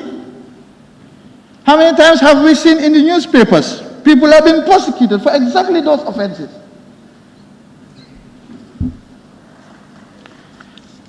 Let's look at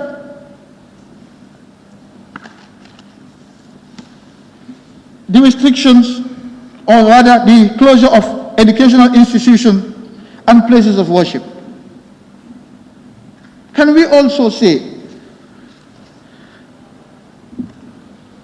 that the schools and the mosques and the churches have not been closed?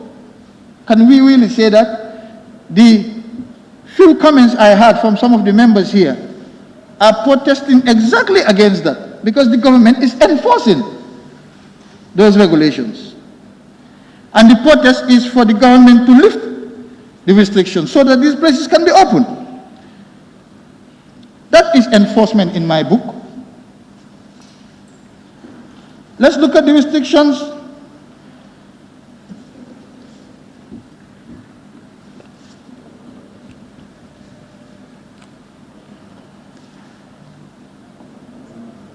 I think I'm missing one regulation here. But let's look at the restrictions on non-essential public places. Another example. Are we saying that the bars are still open? Or that the cinemas and video clubs are still open? Or the gyms or the nightclubs? Or the restaurants? Is that what we are saying?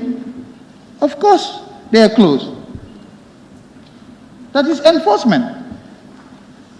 Yes, I can go on and on with respect to the other regulations. On public transport, we have seen reports of drivers being prosecuted, either for going beyond the limits that were imposed by the regulations or for increasing the prices that were limited by the regulations. We have seen those reports in our newspapers. So yes, the regulations are being enforced. But yes, there is still room for improvement. We have challenges, especially when it comes to the market areas. We will admit that. But enforcing the regulations with respect to the market areas will not be helped by some of the comments that have been made in this August Assembly. Because some of these regulations cannot be enforced by brute force. We need to accompany the enforcement of these regulations with sensitization for our people. We need to make our people feel that it's their responsibility to protect themselves before they can spread the virus to us. If we do not accompany these regulations with sensitization, we will continue to face challenges. So it is incumbent not just upon the government to enforce these regulations, it's incumbent upon each and every one of us, especially those of you in this August Assembly who represent your constituencies, who represent your people, to sensitize them.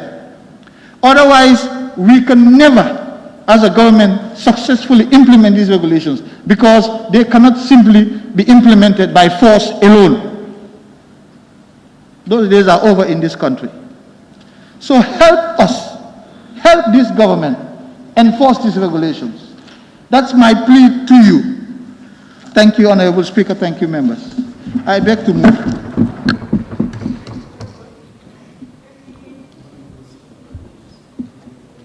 I'm sorry. Thank you very much, Honorable Minister. Any seconder? Opa Nyomi, that was the first to register. Thank you very much, Honorable Speaker, for giving me the floor.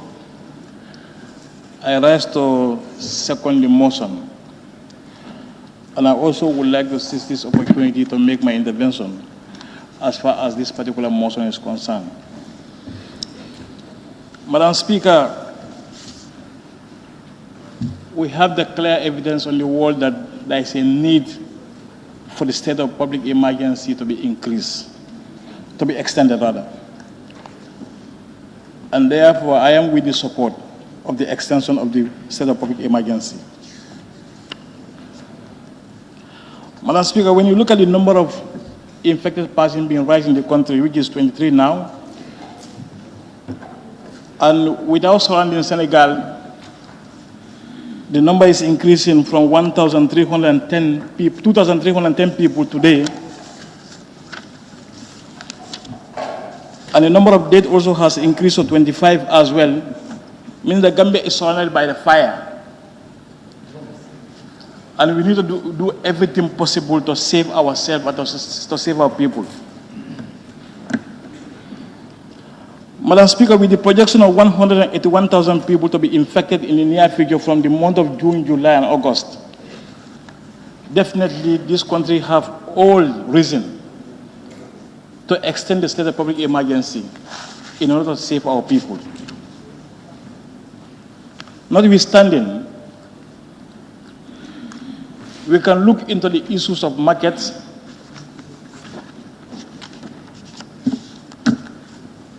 because many of our people are getting their livelihood from the market and who are living from hand to mouth. Even the suggestion that the committee came with, like the recommendation that we move some of them from the market to fields. Some are complaining that when you move them from where they normally sit in the market, probably when their customers come, they don't find them there, they will not bother themselves to look for them in that new location. So therefore, they prefer to stay in the market. So it's better, like we leave the regulation as it is. That's my suggestion. And with these few remarks, Madam Speaker, I'm not going to take the time of the Assembly. I'm giving my full support to the extension of the state of public emergency. And I also seize this opportunity to thank the health officers from the minister down, the effort they are putting in place to combat, COVID-19 in our country. Thank you very much.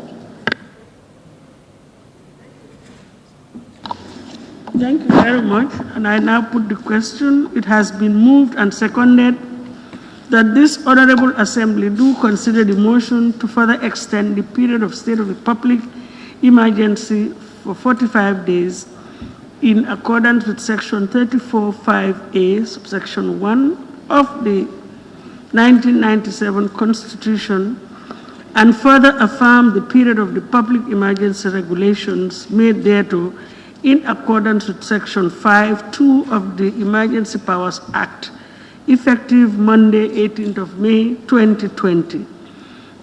Excuse me. Those in favor, please say aye. Aye. Those not in favor, please say no.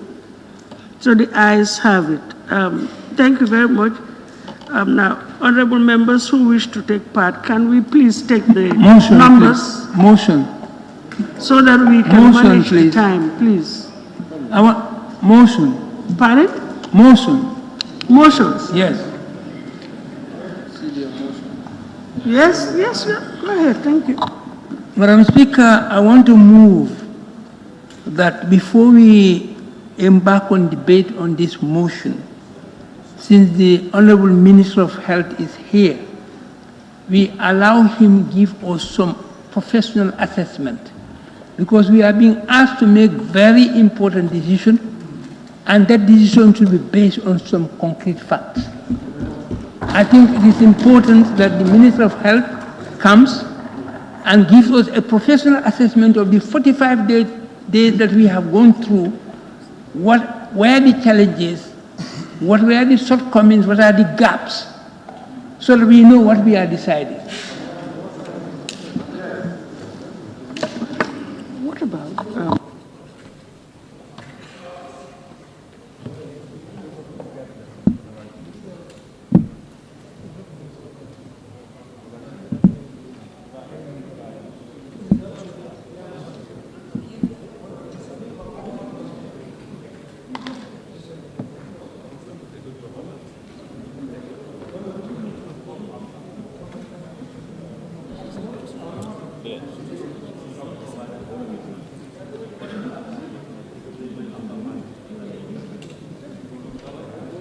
Yes, honorable member, I agree entirely, because before we can make, or the honorable members can make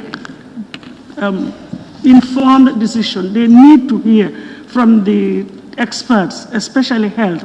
But I would even add in addition also trade, because it will affect, like some people raise the issue of the price, the transport fare increases. But I would appeal, if you can please, as a matter of procedure, just withdraw the motion. Let's allow honorable members to make their interventions. Then before he responds, obviously, that is why the ministers are here. Before we take a vote, obviously they will be heard. And that's why they are here, because really that's a matter, as a matter of procedure.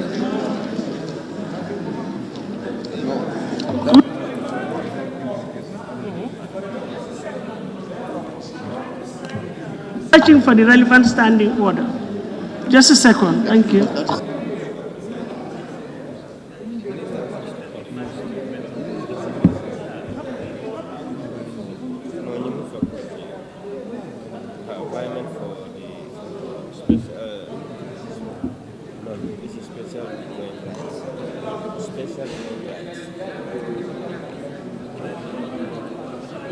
Members, we all have our interpretations, but we are all guided by the standing orders which we can read and understand. So please, can I just refer you to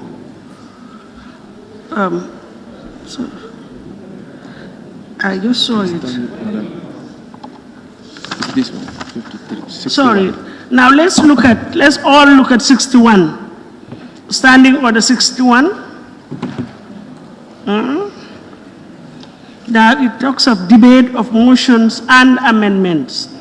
When the motion has been moved and seconded in the assembly, the speaker shall put the question thereon to the assembly, and in the same terms as the motion.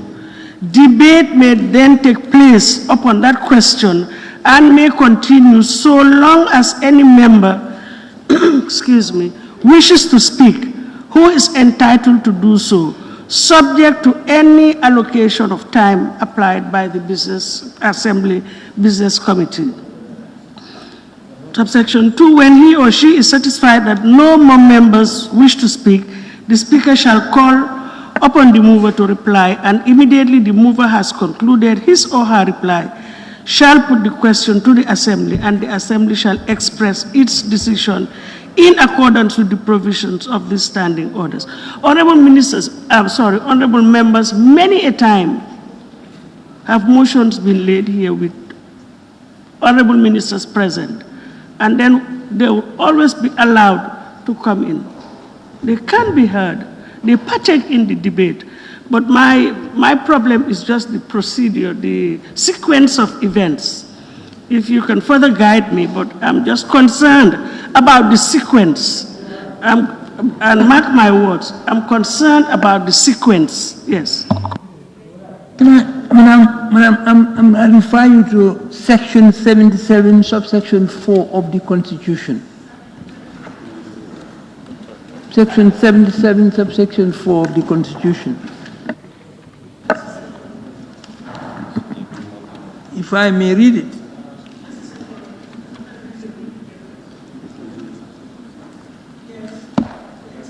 The Vice President or a minister shall, when requested by the National Assembly, report to the National Assembly on any matter concerning a department or other business of government committed to his or her charge, and shall be entitled to attend and speak in the National Assembly whenever any bill or other matter concerning such department or business is being debated.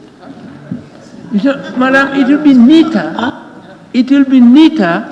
if we hear the Honorable Minister first to determine the nature and the tone of the debate on the matter, not after. I don't think it would be after. I am not disputing the fact that the language of the Constitution which says that they are entitled, shall be entitled to speak and attend. I entirely agree that they are entitled to attend and speak. They have attended and they will speak. As I said, my concern is about the sequence. When do they come? Would it be better after hearing the members, before a vote is taken, and even before the Honorable Minister of Justice gives his response? That's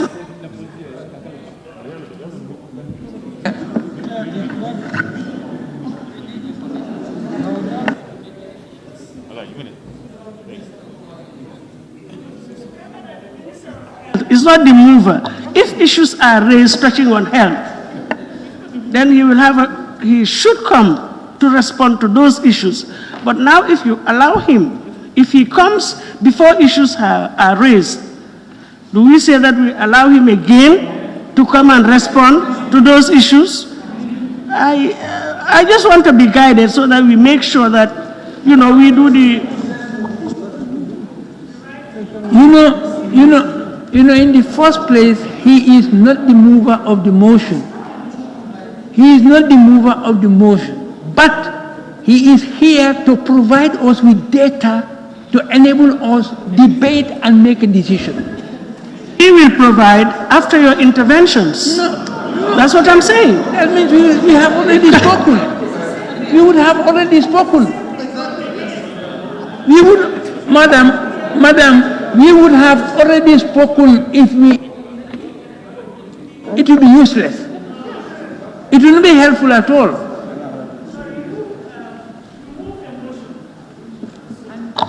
Sorry, you moved a motion. I just appeal that as per the standing orders, as I read it, we can wait. But we can go ahead with your motion.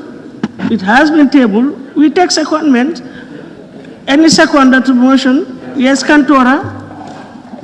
Thank you very much, Honourable Speaker, for giving the floor. I rise to second the motion for us to hear the Health Minister to deliberate on matters concerning his ministry so that he can really inform us better to make decision. Thank you very much. Honourable Member for Woolly East, since the motion will probably pass, why don't you think of amending it to include the Minister of Trade? Because it may have some... No, trade would respond to the debate. No.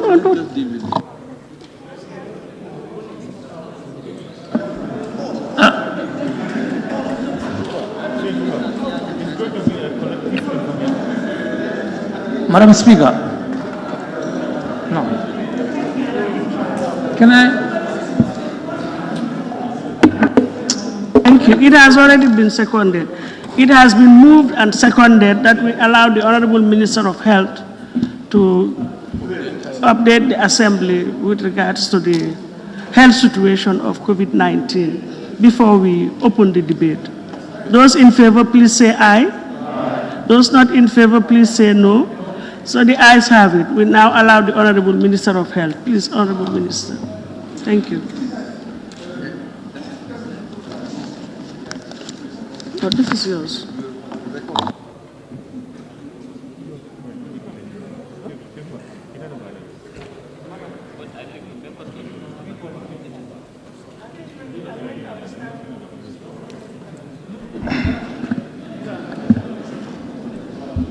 Thank you. Thank you very much. Distinguished Honorable Speaker, distinguished Honorable Members of the National Assembly, we are indeed very grateful for this opportunity to come before you once again to chart the way forward for our nation together. We are always grateful for the frank discussions that are held in this August Assembly, as we always leave with better plans and ideas for the development of this country. It is like a refinery of ideas. I have listened very keenly to all the interventions, and we are grateful for them. We will endeavor to look into each one of them. They are all very important. Thus, kindly bear with us. We've also taken note of the special committee's findings and recommendations and we'll endeavor to make sure that we register improvements on all of them. This is a very important period in our existence as a country.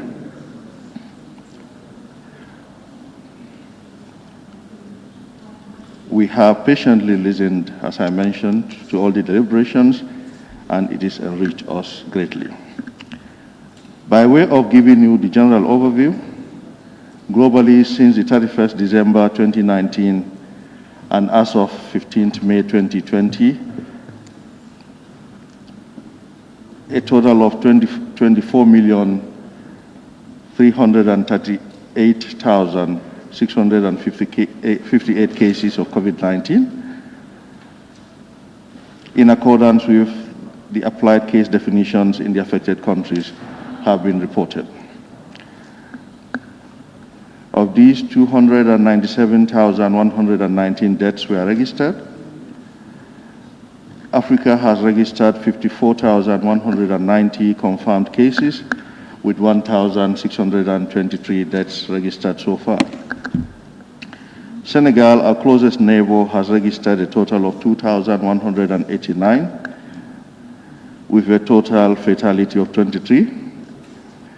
The Gambia, as of yesterday, has registered 23 cases with 1 death. We've been carrying out a lot of contact tracing in this country. Contact tracing is the cornerstone of the response in the prevention and containment stages. At first, all attempts were geared towards following people who had returned from hotspot countries.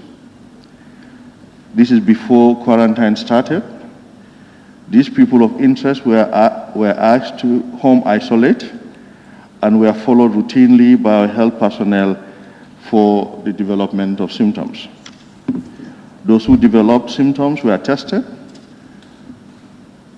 Of those people, 350 were followed for 14 days. Now, the contact tracing is concentrated on following the contacts of the confirmed cases and the contacts of contacts. Once the high-risk contacts are identified, they are quarantined, and the low-risk cases are followed at home for 2 weeks. The target for contact tracing is 790, and 789 have been traced successfully. Of the low-risk being followed, 105 were the total, and out of that, we went beyond to have followed 109 cases. The quarantine. Quarantine was started in early March 2020. Initially, it started with people traveling into the country from hotspot countries, hotspot zones. Initially, this was shrouded with challenges as many of the people were not cooperating. Quarantine is one of the interventions that has yielded so much dividend in the Gambia. Most of our positive cases, in fact, 76.9%, were all confirmed whilst undergoing quarantine. That means the risk of their association with the people when they became positive, when they started shedding the virus, was very low because they were already in quarantine.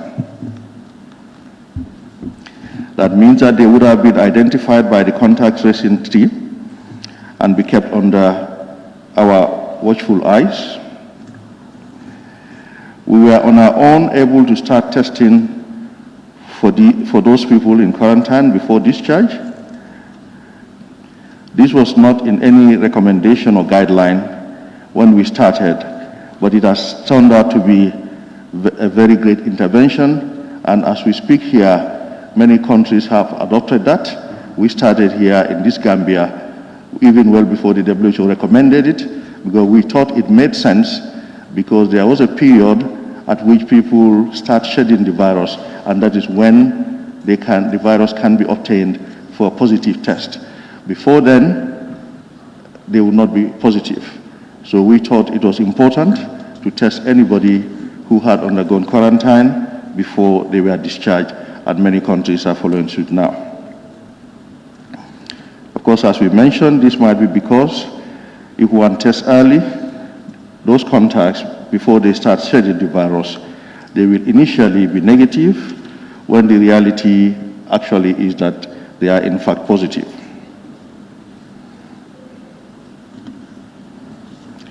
This has prevented many infected people being discharged into the community. This, however, is very expensive. It's a very expensive intervention, but it is one that has yielded dividend. As I mentioned earlier, 23 confirmed cases. Out of those, 17 were diagnosed whilst in quarantine. Currently, we have 94 people in quarantine, and 375 have completed the quarantine as we speak. I'm happy to know that both the Special Committee and the Health Select Committee have visited the quarantine sites. These are hotels with great services. Our health personnel and security officers also are present in those centers 24 hours to ensure the health and security needs are addressed. We have tried to make it as comfortable as possible for the people in quarantine, but of course, unfortunately, it can never replace their homes. So occasionally you see complaints on the media, but they have been taken very good care of. The average room has a television, an air conditioner, and even internet facilities. We have received a lot of commendation from people who leave our facilities, but of course a few concerns have been raised, and certainly few people will never be satisfied with whatever is given to them.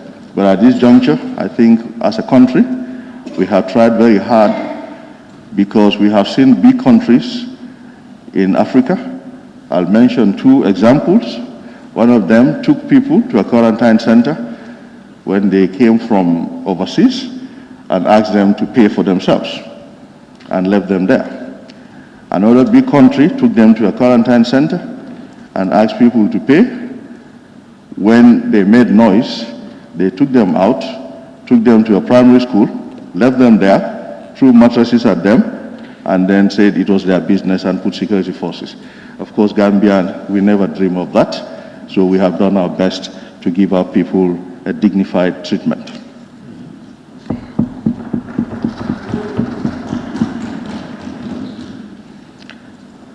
As at present, we have spent more than $20 million in quarantine facilities.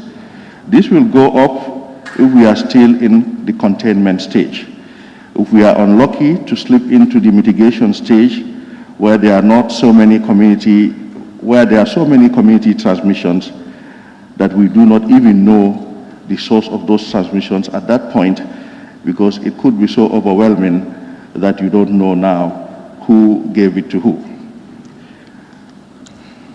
Then the strategy will be home isolation of infected and suspected cases. And we know how difficult that is in our communities, where we all live together, as had been mentioned by previous honorable members, speakers here. We live together, we eat together. Home isolation is easier for communities in the West, many of who were already isolated by their natural way of living. But it is very difficult for us in this country because our natural way of living is socialization. At present, our containment stage is going on well, as we almost know the epidemiological link of almost all the cases, and all non-contacts have been traced and tested. Coming to testing. Testing is the cornerstone of this response. The recommended testing level is now at least 2% of the population, Honorable. The countries that have done a lot of testing have tested between 40 to 60,000 per million people. After this crisis, If we had 30,000 tested, we would have been in that range. But we want to go a little beyond that because of the way we live together here in our communities. As an example, India has tested 1,480 per million. That's what India has tested because of their population. And that is far below what the recommended total number is. The country that has done the highest number of tests so far is Portugal, and they have done 58,827 per million population. As of now, the Gambia has conducted 1,440 tests and have confirmed 23 positive test results. That means as of now, we are doing about 700 tests per million people. The case definition has been widened now. That means there is some modification as to what cases should be tested.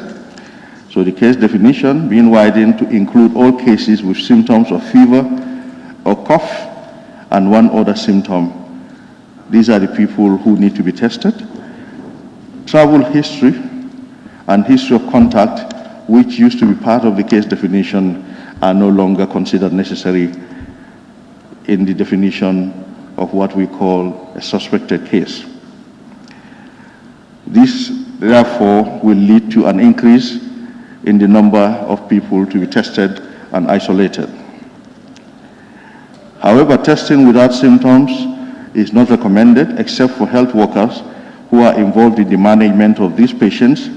But as we see, recommendations are there, but countries are supposed to take the recommendations and adapt based on their national realities.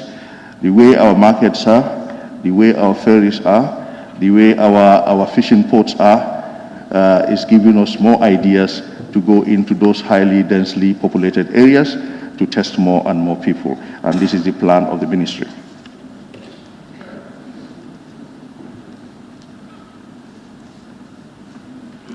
As of now, we are using PCR testing in MRC Fajara, and we are happy to inform the honorable members here that our Kotru National Public Health Laboratory is ready, and they'll start doing the testing, inshallah, next week. MRC Gambia is also extending the testing sites to Keneba and Basse so that people do not have to come all the way down here to get tested. We are also hoping that once the Gene Expert cartridge is available to developing countries, we can have 6 other sites tested. We have Gene Expert machines, but the machines are locked by the manufacturers. That's the way they do their business. Now, cartridges have been manufactured specifically for COVID-19, but they have not been made available to developing countries yet. We learned that one big country has decided for them not to be exported. When that export ban is lifted, we hope to get these machines, and that means we can do more testing because the test becomes less dangerous for the laboratory staff then, and it can be done at more sites. We have 6 Gene Expert machines across the length and breadth of this country. Risk communication is ongoing. A lot of work has been done on the radio, on the TV, billboards, posters have been circulated. We've been having daily media briefings by the ministry, myself, and the entire team to help sensitize people, to communicate to the people, to give them the updates. This has been ongoing, and certainly the role the honorable members played in the sensitization has been remarkable, because a lot of communities that we visited, you had visited them before we got there, when I went to up-country recently, and most of those communities have attested to the information being shared to them. We want to use the opportunity to thank you very much. However, honorable members, Madam Speaker, distinguished honorable members, we are very concerned with the rate of false information in our communities, especially the use of WhatsApp messages. False information has been very detrimental to our collective efforts to fight COVID-19.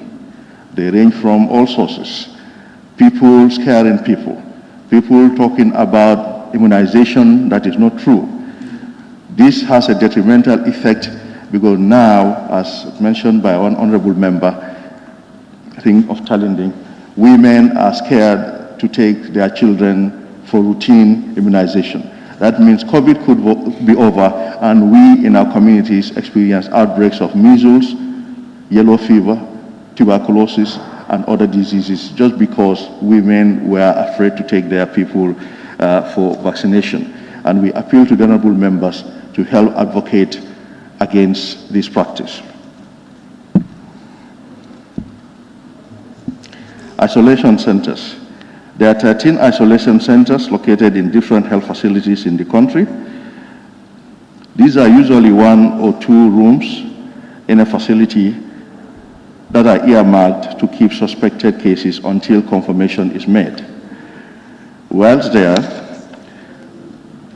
would be a team trained in infection prevention and control to take care of these patients.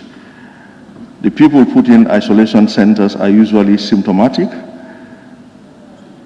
and do not on average spend up to 48 hours in these centers. Once the result is out, they are either transferred to the treatment center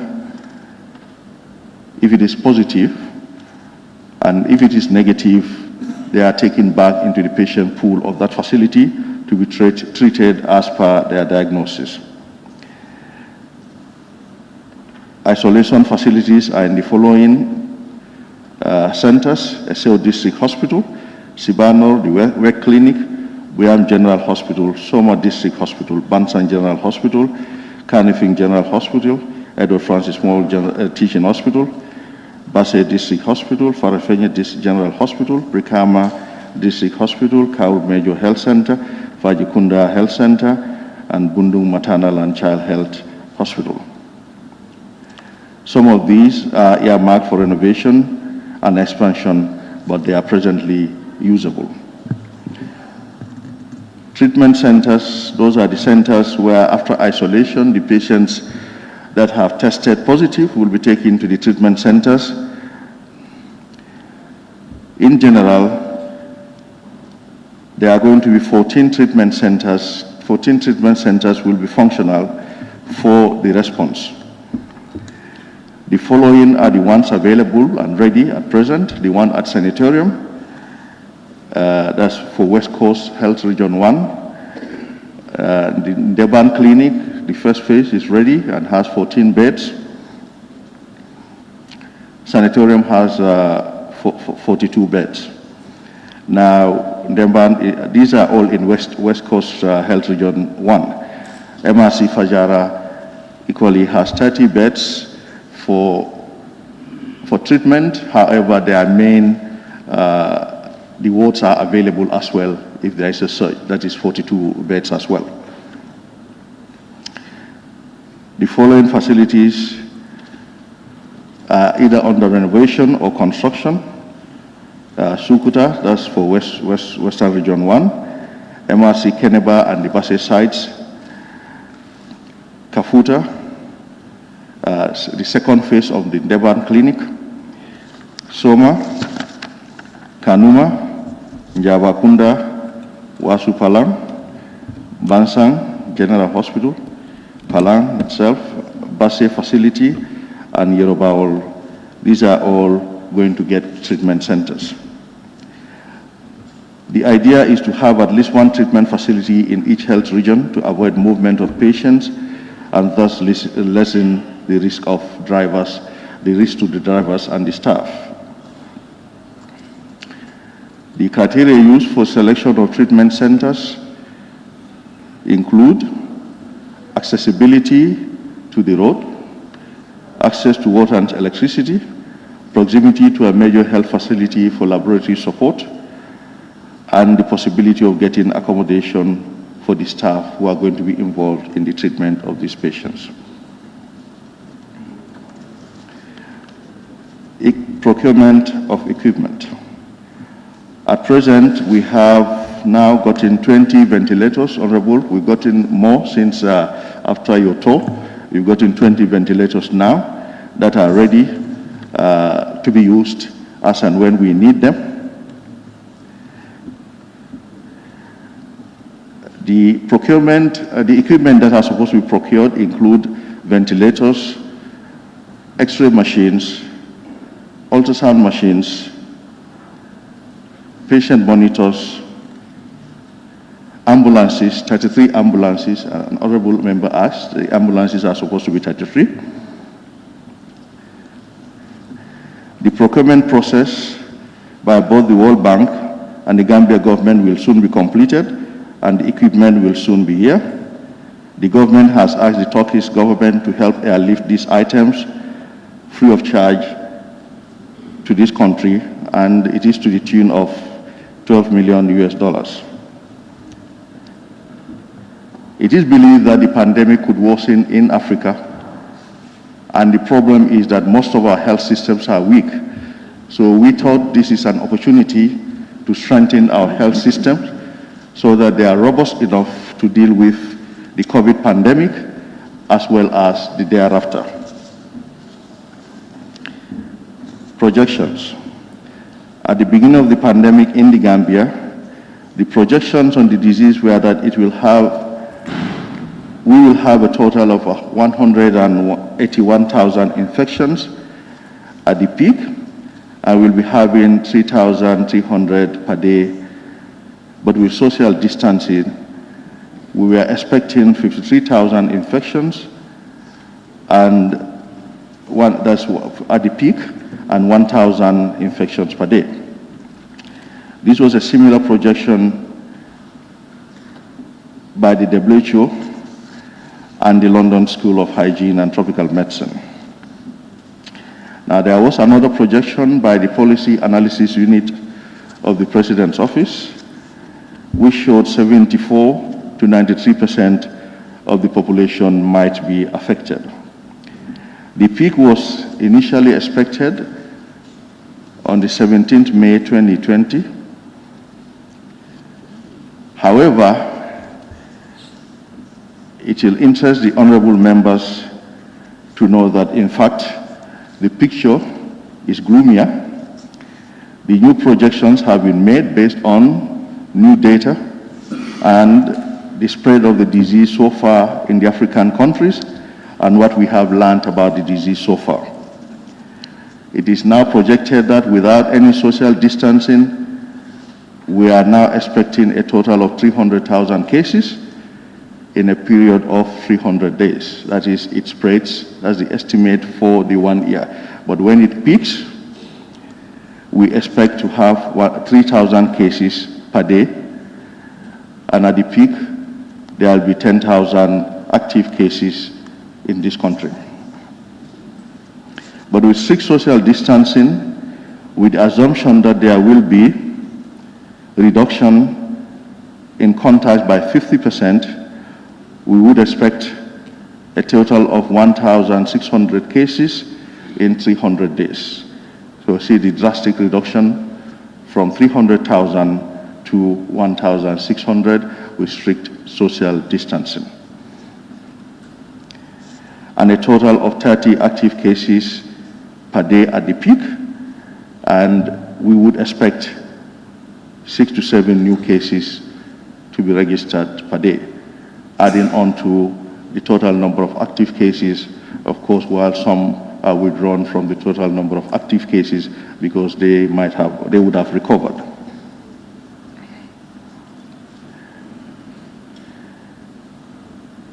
The peak expected again, now from the projections, we are saying from the first case without social distancing, the peak would have been on the 25th. Now, with some social distancing, we expect the new peak to be around the 24th of June 2020. This shows that most likely the initial social distancing observed by the population has shown dividend, as the peak has has moved from its original date of 17th May. This will allow a flattened curve and allow care of the patients, and the patients hope to get better with this when the curve is flattened rather than spiking up. Staff protection. Madam Speaker, distinguished honorable members, as we speak, we have adequate number of face masks, gloves, goggles, shields, shoe covers, overalls for the people who work in the health facilities. Yes, we agree sometimes there are logistic challenges and sometimes the slow flow of information. And sometimes people taking ownership is lacking. When these items are finished at some sites, they fold their arms and expect them to be flown to them, rather than being proactive to make the request before it even gets finished. This is the typical attitude, so I'm not surprised that you went to some centers, they say we don't have. And the question to them is, what did you do when you didn't have? Because I'm informing you that we have enough of these items for the protection of our staff. Equally speaking, we equally have been supplying the security forces. It was not in a very well coordinated manner initially, because they used to give to one person who was supposed to deliver it. But we realized that there were logistic challenges, and the Interior Minister promised to identify a focal point who will do the collection and get it to all the people, and he has done that now. So that will also be lessened now. Staff honoraria.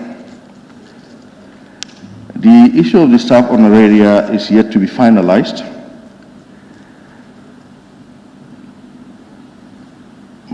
Distinguished Speaker, distinguished National Assembly members, COVID-19 period is a very difficult period for everybody in the world, for all of us, especially in developing countries. It is very tasking for the population, but more so for the health workers. I will tell you, and more so for the health ministers. But I think it is most difficult for the health minister of the Republic of the Gambia, because the Gambia is a special case. So instead of us to deal with the response to COVID-19, strategizing, develop the policies, we deal with allowances and the allowance list and this and that and that. The Gambia is unique in the sense that things that ministers are not supposed to be dealing with just come to the bear, and if you don't deal with it, there is disaster. So you end up having to deal with that. This allowance issue is very unfortunate. Government came up with the idea that, and as we've been saying ever since, no one can ever pay health workers enough, especially frontline health workers. When people are sleeping, when people are doing other things, when people are enjoying, celebrating, these frontliners are at front there, risking their lives to provide health care for our people. But government said, let's give them honoraria, just a token to say thank you very much. Now, this honoraria, we said, provide us with the list of the people who are at the front line. The problem started, unfortunately, especially when the 500 million was announced. That's when our problem as a health ministry started. Unfortunately, people start to even forget about COVID. All they talk about is money, money, money. That's why I said our work is very, very difficult.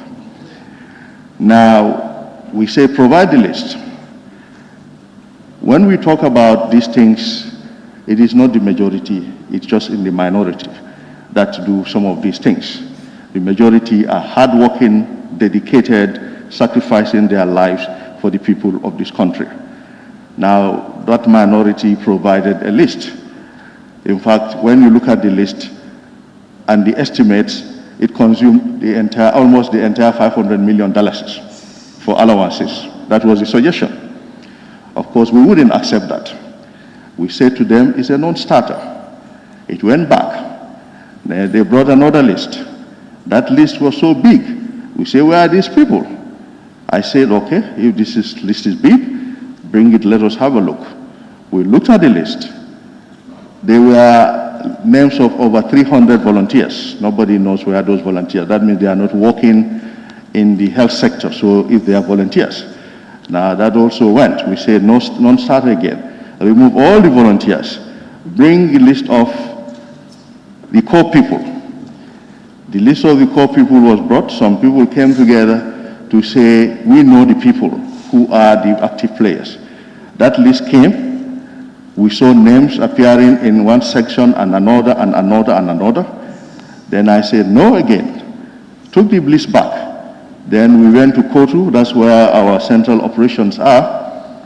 That day, as health minister, I stayed with the team to project because we wanted to give some of them something because you all had their complaints. It was difficult for them. Sometimes they leave home early. They don't go home early. So we said, let's mobilize quickly to give them something. But we need a list. Now we looked at the list. I was there with them. They projected the names till 2 a.m. in the morning. I don't think any health minister does that in the world. That's not my responsibility. But if I don't do that, what will follow is disaster. Now, we looked at it. As we looked at it, we realized that there were various duplications. That night alone, 300 names were removed. Why were they removed? Because you will see some names at some point and so many names. Then we say, okay, you have the team leaders here. Team this, team that, team this. When we project it, if these are in your team, you say yes because you know them. Look at your own list. But you also equally take responsibility because you are here and you say these are, oh, then you start saying, I don't know that one. I've never seen this one. Who put this name? Now, this is what we do. So we went down there. I say, since there are various groups, let us now arrange them alphabetically. So that when the groups are there, you arrange the groups you arrange all the names, ignoring the groups alphabetically. Then you see one name 3 times, 4 times, 6 times. Then we had to remove it. These are the challenges that we faced. Now, when we streamline the list, we now say each one should get paid 5,000 honorarium. When that was met, they started. Then some started saying they were not involved, these ones are not involved. But the initial one was to pay the frontliners first. And the frontliner definition was those who were in the contact tracing, the surveillance, the laboratory, the case management team, and in the health facilities, case management team, the people at the accident and emergency wards, and the people who are also at the outpatient units, because accident and emergency and outpatient are the people who receive any patient coming into a health facility. When they come and they suspect COVID, they alert the case management team in that facility. So this we regarded as frontliners. Now, so this is what delayed the list. Now we said compile the list now. Some payments started, but that was a limited number. That is why the others couldn't get paid. Because now they started wrangling, and some people from some facilities were putting in their friends, their relatives, to be in that frontliner. So even to get those frontliners. But we said, let's get the frontliners paid first, so that the rest of the people will also get paid. Probably a little less, because we have to stratify. Because if we don't stratify, the person who goes to take a sample from a patient, he's more at risk. But a person who is sitting down in the health facility is also at some risk. But you cannot compare them with this. If you make it flat, the person who goes to follow the patients will be complaining. He will say, oh, I'm risking my life, and look at it, this one is sitting at this place. And so we said it's important to stratify. Now, the nurses came up Unfortunately, some of the people were also on the media talking and so on without engagement. But we had a very positive engagement because when the goals are the same, there's no need to quarrel. So when we brought them, one very smart, honest young nurse, when we said to them, okay, you go and see your people who have not been paid and they have complaints, jot their names down and come. Then he came and told me, Honorable, I was shocked. When I went now, because there's going to be stratification, now everybody in any facility now is moving to work at the emergency room. Because now emergency room people are going to be paid more. So we are seeing names that were ordinarily posted in other parts of the hospital, all now being added to emergency room. So this is a nightmare we're having with the allowances, but the willingness is there. In fact, I myself was the one following them to produce this list 4 weeks ago. Now, why are we having some of these problems? Honorable members, distinguished honorable members, distinguished speaker, I think we inherited a bad system. That's the bottom line. Some of the things, the same old people are still there. They got used to this bad system of doing things. We talk about the Ebola. Unfortunately, Ebola funds were wasted in this country. And that's what they want to do with this. And we say no. That's why some of them are up and against. The Ebola funds were wasted here. What that would have done, today our health system wouldn't have been like this. But equipment was said to have been procured which never got to this country. Nobody sees them. Allowances were put together. Then the allowances were being given as interest. I learned. I was not there then, but they were being given as interest. And people held this interest in bags, and they go and pay selected people, and the rest only they and God knows where the rest went to. Some people were left as response teams that time for 3 months, and they never got paid a dime. And they are still here. If you investigate, you'll get to know. Now, why are we saying this? Because the same people are still there. Now they don't have that access, and they are sabotaging our system. For them, things should not work. To them, things should fail. To them, things should not work, irrespective, because they don't have their way to get access to these funds. This is the frustration I must tell you I am facing as health minister in this country. That's why I say this country, being a health minister this COVID time, is probably the most difficult work. They go to the media and make allegations without verifying. They hear 1 or 2 things, not knowing what the story is about. They go and fabricate. Instead of us to concentrate on the work to defeat COVID, we have to now debunk their lies so that the people know what the truth is. We have a bad system where we have people, middle-level people, who have been spending monies in here, building homes that 3, 4, 5 big-story buildings in town in this ministry, they are there. We have people who go around to border points because they position people there to be collecting little fees from them every weekend. Now we remove those people. We said, no, you are not good for the health sector. You are not good for those places. They are very angry because to them, Dr. Samate came to destroy their way of life. So they are up in arms and doing all kinds of havoc, undermining us because they have grievances. Now, I'll give you an example, a very sad example. If a former minister could call a program manager as recent as 2-3 weeks ago to say to him to send him fuel coupons, then we have a problem in this country.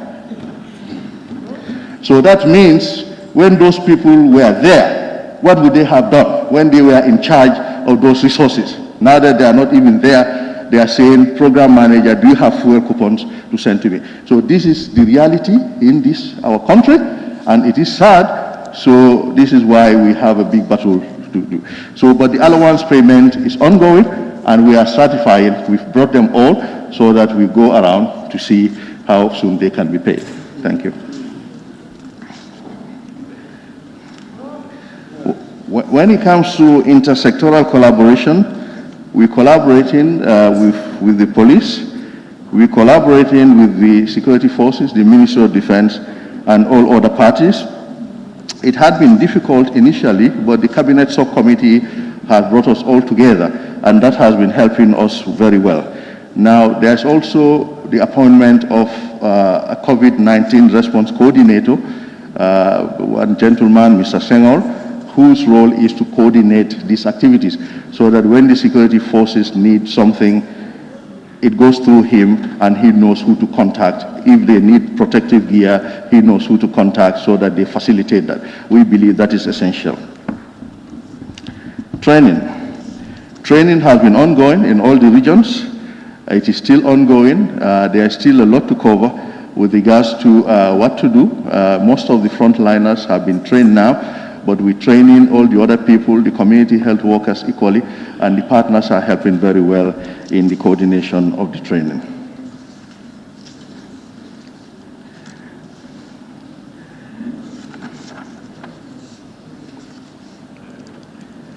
Madam Speaker, distinguished National Assembly members, the COVID-19 pandemic is real. It is of great concern in the Gambia.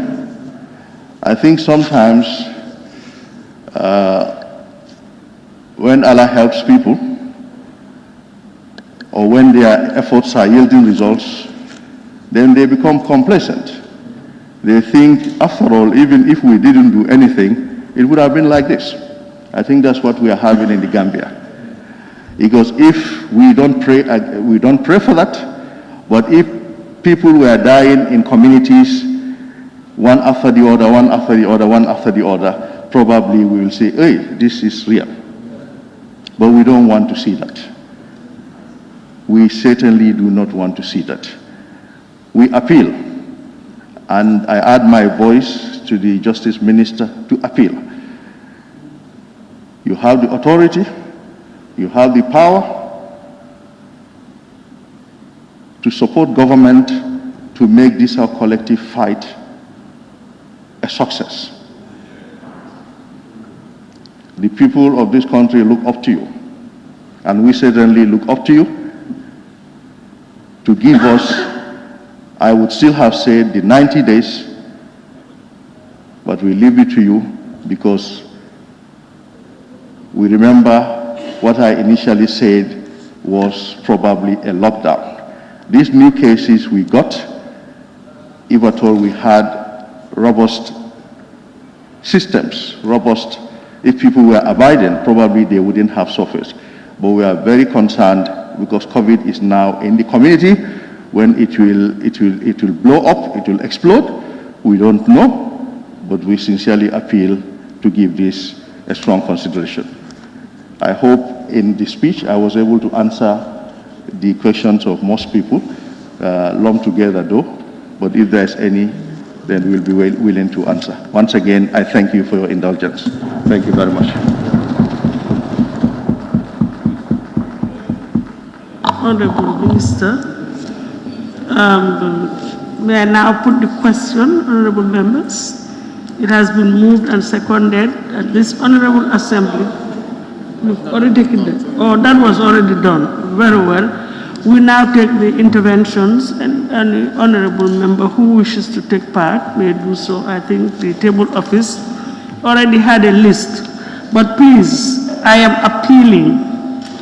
This is Ramadan, and we did not expect that we would be sitting today, Saturday, and we have a big challenge with regards to catering.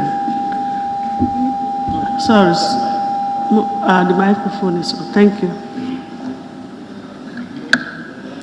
As a result, we could not get in touch with the caterer to provide the iftar.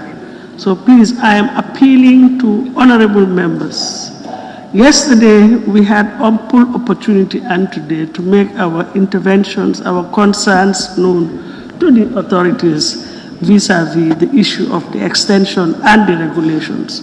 So please, let us not repeat what has already been said. Let us bring up new issues, be concise, to the point, and then we'll take a decision. I'm just appealing.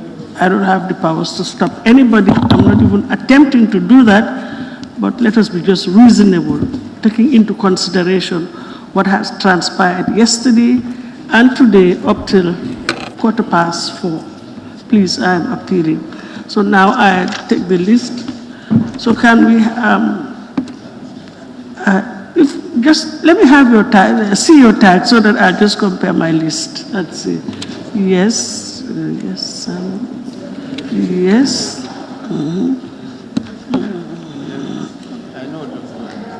Jara Central was on? Your list, yes. I know that, so that time. Yes. Or do we agree on limiting the time? Yes, let's give how many minutes each? 2. No, let me be fair. Let me allow the vice chair of the chair of the Standing Orders Committee to propose table a motion, move a motion, giving us time.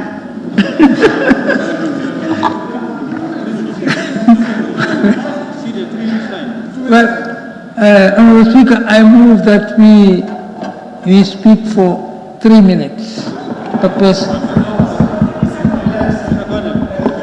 Sorry, any second. Sorry. Any second. Yes, Honorable Minority. Thank you, Honorable Speaker. I write to second the motion. Counter motion, Madam Speaker. Motion, vote against it. It's as simple as that. Yes. Nowhere in the standing orders. Just vote against it if you disagree. It has been moved and seconded that we allow honorable members to speak for 3 minutes. Those in favor, please say aye. Those not in favor, please say no. So the ayes have it. So at least I think that will give us enough time to.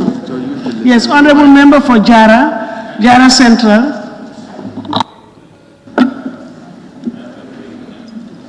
Thank you very much, Honorable Speaker, for giving me the opportunity to also talk on the motion that is before us, which is to adjust or to extend the state of public emergency to another 45 days. Just by way of guiding, yeah. The preamble will take up your time. Exactly. So just go to the point. Yeah. Yes. Madam Speaker, I strongly support the motion because by going through the information given to us by the Honorable Minister for Health, from 3,000 per day at peak, without social distancing, and to 1,600 per day at peak with observing social distancing. Honorable Speaker, you can see the variations, the large variations in between these two numbers. So this, Honorable Speaker, would tell you that it is very obvious that we need to extend the state of public emergency so as to maintain the social distancing and also to go by the recommendations of the WHO and the health authorities of the Gambia. On that note, Honorable Speaker, I would like to take my seat. Thank you very much. Thank you very much, Honorable Member for Basse. Madam Speaker, thank you very much. Let me refer members to page 5 of the motion.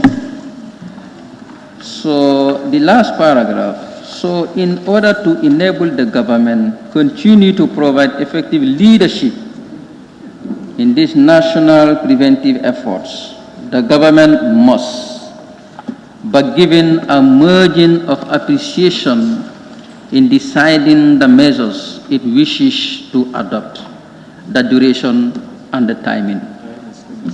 So, Honorable Speaker, I want to put emphasis here on duration and timing by giving my support for 45 days for a reason. As National Assembly members, we shouldn't be afraid to give 45 days because other sections of the Constitution has given us the power that if you analyze the situation is not normal, we have the power to revoke the duration that we have given to them. So therefore, I would like to urge members that we go for 45 days. And secondly, Honorable Speaker, I want the Honorable Minister to consider these observations when responding in our recommendations. And 1 more minute as per your motion. Okay, anyway, let me not go into that because I have so many observations. I support the motion for 45 days. Thank you. Minority Leader. Thank you, Honorable Speaker, for giving me the floor. Let me also join my colleague to thank the Minister of Justice for presenting this motion to extend the motion of public emergency for 45 days. Honorable Speaker, there is no doubt the issue of 45 days, the issue of 90 days does not matter much. We are living in a very serious situation. And I think government is coming with these ideas, definitely to protect the people, but not to punish anybody. Honorable Speaker, I just want to make, because during the debate, people are trying to compare the issue of Lumo and market. You see, all the Lumos in this country, where you have all the Lumos in this country, they are at the border. You can start naming them from here up to the other end. They are either close to the border. They are either close to the border, starting from here. All the villages and towns that are having Lumos, they are very close to the Senegalese border. Or else, if the Lumo is happening in Senegal, the village is very close to Gambia.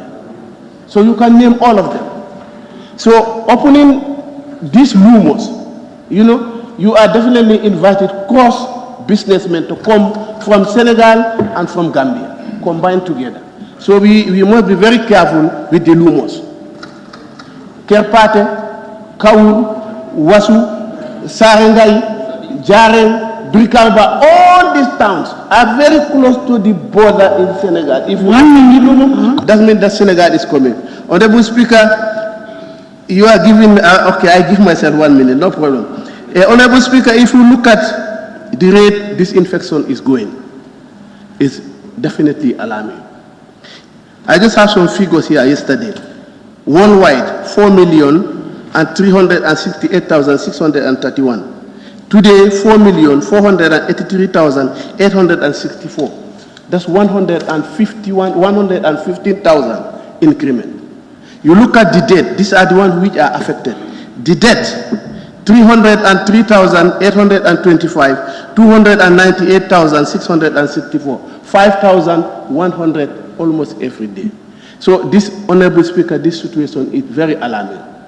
On that note, Honorable, my colleagues, please let us listen to our experts who are the executive. Whatever they bring us to us here, it is to the interest of the nation.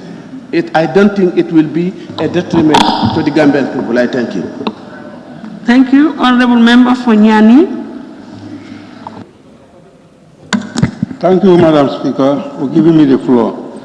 A lot has been said. For my case is, yes, let's stop the Lumos. For the Lumos, it's quite well for people to do the Lumos because they are at the borders. But why not we have an internal market, that is the Lumos, so that they can able to protect the borders, then we can able to do our business internal. Because if you can see at the market, such like Brikama or Serakunda, the population in the market is more than the Lumos. So I think why not we just consider only the internal business in various Lumo sites. Secondly, my take is that why not still now about the prayers, we still leave the mosque so that they can do their prayers because the time factor is just too small. So on that note, for the number of days, that is not important. We can go to 45, but Here, our problem also, as the minister said, the testing side, the isolation side is not within my constituency, like Same Nyani area. And going to Bansang or Kauru is very far. Looking at Jandambura crossing ferry, it will take you by 8 o'clock, you cannot cross until 12 o'clock. After 12, you will not cross until 4 o'clock.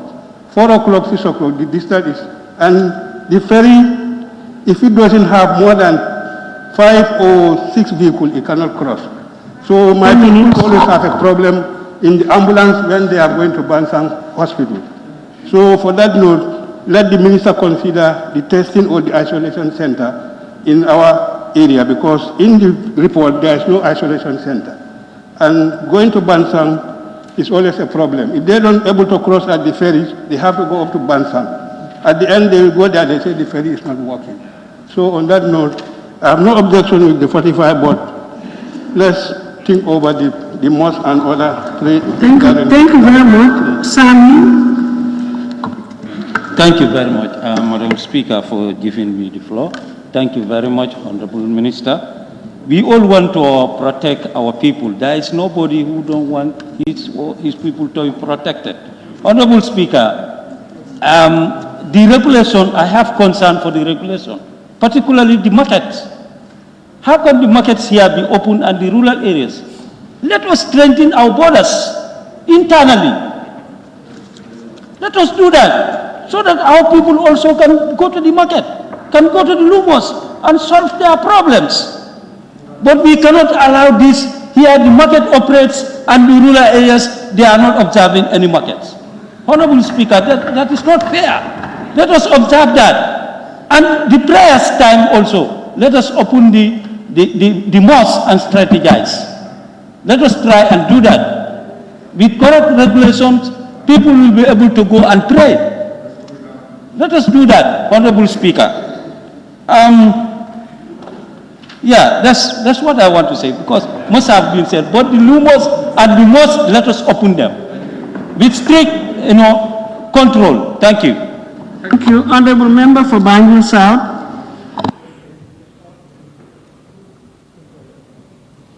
Thank you very much, Madam Speaker.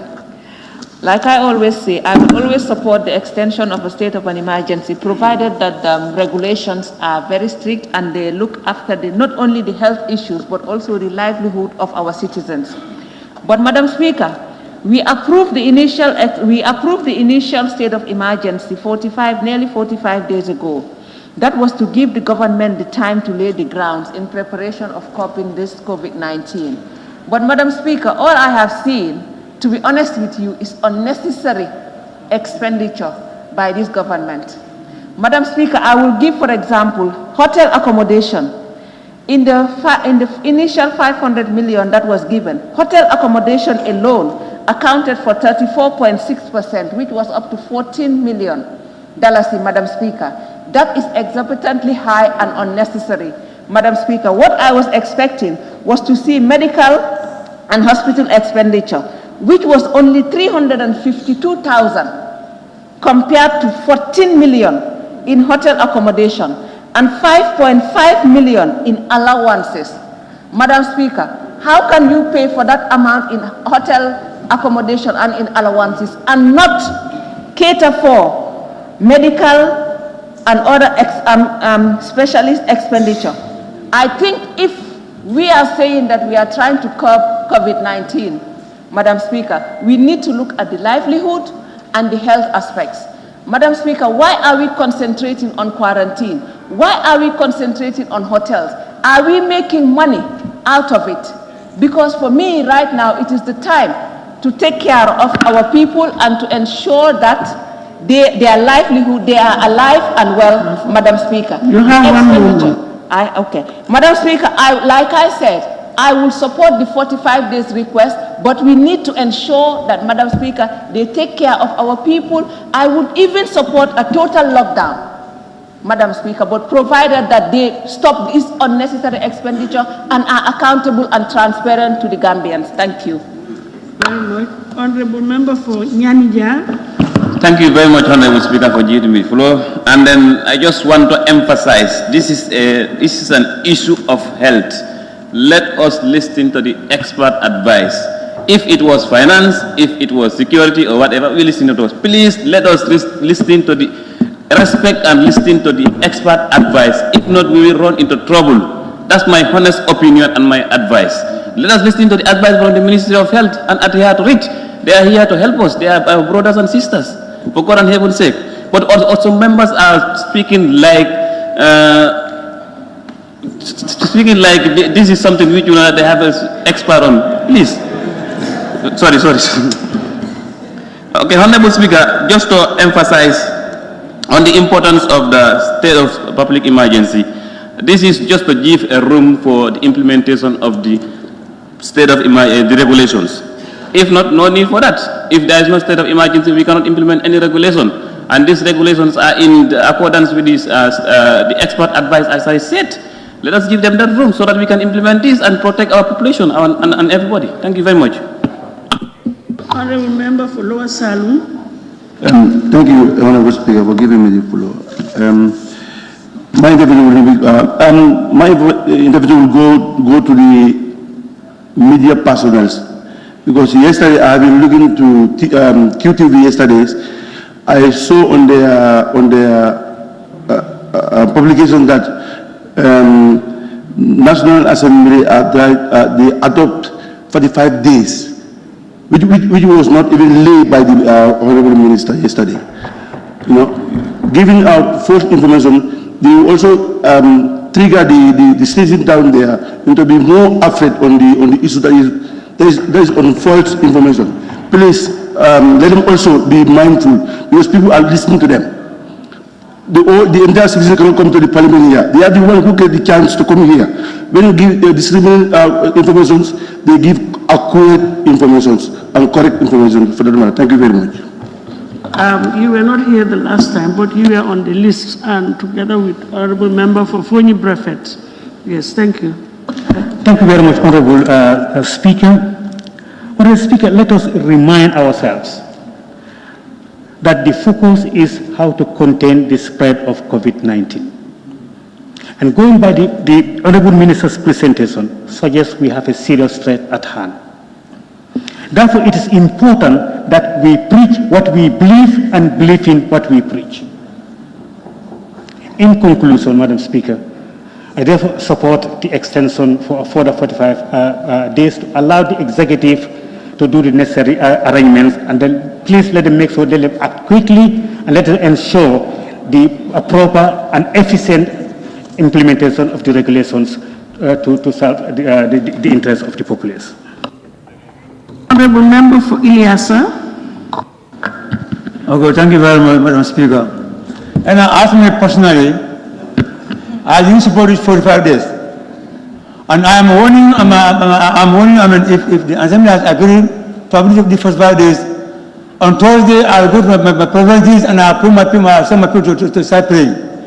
Because you can't be sitting down in this Assembly only for 90 days without praying at the most. Point of order. I'm not speaking, I'm not giving you any point of order, I'm not giving you any chance.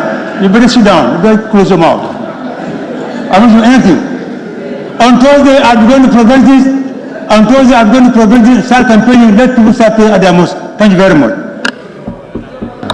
Thank you very much. Honorable Member for Bundu Kakunda. Thank you very much, Honorable Speaker. Sorry.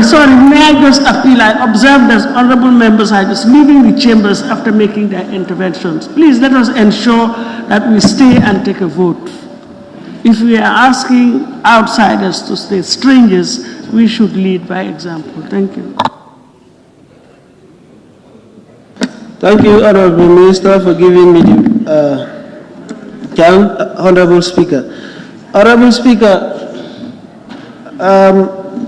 before I heard from the Minister of Health, my position was not to go in for any extension. But hearing from Honorable Minister of Health, I think I will change my position slightly. Honorable Speaker, we are going in this state of public emergency for a purpose, to safeguard our people. There is another side of the coin that we should always look at. If we are putting this, coming with regulation, is to help our people. But if the regulations, if the COVID is not killing people, and the regulation are affecting people, then we need to look at it properly. If the livelihood of people are cut off, and even if they are sick, they cannot go to the hospital to pay for their medical expenses, they are dying, and COVID is not killing them, then that side also need to be looked at. That is my position. Because that was not the case. So now I think the executive need to come up with a comprehensive regulation that will look into these two sides, so that all what we are saying is to safeguard our people, to make sure that they will not die. This is why we are here, this is why we are making these laws, this is why we want to extend. And to extend it to 45 days, I still think that is too much. That is my position. Thank you very much. Madam Speaker, I want to observe. Please, I want to observe. Asked for, you should have made the observation whilst he was on his leg, and then he would have allowed you or disallowed you. I'm sorry. But without that, it's a point of order. It's about the parliament. The member for Ilyasa informed us by Thursday he is going around the country informing people, go and pray in the mosque, which is contradicting what we are doing here. So it's a statement made in the parliament. If at all we agree with him, yes. If at all we don't agree with him, let him withdraw the statement from the floor of the parliament. I have a right. I have a right to voice my opinion, and you have not to condemn me.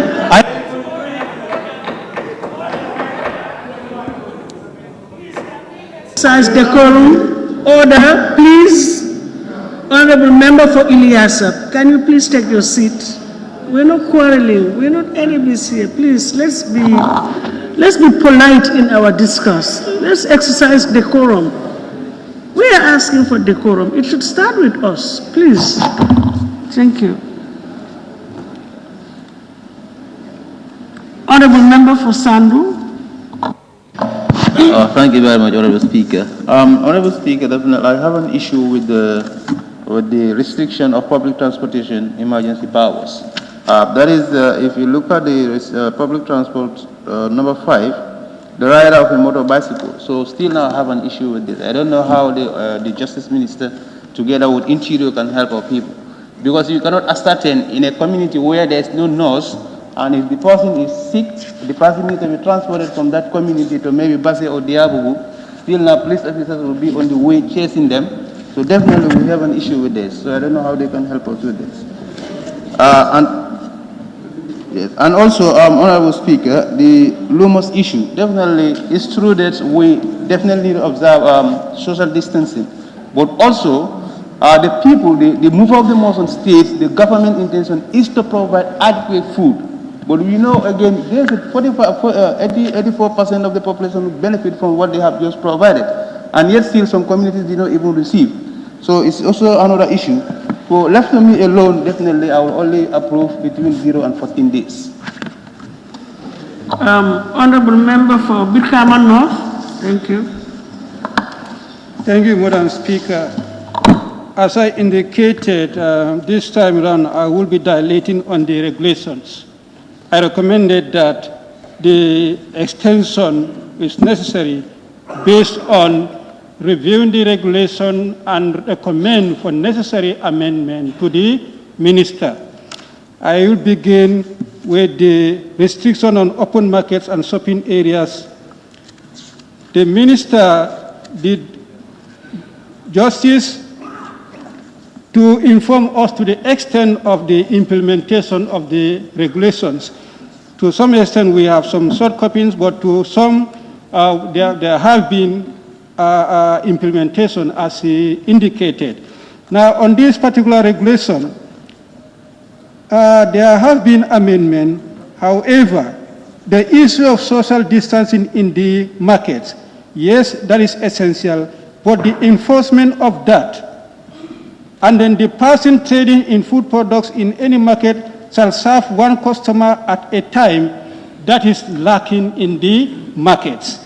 I will not recommend for the amendment of that particular regulation, but the enforcement to be very much strengthened.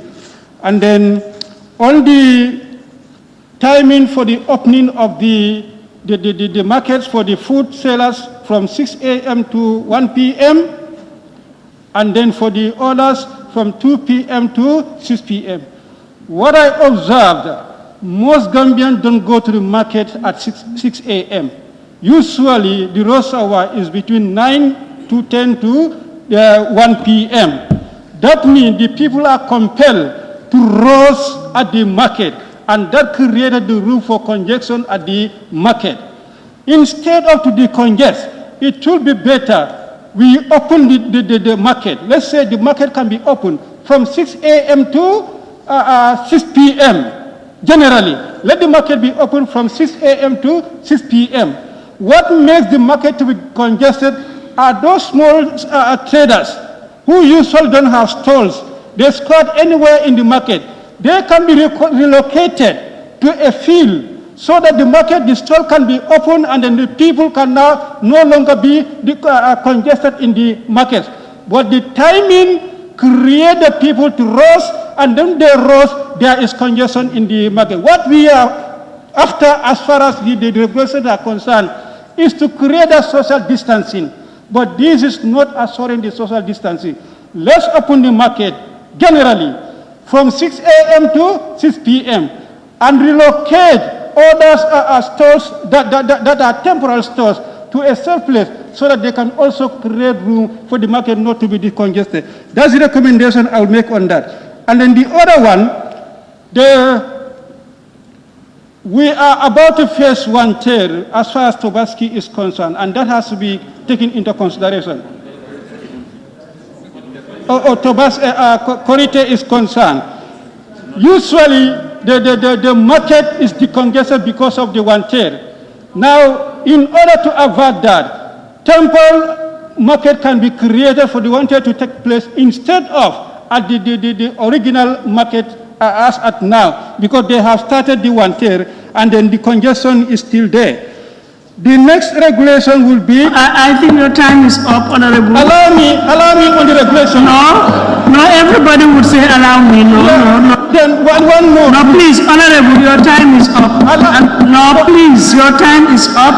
Honorable Member for Central Badibu. No, Central Badibu, please. Thank you, Madam Speaker. Let's be fair. Madam Speaker, the nation is at crisis, and I, for one, am not supporting the motion. And my reasons are as follows. The 45 days of state of emergency that we have declared here, if you look at the assessment, caused great loss to the economy of this country. And Gambia being a developing country, we need resources. We don't have anything. If we continue with this state of emergency, how do you expect government and private sector to make money? Madam Speaker, the second point is unemployment. How many people are laid off because of the emergency? So if you should continue for 45 days, how do you expect those people to make survival? Madam Speaker, if we are not careful, it could lead to social unrest, because the way and the manner the vendors or people who sell at the market are treated, there could be a kind of a social unrest if the matter is not managed well. Because women were arrested in Farafenni, taken to the police station, and they were mishandled. This is an information that I want you to understand. The other point is how many people are under stress right now? They are not mentally okay. They are in house because of this COVID. The stress is getting higher and higher every day. How many people are not going to the hospital because of COVID-19? Do you understand? So, Madam Speaker, me, I'm not in for it, and I have my other recommendations that I want the government to consider. That is to provide kits for the frontliners and to ensure that their balance allowance is paid. The frontliners. The second recommendation that I want us to do is let the institution and the families to continue to promote hand washing and the use of sanitizers. And I think, it's wrong to say Gambians are not respecting the laws, Gambians are not responding. If you go to every house or every home, people put buckets there to wash their hands. So it's the manner and the way we communicate to them. So it's wrong, all the time we are blaming Gambians and particularly youths. Madam Speaker, furthermore, voluntary testing should be promoted and it should be decentralized in the whole country. Madam Speaker, the other one is timely delivery of the relief package. That's another thing. People are hungry. It's survival versus sickness. Madam Speaker, to put money for construction of storage facilities, barns and silos, vegetable growers, they need it.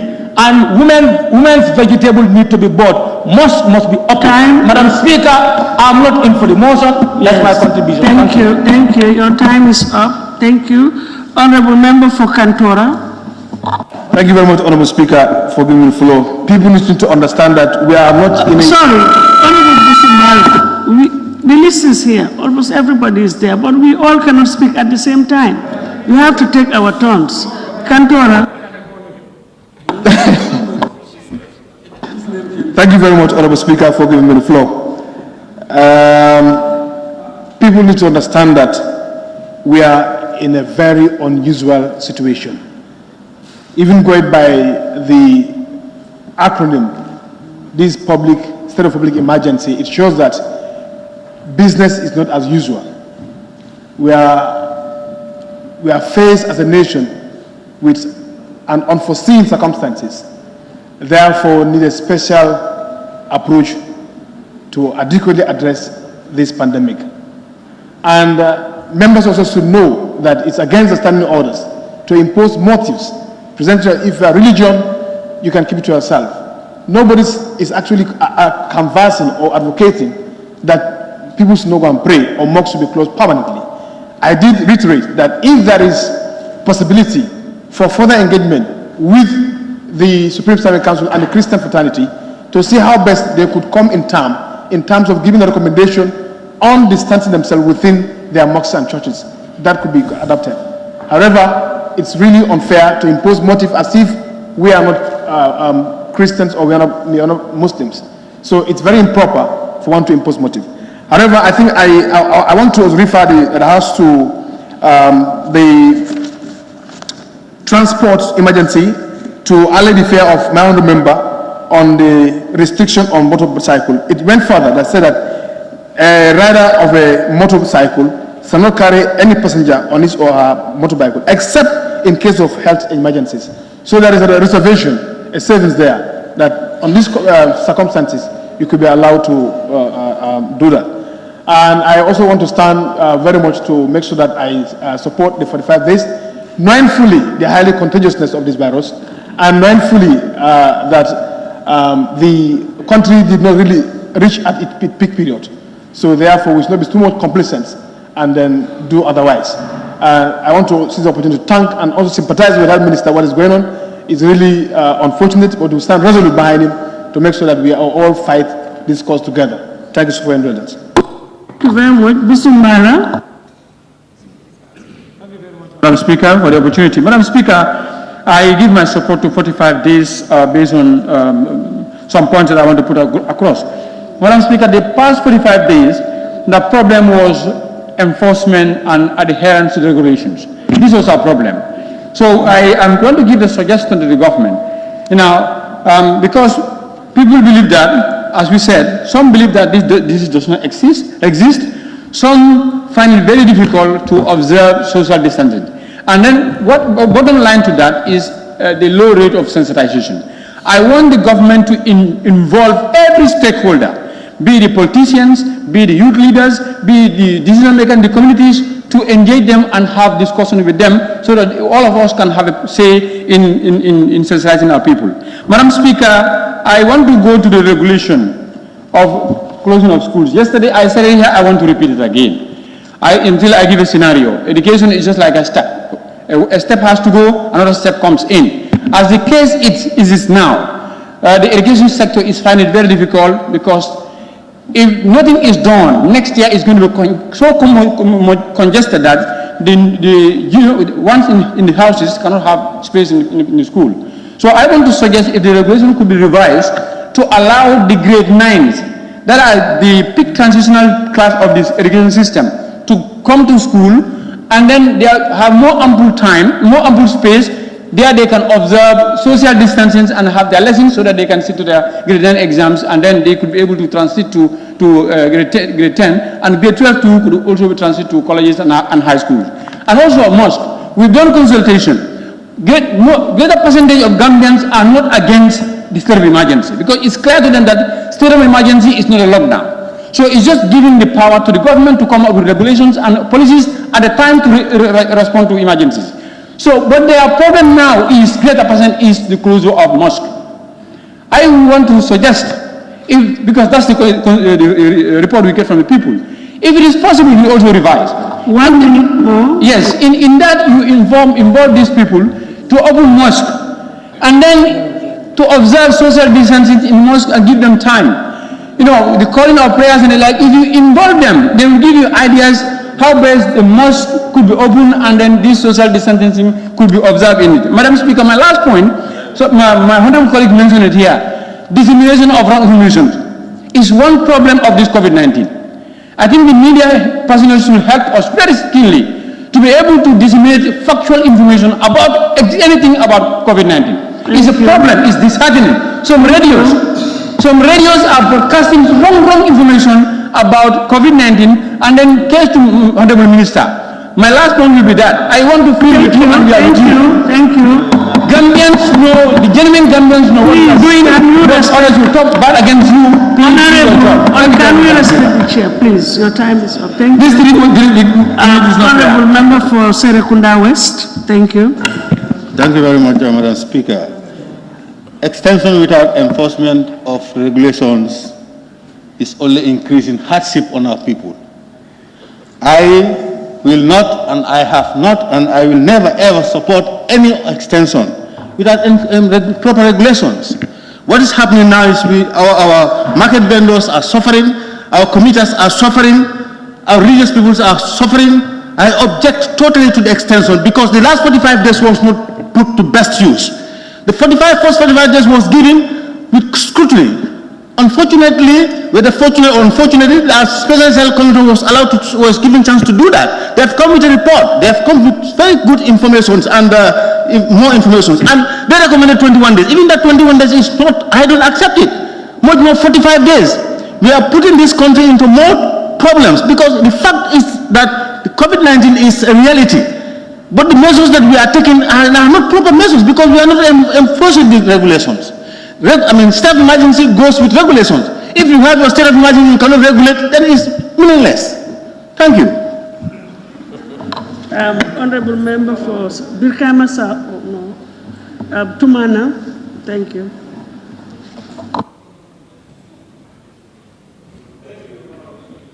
Thank you, Honorable Speaker, for giving me the floor. I think I am not also going to support.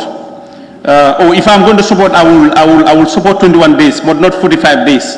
And again, I am also asking this Parliament to make sure that we allow the people to use their masajids to go and pray, because the minimum number of people that is needed to perform a Juma prayer, according to some Islamic teachings, is 3 people. So if if people are grouped in markets doing their normal businesses in the market, so why not we allow the people to also go to the mosque to do their Juma prayers? And again, looking at the essential commodities emergency power regulation 2020, I want to say this again. You have the list of items or the price ceilings for essential commodities: rice, sugar, chicken, whole chicken, eggs, meat, and stuff like that. So the price attached to them, I want the minister to look into that, to make sure that, the price, looking at the amount of fuel that has now dropped down, so that, they also look at the price too. It should have reflect on the price too. And the other thing is, that is the rumors. I mean, we have a state of emergency, and right now all the borders are closed. So we make sure that, let the police be there, but make sure that the people go and use their lumos. I mean, they cannot have their produce in their hands. They are perishable goods. So if they cannot go to the lumos and sell these goods, how are they going to sell them? Or is the government going to pay for those produce? So let us look into that dimension. Otherwise, I mean, the people that produce these goods, I mean, their time, their energy, and their resources, it's just going to, everything will just go in vain like that. Minutes. Yeah, thank you. I think, let me just stop here. The other ones, I will leave them. Thank you, Honorable Member for Serekunda. Thank you very much, Honorable Speaker. We are told that measures must be reasonably justifiable to deal with COVID-19. That's why we are here. Honorable Speaker, it is very clear from the Minister that accountability is a problem and he needs to be assisted. And that is precisely why this special project account must be properly governed by the very provisions that exist in the Public Finance Act. So the Minister should act, should be reminded of Section 36, should be reminded of Section 34, should be reminded of Section 8. The Minister has all the powers, all the level of building of that Directorate of Internal Audit to ensure that really procurements are done in the right way and all ministries are properly supervised. If need be, these accounts would be put under strict scrutiny. We would not want to see again this type of scenario where they'll come to us and talk about their relation with IMF. This is a long-standing relation. We would want, if we extend, and we should extend, the responsibilities of our committee so that we know exactly the relationship between the IMF, the World Bank, and the Gambia government. Honorable Speaker, the issue of COVID-19 is about the health sector building up its whole architecture. And I've heard it, but the actual process of screening, the actual process of observatory being established, and the actual process of actually treatment, this should be integrated.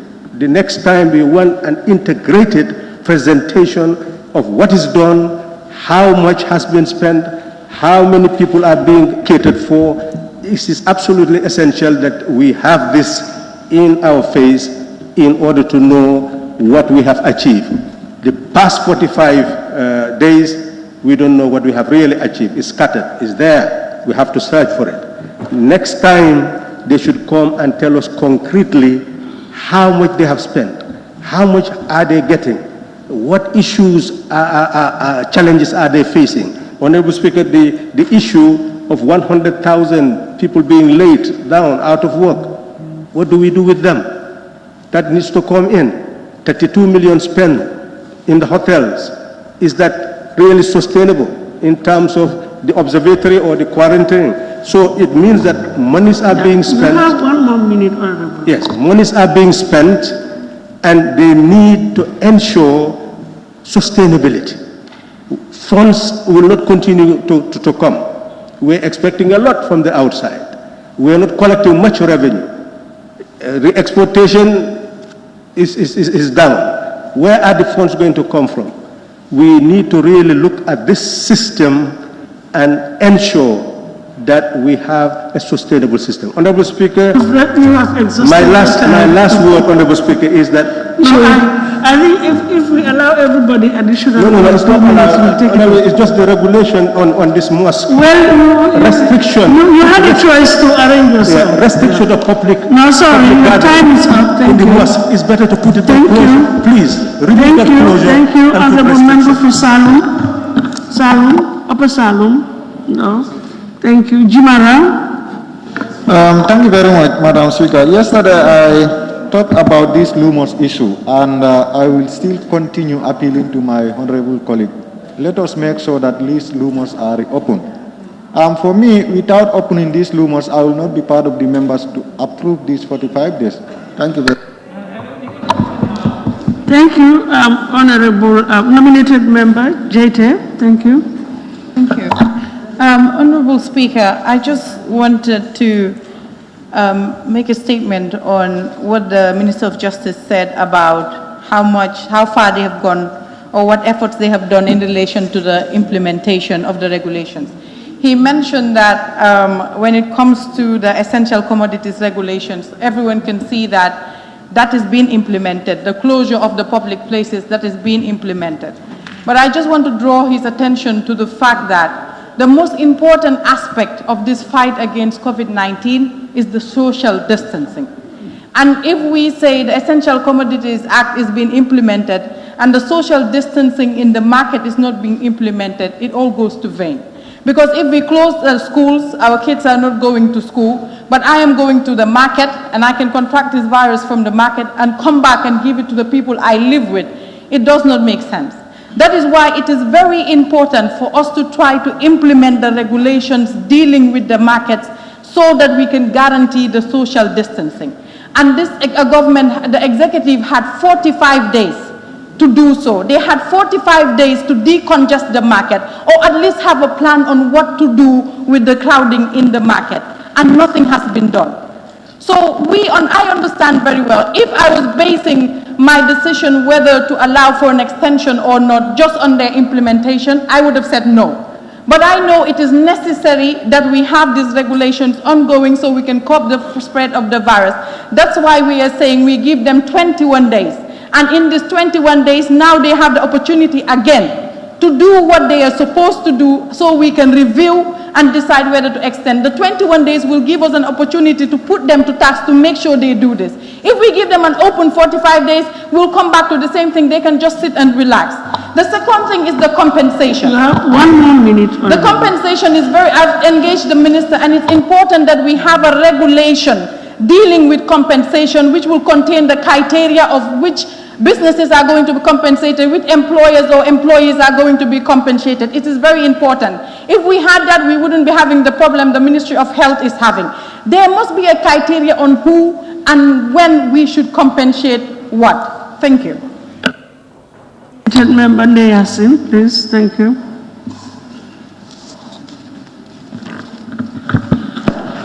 Thank you very much, Ma.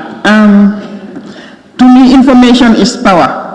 You know, for me, I was somehow skeptical, and I was in a dilemma when we were saying that extension, because for me, what I saw in the markets, and sometimes in some mosques, because they will call for prayers and people will go in, but despite that, there was this bucket for people to wash their hands. I think washing their hands is really going on. My problem is social distancing. And if we are saying social distancing is from the markets and even in the mosques, I think mechanisms should be put in place. We meet the imams, talk to the mosque committees, to let them know that this is an issue. This has never happened. This is a state of public emergency. It has never happened. Anything can happen to anybody, God forbid. And it is really affecting the whole world. When I was listening to BBC and I heard some people crying that their corpses, they cannot access to their corpses because of COVID-19, that is the time that I am always have concern with this virus. Fellow National Assembly members, let us make sure that putting fuel to fire adds more fire. And that being the case, we should try by all means to make sure that, well, sorry for saying that two wrongs cannot be right. If we say we are not supporting it and the virus spreads, what legacy are we leaving behind? I think these are issues that we really have to put on board. It is true. We are saying that these things that have put in, that is the regulations, Let us try by all means to make sure that we talk about, we are all National Assembly members. People are calling us, telling us their problems. Whatever happens, we can meet the ministers and talk to them. We can meet the executive and talk to them. I think this is the right thing. And if we want to be as mature, sorry for my language, as mature as possible, let us embrace our motherland, the Gambia. I am here for extension, but with reservations, staying with restrictions that we should really follow what these regulations need, not like the previous 45 days. You have 1 more minute. Not the previous 45 days, but let us make sure that we come up with criteria. We talk to the ministers, let them know what they should do, and then if we have problems, we talk to them, we call them, we go to their offices. What is stopping us to go to them? Thank you very much. Long live the Gambia. Thank you. Honorable Member for Banjul North. Thank you very much, Honorable Speaker. Honorable Speaker, yes, I am in for an extension, but I think there are certain things that we also need to promote. The Ministry of Health should really start at least developing a standard of the appropriate mask, so that we cannot make it mandatory now because some people may not have the ability to purchase it. But we still encourage people, have it standardized, take it to Standards Bureau, they standardize it, and then encourage people to be putting it on. So even in that case, I think the argument is that if you can, the member for Serakunda is the word close of place of worship, that is restriction of use of place of worship. In that case, they can, as they are going to do the azan, well, if they can maintain a social distancing, putting on this mask, they can come. Let's continue the engagement. But I think that's necessary. Let's promote this, the use of face masks. I think it will help us, and then also promote, continue talking about the need for social distancing. Will we continue the engagement? I think the health workers need to be saluted, those at the front line, the issues of motivation. These are all things that we can continue engaging. They should not be forgotten. They are doing tremendously well, because the other time when the health committee went to the sanatorium, in fact, my heart, I even wanted to cry. When I went there, I saw this doctor on this wheelchair. He was there. People were afraid to enter the sanatorium. They fear infection. But do you see this in the middle of the stage? So I said, the fact that this man can do this, can stay here, I will go and then, go and engage them. Of course, I'm not committing suicide. I have to do the necessary precautions as they are doing. But this is just to show that people are really at the front line. And they need to be acknowledged, they need to be recognized. Okay, in terms of quarantine, the reason why the sustainability aspect is important, but people who are being confined must have a degree of comfort. I think that's the essence. Because you cannot ask the person to stay, it's not imprisonment.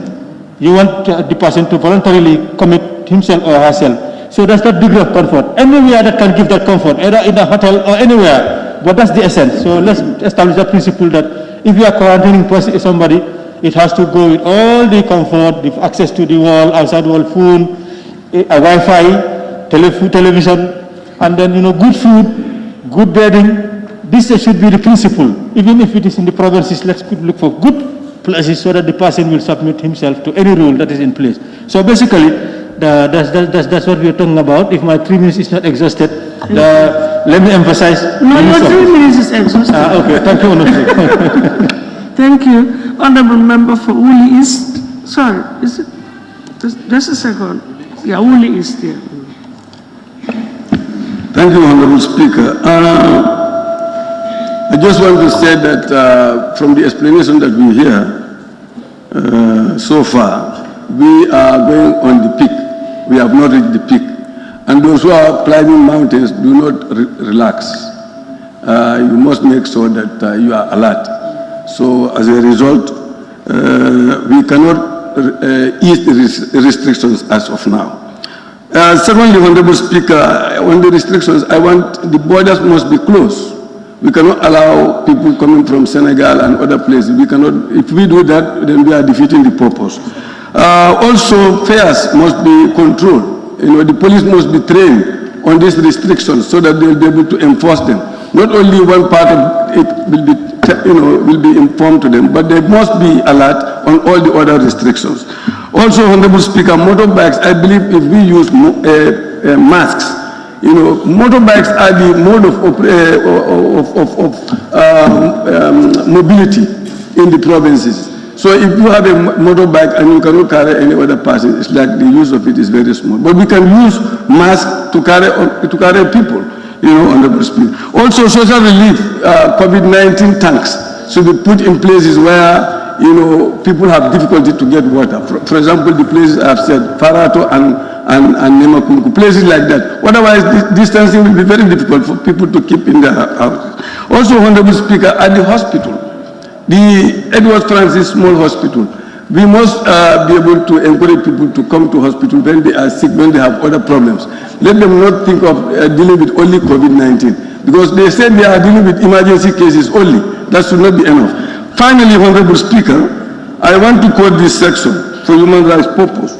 According to Section 36.6, in every month during the period in which a state of public emergency is in force and in which there is a sitting of the National Assembly, a minister authorized by the President shall make a report to the National Assembly of the number of persons detained by virtue of or under an act of the National Assembly to which Section 35 refers, and the number of cases in which the authority which ordered the detention has acted in accordance with the decisions of the tribunal as provided in subsection 4. So we don't want a scandal report as we have arrested some, we read the newspaper here, we want detailed report as to people who have been arrested and what is their condition. Thank you.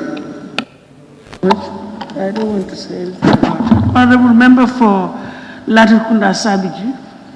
No. Brikama South. Thank you very much, Madam Speaker. I still want to emphasize my initial argument with regards to enough consultation with the faith leaders. Not only Supreme Islamic Council, but there is this Raudatul Islam and Raudatul Majalis and some imams that can be consulted to at least come out with a way out. How can we strategize to make sure that we use our religious places? They are very important. The spirituality of the people cannot be compromised in our quest to fight against this pandemic. Other than that also, I still want to emphasize the issue of borders, because we are already aware of the rate in which cases are coming from Senegal, and we are surrounded in every aspect. So the machinery here to mount more security at the border post depend heavily on the government. So we are urging government to make sure that if we want to contain this thing, the borders need to be closed in every aspect. So let's try and bring in more motivation to the security aspect of it to make sure that these borders are closed completely. On that note, I thank you, Madam Speaker. Any more interventions? 3 minutes, 3 minutes. Yes, Jan Jambure. Thank you, Madam Speaker. When we debated the first motion, I said it here that the Minister of Health should have prepared a comprehensive report that would decide whether we should extend or not. And I was surprised not to see on the other paper that for him to do that. And he did report, but I don't think that was a professional report, because I think he was just giving time to say anything. But there should have been a comprehensive report to tell us exactly from day one up to today, what had been done. Nonetheless, I want to appeal to him, the minister, for this testing. Honorable Member for Nyani has just said that the Bansang is far away from them and crossing from Janjambure. Why don't you have a testing at Janjambure as the regional headquarters? However, I would also want the Minister of Justice to look at the Lumo, because a lot of National Assembly members are crying over this Lumo issue. Not only that, because we have a lot of our women with a lot of their onions with them as at now that are not sold. So I don't know what can be done about this. the government has to look into this. And my last thing is the closure of borders. We have seen on the television every day the immigration officers, they are doing a fantastic job. If you follow the news on the television, you see them, but they are limited. Transportation is their problem. They need to be assisted. So on that, that's all I have. Thank you very much. Honorable Member for Woolly West. Thank you. Thank you, Madam. We are in a very difficult situation. And I'm not sure whether we know we are in a very difficult situation. The minister said something in his presentation. He said, people look up to us. That I take very seriously. Whatever happens tomorrow, they will not say minister, they will not say president, they will say the National Assembly. I promise you that. That is why we are in a very difficult situation, we members of the National Assembly. It means that we have to be very strategic in what we are doing. The minister has given frightening pronostics. He has told you that you are going towards a peak. That means that you have to be very alert. Anything that enhances the movement towards the peak should be avoided. Anything that makes it possible for you to move toward the peak must be avoided. If you don't, then we are not solving a problem. This is very serious. It is to us that everybody is listening. I promise you that. So it is our responsibility. This is our sole responsibility. Tomorrow it is going, today and tomorrow is going to be, whatever happens tomorrow, I pray that we all live to see that day. They will say the National Assembly. So please, let us be thinking strategically about what we are going to do.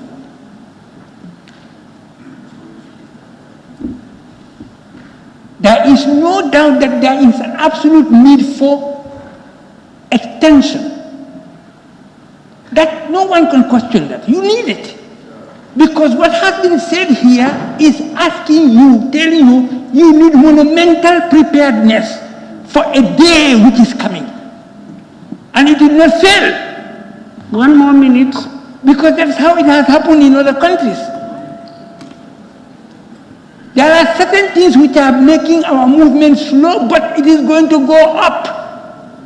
So please, let us accept the fact that we need an extension. And we must all tighten our belts to assume that responsibility to work in our constituencies. We speak to our people. We sensitize our people. We educate our people. It is our responsibility. It is not impossible.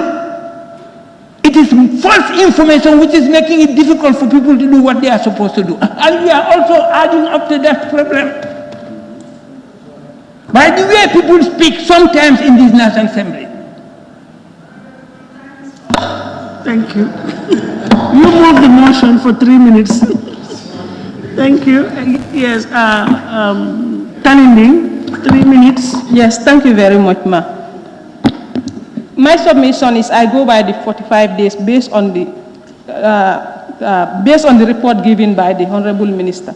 But I also want to call on all honorable members to be reminded of our oath.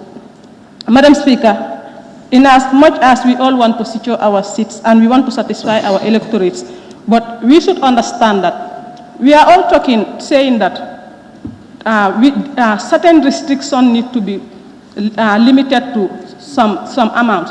But for instance, we are saying that like markets, the way they are doing the restriction is not favorable to our electorates. But did we want to stay, if those people who are infected now, will we allow them to be in the society, to be with us? We didn't allow them. So why should we allow such to go on? Thank you.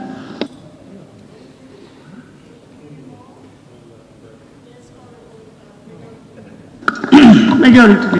Thank you very much, Honorable Speaker. Yes, I think one of the key things that we need to tell the Minister of Justice and the Minister of Health is to make sure that these regulations that are in place are adhered to. And it needs to be disseminated very well, and the people need to understand why we have these regulations. And I think also it is about time, a lot of people have said about it, that is this compensation or support that they are going to do to the vulnerable members who are affected by this state of public emergency.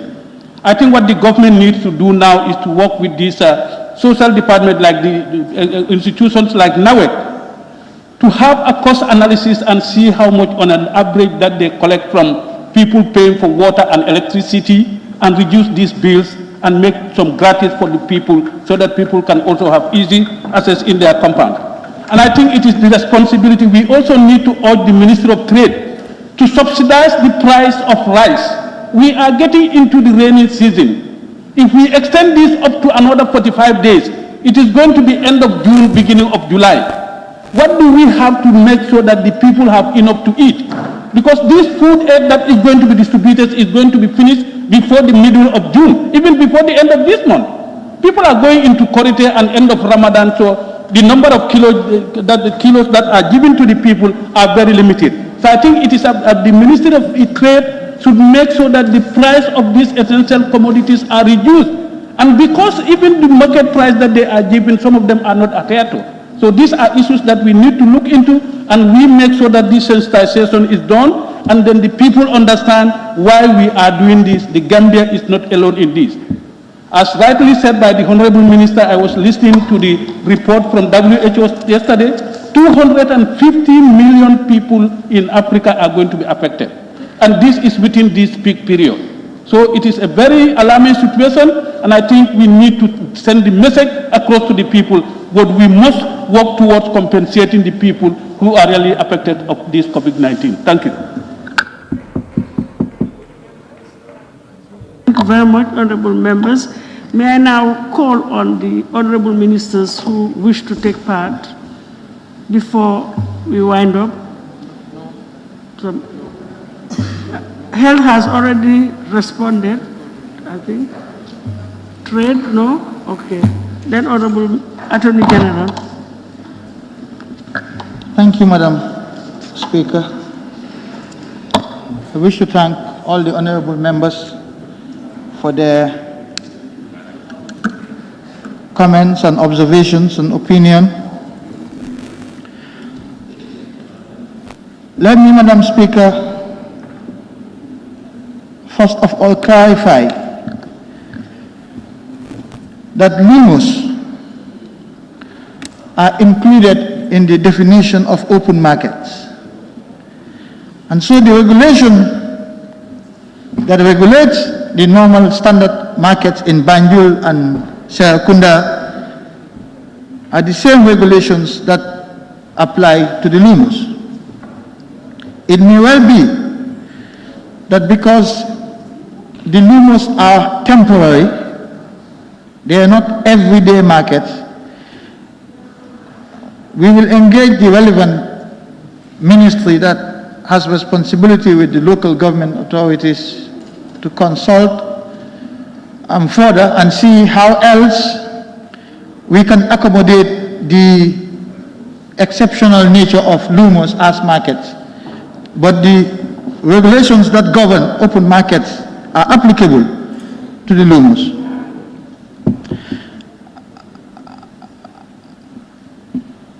I will only add that these regulations can be improved, but we need them in place to start with. If we do not have a state of emergency, as the Honorable Member for Upper Salem said, we cannot have these regulations. So you need the state of emergency first, then you can look at the regulations and see how to improve them. We have amended some regulations. They may not be the last amendments. We will continue to engage with the National Assembly and other stakeholders to ensure that the regulations are adjusted and adapted to serve the purpose for which they are being promulgated. If you recall, the first regulation on open markets only allowed those who are selling food in the market areas to open. Now there was complaint both from the general public and from some members of this August Assembly about the hardship that is befalling on heads of families who have shops that are not selling food in the market, but who've had to close those shops. It's as a result of those complaints that we amended the regulations to allow opening times for those who are not selling food items in the market areas. That comes with consequences, unfortunately. It means more people will now go to the market. It's a difficult situation for everyone. We have to practice social distancing. I agree with all the members who have said so. There is no doubt about it. Without social distancing, we cannot effectively break the chain of transmission. But the government has challenges, particularly its human resources challenges. This is a period when there is high demand on our security services, particularly the police. They have been asked to reinforce several other sectors of government. However, I will share with you, as the chair of the steering committee on security sector reform,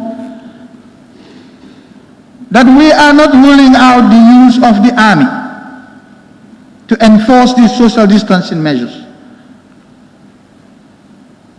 But we want to make sure that when we do, if we do, that the army will be prepared to deal with the civilians in the way that they must. We have already discussed the possibility of developing a standard operating procedure to guide the army in their interactions with civilians. They are not regular police. They have a special training. I'm sure we all know that. But we can't just toss the army onto civilian streets without orientation, without training, without special standard operating procedures in terms of how they will deal with civilians. And that is only because we want to ensure we will enforce these social distancing measures. And they may be applicable in the market areas as well.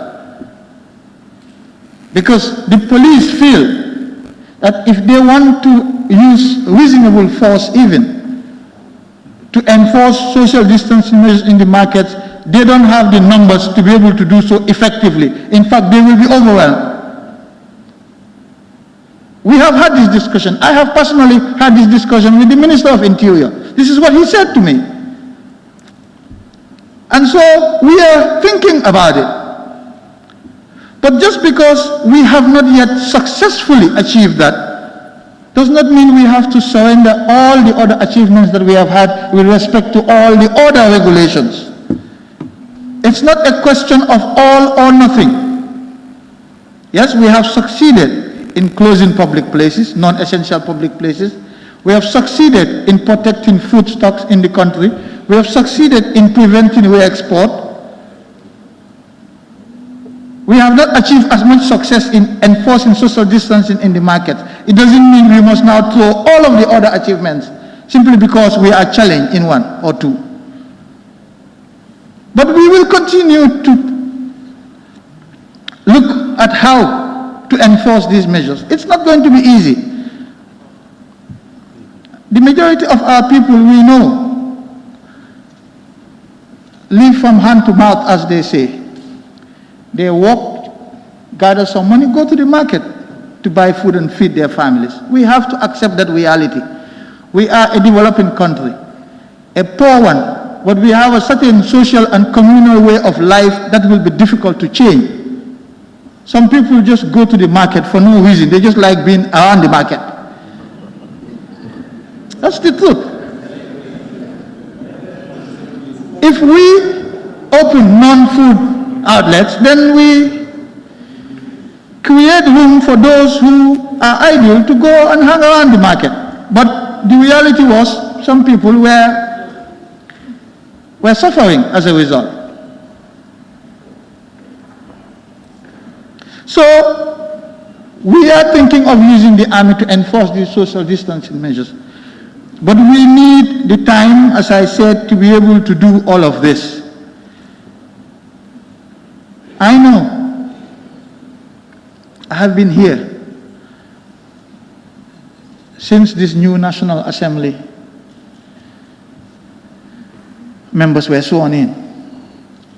I have had personal interactions with some of you. I know that every one of you here in this room means well for this country. It doesn't matter which political party or orientation you're from. We know that. What you say here, whether you agree or you disagree with the government, we know that you say because you have the interests of this country and the people at heart. That is the simple truth. But there comes a time when, as a government, we are called to lead an effort that threatens us as a nation. That is the time when we put aside our political differences, come together as a country. It is what our country expects of us. And so we ask that you give us these 45 days because we think it is what we need to be able to lead the fight effectively against COVID-19 in our country. We are asking you to give us these 45 days as your meaningful contribution to our attempts as a government to save lives.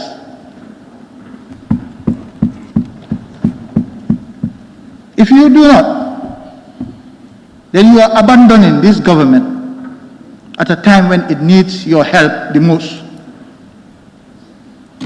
And what we do as a result is we risk the unfortunate consequences for all of us and our families and our constituencies for a certainty that is coming. The choice is yours to make. The health trajectory of our country is in your hands now. But I know that you will do the right things. Thank you very much, Madam Speaker.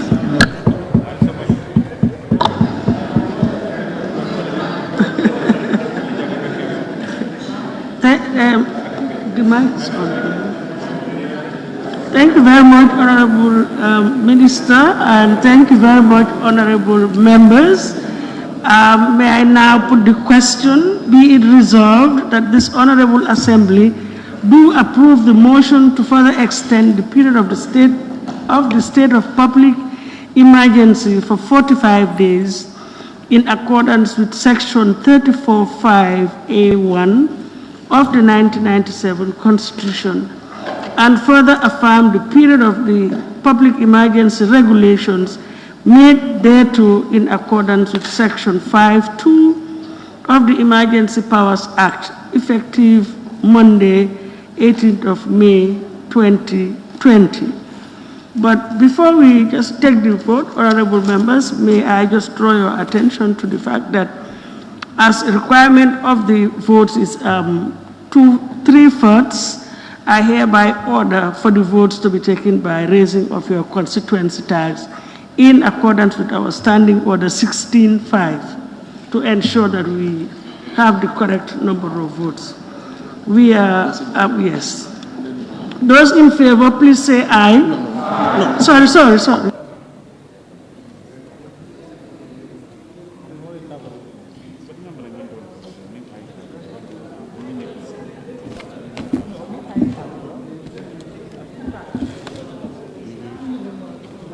Yes, sorry. Those in favor, please raise your constituency tags. Those in favor. For the extension. This is not the way. That's the way. Sorry. You were not here. We'll take a vote.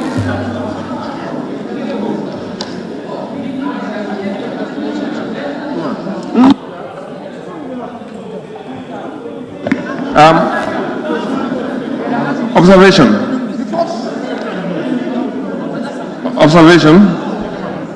Honorable, can you raise your tax if you are in favor of the motion for the extension for 45 days?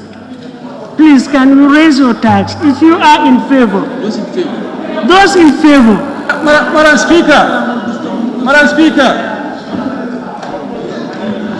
Madam Speaker, observation. No, let's take the votes. Please, can you count? Look at your standing. Count. Please, can you count? Observation. Regulation.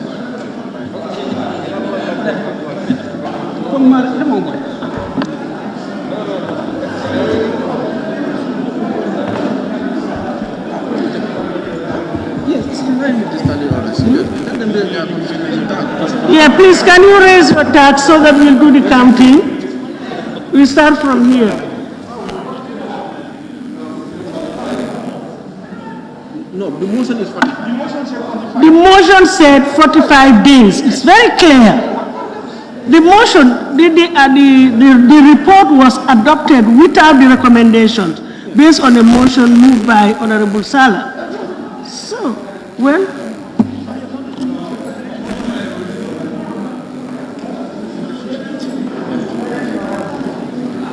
can you observe? He says he's finding it difficult to count because your tags are not maintained. Can you raise your... Can you observe before you count? If you are in favor of the motion, can we have your tags? But your ruling will not change. Take one observation. Don't change your ruling. Tags, please, if you are in favor of the motion for 45 days extension. Please.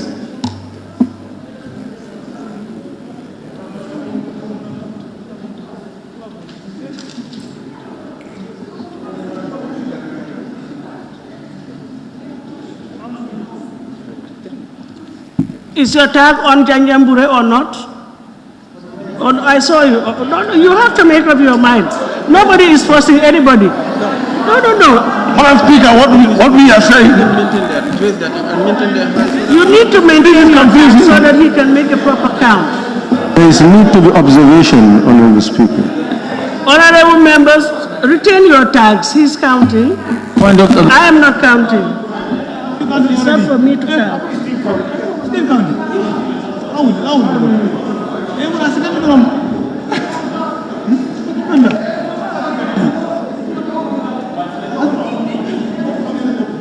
Yes. 24. Can you count? That's a difficult.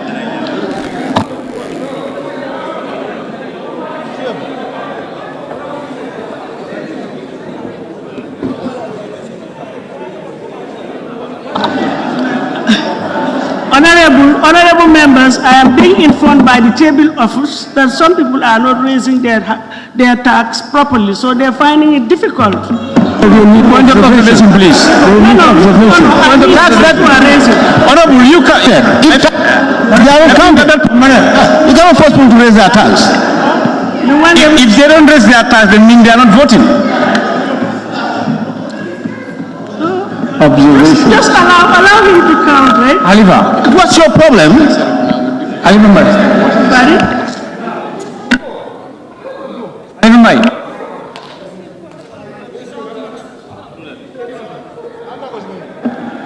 nobody is raising any tag for observation.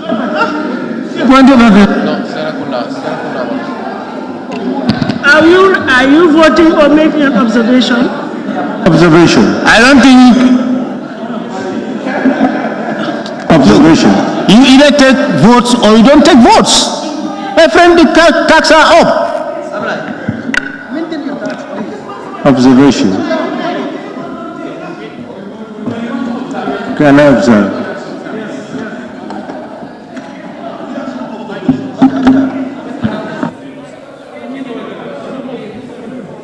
Honorable Speaker, if they are not taking a decision, let's walk out. The Constitution is telling us that we can only pass this motion with 3/4 majority of the members of the National Assembly. So we must determine 3/4 of 57 people.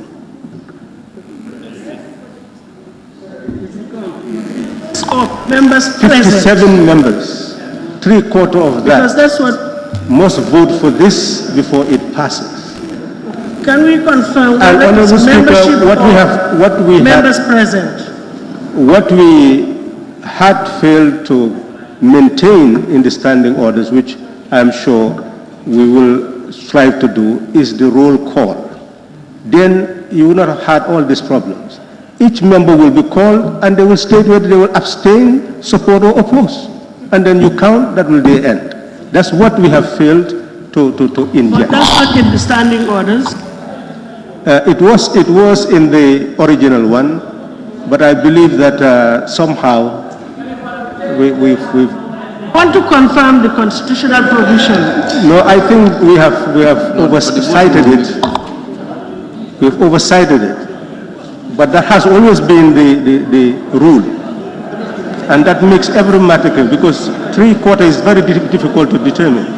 The provision is for all members of the National Assembly. So what is the membership of the National Assembly? 57. 57. Now we take 3/4 of 57. Mathematician.